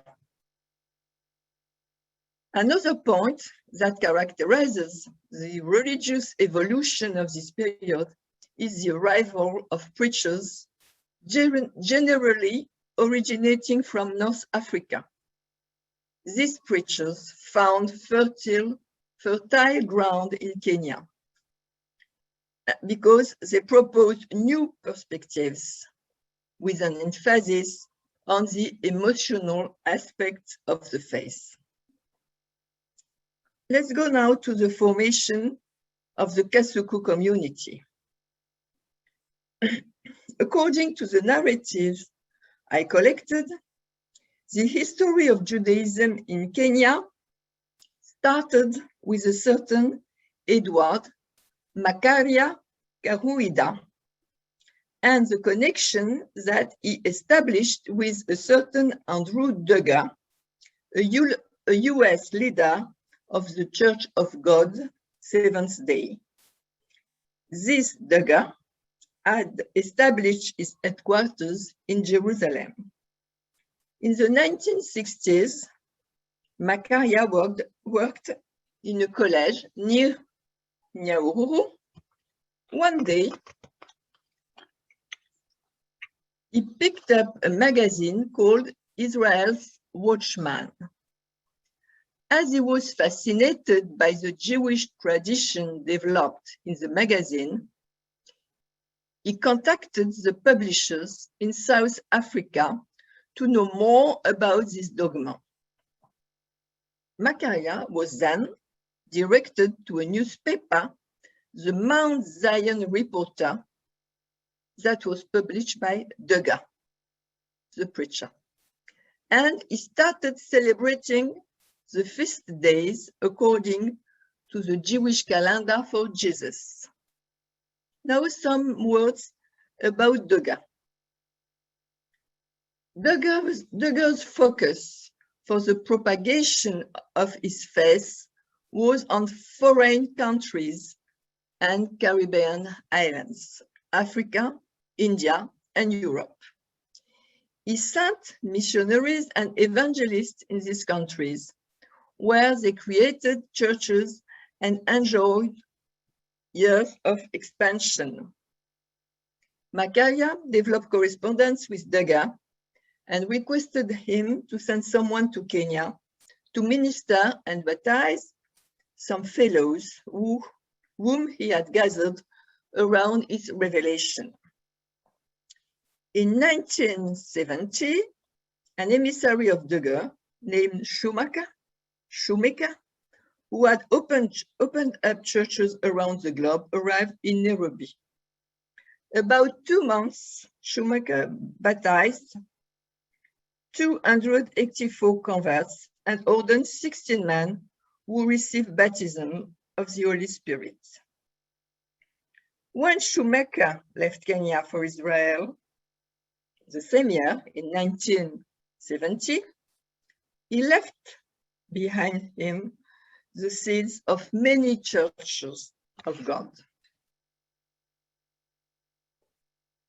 10 years later, in the 1980s, in the Old Kalau region, a certain Mungai Nganga became the founder of the Church of God, Seventh-day Jerusalem, from which stem some members of the Kasuku Jewish community. Joseph Njogu, the current leader of the community that I mentioned at the beginning, was a member of the Seventh-day Adventist Church. The people around him embraced Messianic Judaism until the late 1990s, when some of them decided to move to Judaism. When I asked Joseph, why were you unsatisfied with Messianic Judaism? Why did you decide such a change? His answer was clear. A group of people in the church studied the Old Testament and decided that they no longer subscribed to the New Testament and the existence of Jesus. And they wanted to become Jews, the chosen people. These readings and their comments sparked many theological discussions within the community. On several occasions during our conversation with Joseph, Abraham, and other members of the community, it also emerged that by embracing the Jewish tradition, they were also asserting their African heritage. But the central figure of these communities moved to Judaism appears to be a woman, the late Wanjiku Ngugi, who died in 2017. Wanjiku was an educated woman working in a government office and living in Nairobi. She was a Messianic Jew like the others, but she was deeply believing that she was a Jew and thought that Judaism was the right path. She is described as a martyr of the community of Kasuku. According to his son, I quote, "Nothing would happen without Wanjiku, the evolution of the community being based on her religious conviction and determination." Wanjiku was the first to go to the Hebrew Nairobi congregation, the synagogue of Nairobi, made up mostly of expatriates. It's a very small synagogue, where she started to pray with the congregation. From 1998, Wanjiku organized decisive appointments of the Kasuku with the Hebrew Nairobi congregation, and she became the intermediary between the community and the Israeli embassy.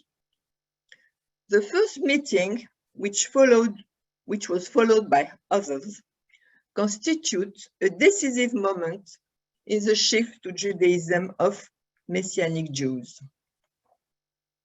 Joseph said to me about this meeting, "This is a moment when we started to understand the difference between Messianic Judaism and Judaism, and some of us chose to turn to Judaism.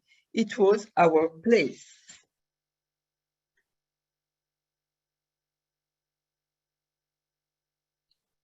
I have to point out that most of the Messianic church representatives who attended the first meeting, this first meeting, did not follow the path to Judaism.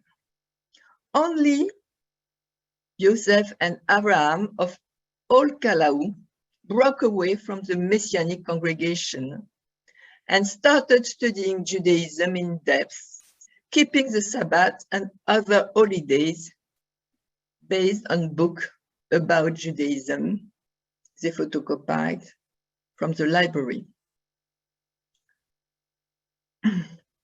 Now, thank you, Dr. Brodeur, for your presentation.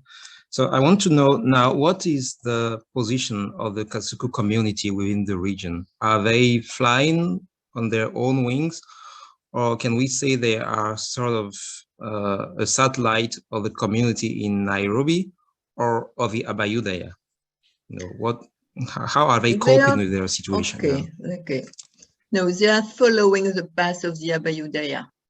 The children of the community and the future rabbi, who is from the family of the leader Joseph, of Yehuda, the one I mentioned, is trained in Uganda. All the children, most of the children, or all of them, they go to learn Hebrew and to go to school in Uganda. So they have some contact with the expatriates at the synagogue of Nairobi, but let me tell you that it is a very tiny synagogue with only some people. Most of the time they can make the minyan for the Shabbat and for the ceremony, to respect the traditions. So the context for the tool of their conversion is the Abayudaya in Uganda. So they are a conservative Jewish congregation, to say so, just like the Abayudaya. You can tell it like this. Yes, okay. Yes, they are following them. Okay. They are very good. Wanjiku, the lady I mentioned, was probably the one who made the contact with Gigi Keki one of the leaders of the Abba Yehuda before she died. He came once to visit the Kasuku, and then the process started, the process of conversion. Thank you. Hi, Alex, you with us? Yeah, Alex is the leader of the House of Israel community. He's a teacher who supports adults and children from the Jewish community in Ghana. He has been leading his community for 2006 till 2014. He acts as a communication officer to his community and the other Jewish communities outside of Ghana. Alex stayed with the Uganda Jewish community for 4 years to learn the Torah, and he came back to his community to teach them. He did his conversion and bat mitzvah in Uganda. Through his studies, he can now lead the service in Hebrew. Over to you, Alex. Thank you. In the olden days, like the time that our forefathers came to establish here in Xavier also, they have a way of worshiping their God. They have a way they do their traditions. They pour libations, they come together.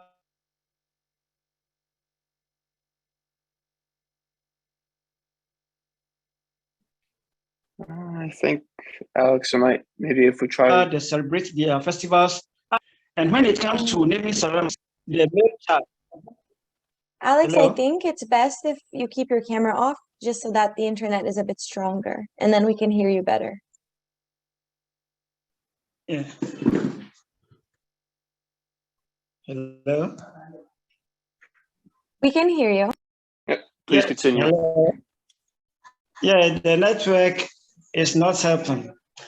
So the very day they do Brit Milah for the male child, which is 8 days after birth, the same day they give the name, they do the name ceremony, as we Jewish people used to do.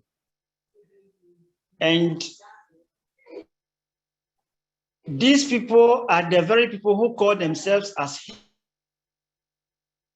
Hebrews. No written documents which was written down that they came from this place to Sub-Saharan here, but they have a tradition and their culture which we, current generation and the past generations, so many years ago, know that they are Hebrews. That's why I stood up to do the documentary so that I can trace the history of my people.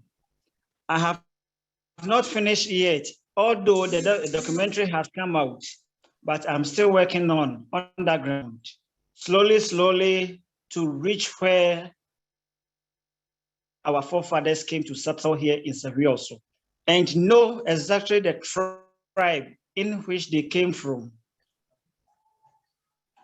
So I have not completed my work now. I'm currently leading the Jewish community here, and our dream is to go to Israel one day, but not currently. And if you ask me, am I ready to go to stay in Israel? I will tell you no. The reason why I will tell you no is I have a lot to do with my people here. The people need my service.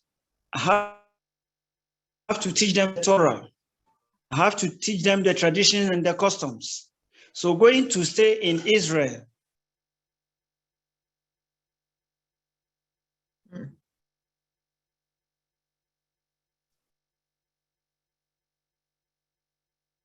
that means the light of my people is going to be doomed. When the time comes for us to move from here to Israel, then I know you are going all together. But as at now, me, my elders, the youths, the women, and the children has never come sit together to decide on that before. But if the opportunity comes, then you see how you will work on it. For us, we want to remain. So far as the Torah is one, you have one God, you believe that you have the God who created the heaven and the earth, who created Adam and Eve,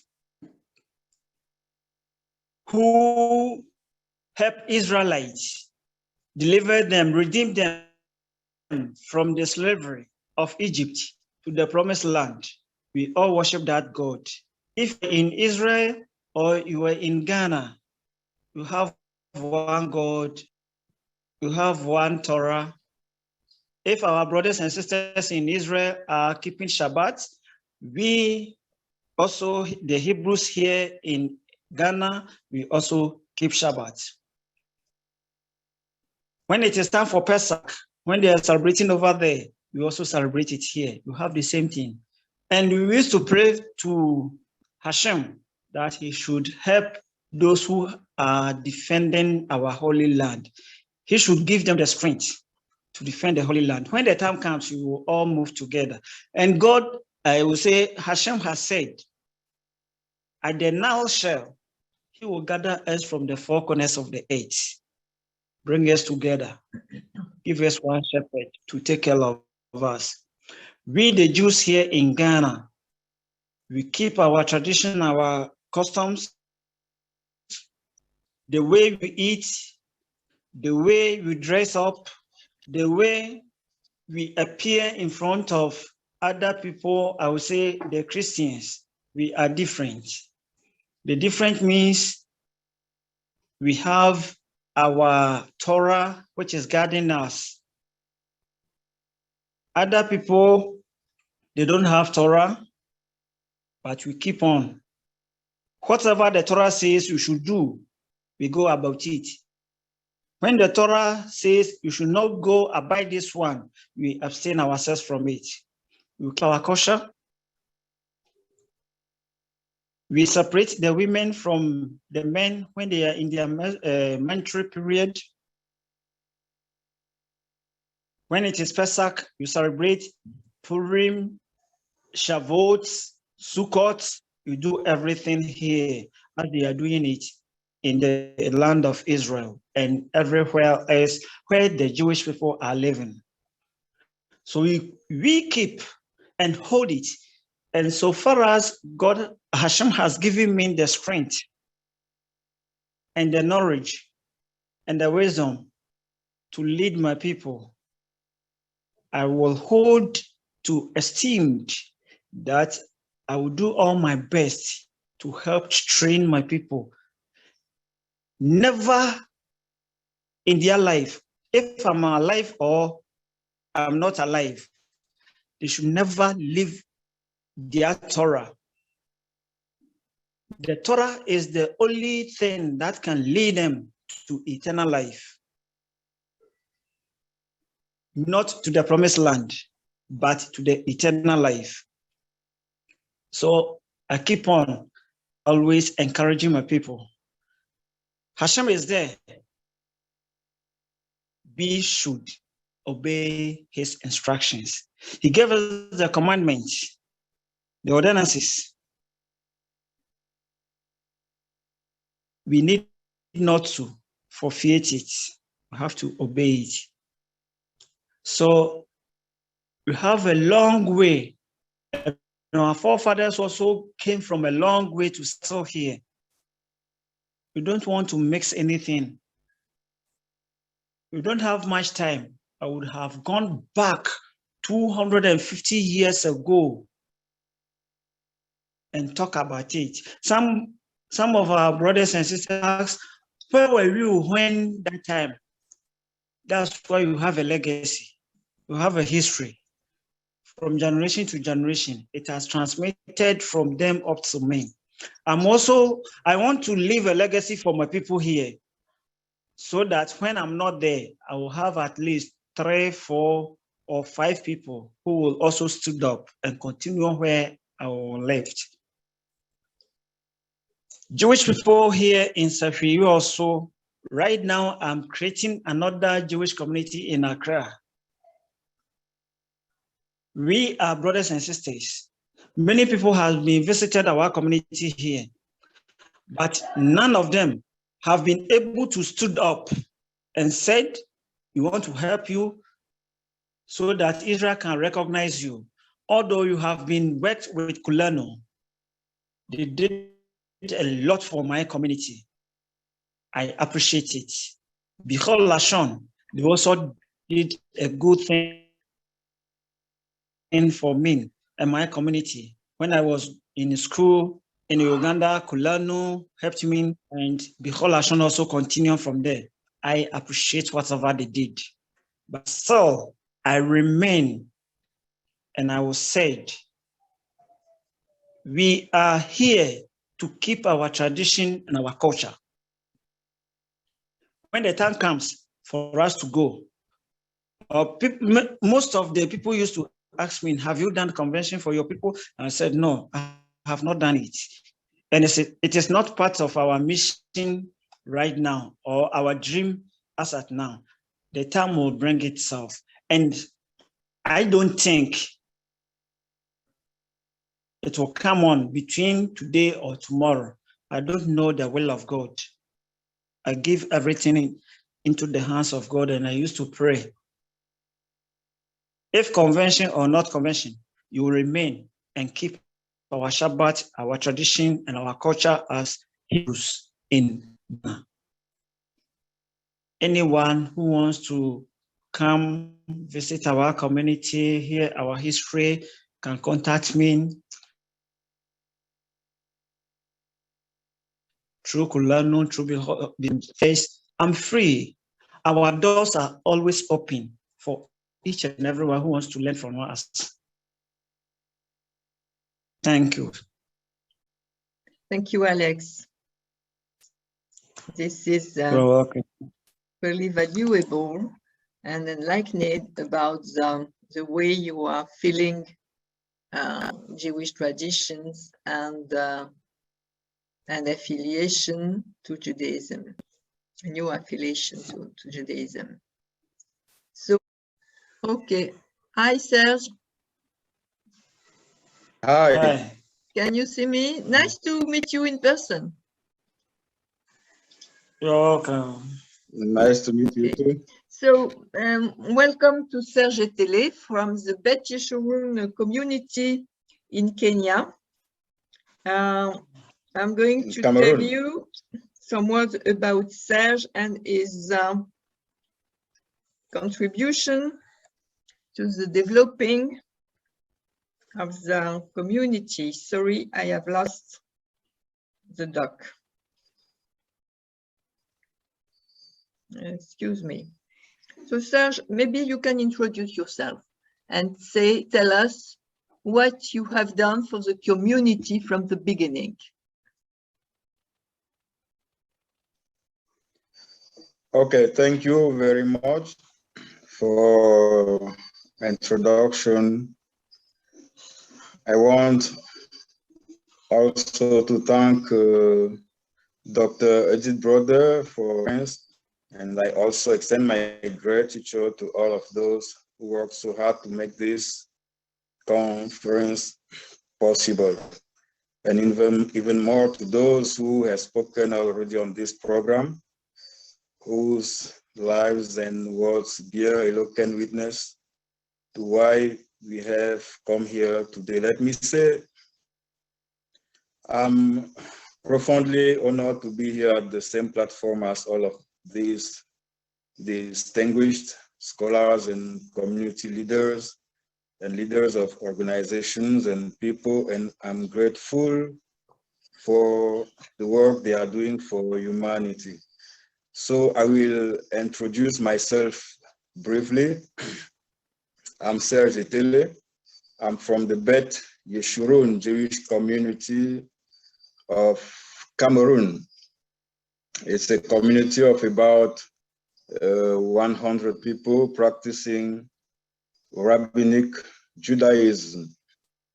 So I chose to discuss the subject of anti-Semitism, or excuse me, anti-Jewish sentiments in Cameroon. Cameroon is about 80% Christian and 20% Muslim. Basically, Cameroon is a very pro-Israel country by culture, at least because some tribes here claim to have Israeli ascendants, and also because Israel is very involved in agriculture and security here. However, this doesn't totally prevent anti-Jewish sentiments or attitudes among certain people or groups of people. When we embraced Judaism more than 20 years ago now, the feeling amongst our Christian neighbors when they learned about our Jewish faith was often hostile. In fact, anti-Judaism and then anti-Semitism have their origin and their complete root structure in New Testament and Christianity, because the New Testament portrays Jews as Jesus killers, and in many places describes Jews in a pejorative way. Many Christians often come to have negative feelings about Judaism and Jews. They believe that the Judaism model has failed and that God himself has replaced it with Christianity. And since then, Judaism has become something abominable, and so are those who still want to follow it.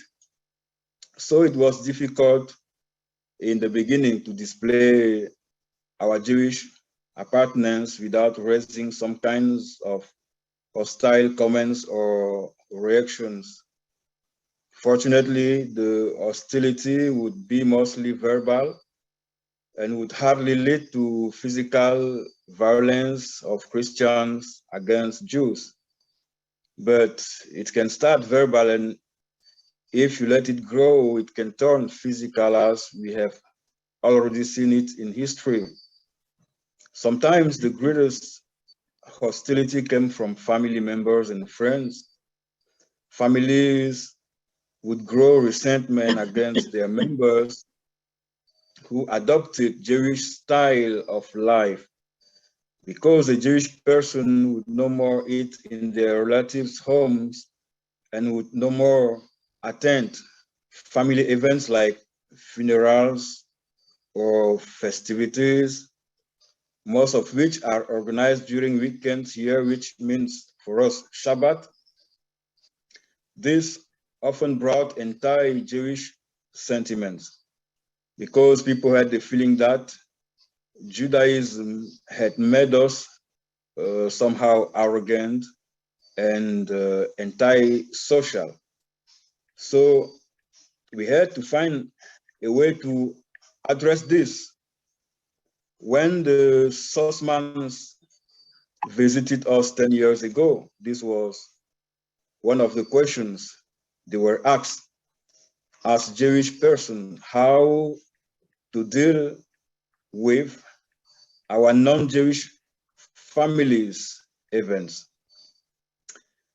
And they answered that we should try our best to communicate and be present before and after the events, and also to explain why we cannot attend events on Shabbat. And this worked quite well. With this, I came to realize that religion or difference of belief alone do not facilitate racist attitudes. There needs to be additional factors, and misinformation is one of these factors. Because when we didn't communicate, they felt like Judaism taught us to separate from family and friends and to no more care about them. But when we started educating people about our new religion, they came to understand Judaism better. And this brought more tolerance and sometimes sympathy and even admiration. But Torah itself also gives valuable insights that can help us understand the origin of racist attitudes and how to address them. Anti-Semitism is introduced in the Torah by the verse, a new king arose over Egypt who didn't know Joseph. This is in Parshat Shemot.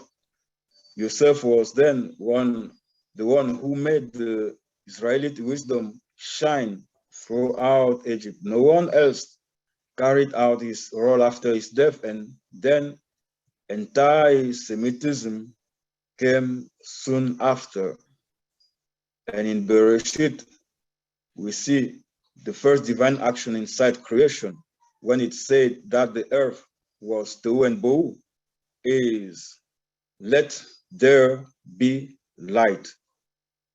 So I came to understand that where there is no light, there is chaos. When you bring light, then it's easier to start fixing the chaos.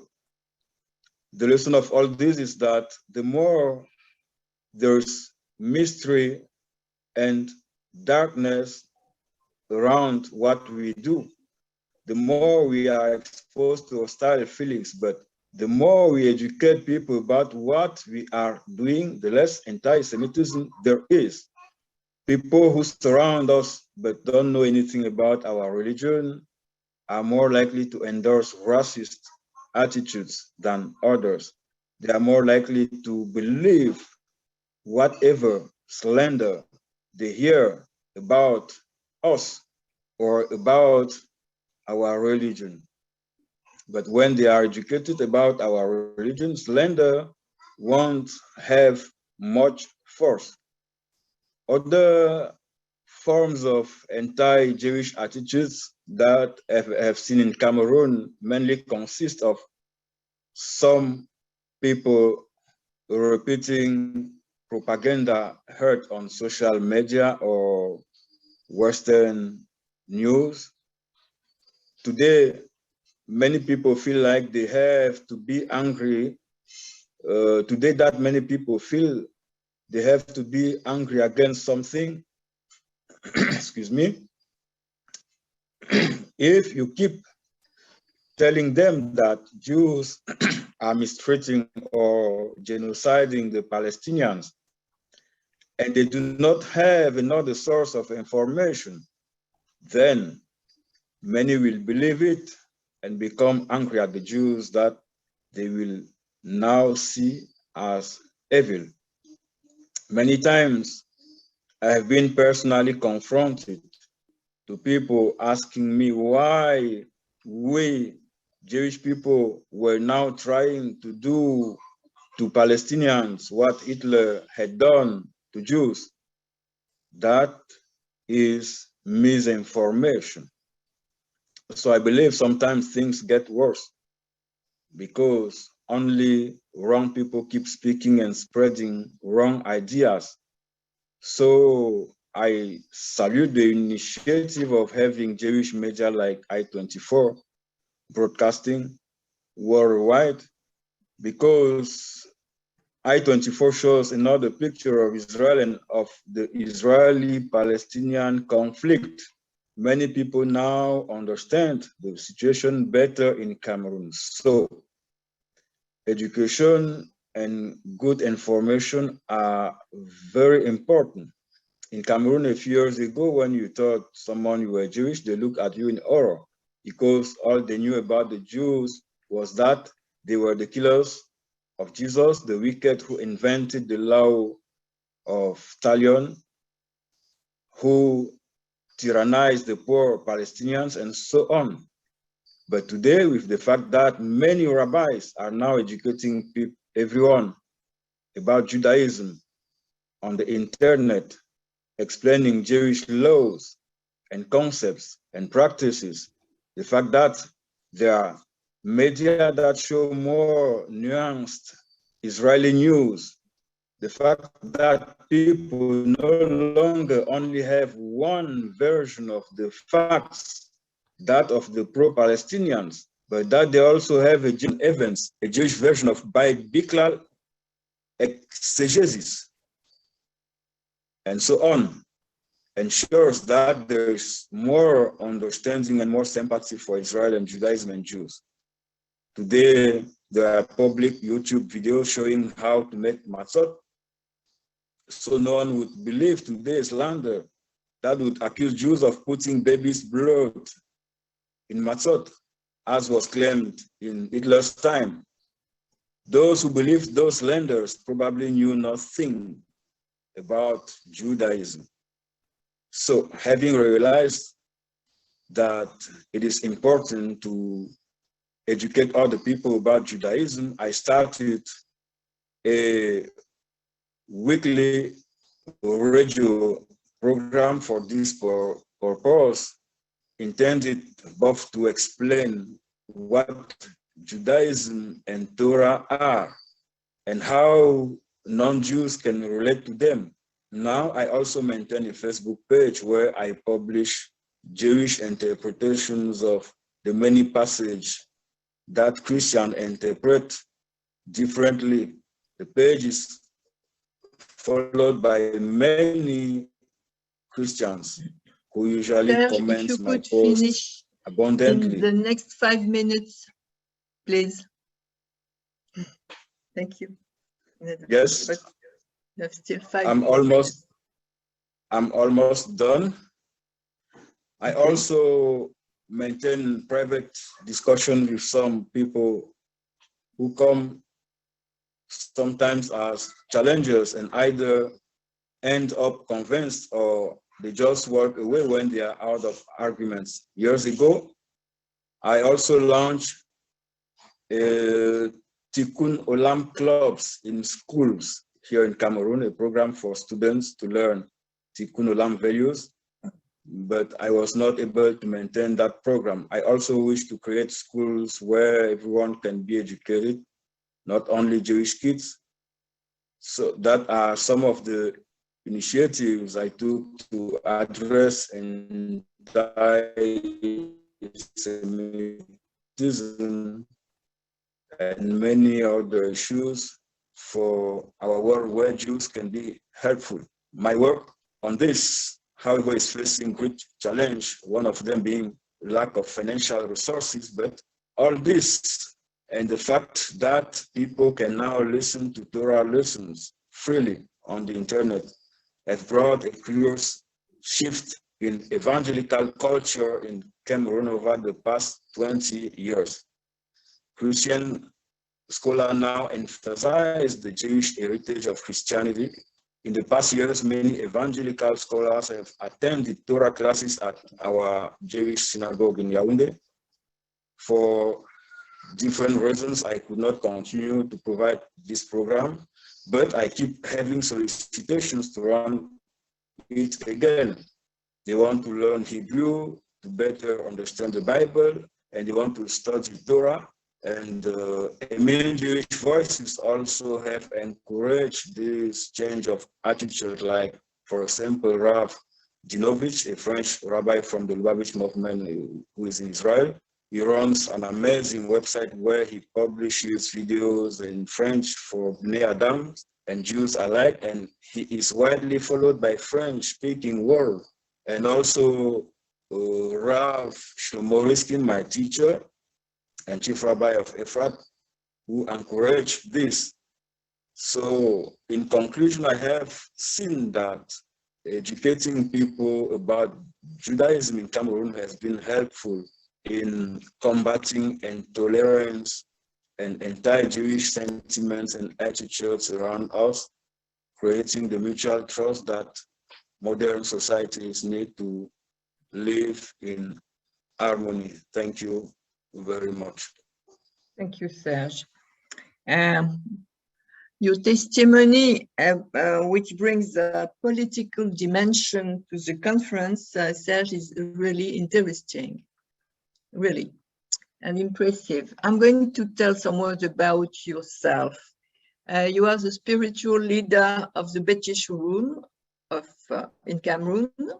You are a student rabbi, yes, and you entered the Or Torah Yeshiva Rabbinical School in Efrat, Israel, few years ago. At home, yes, you are the religious leader of the community. You told that it was a 100 people community.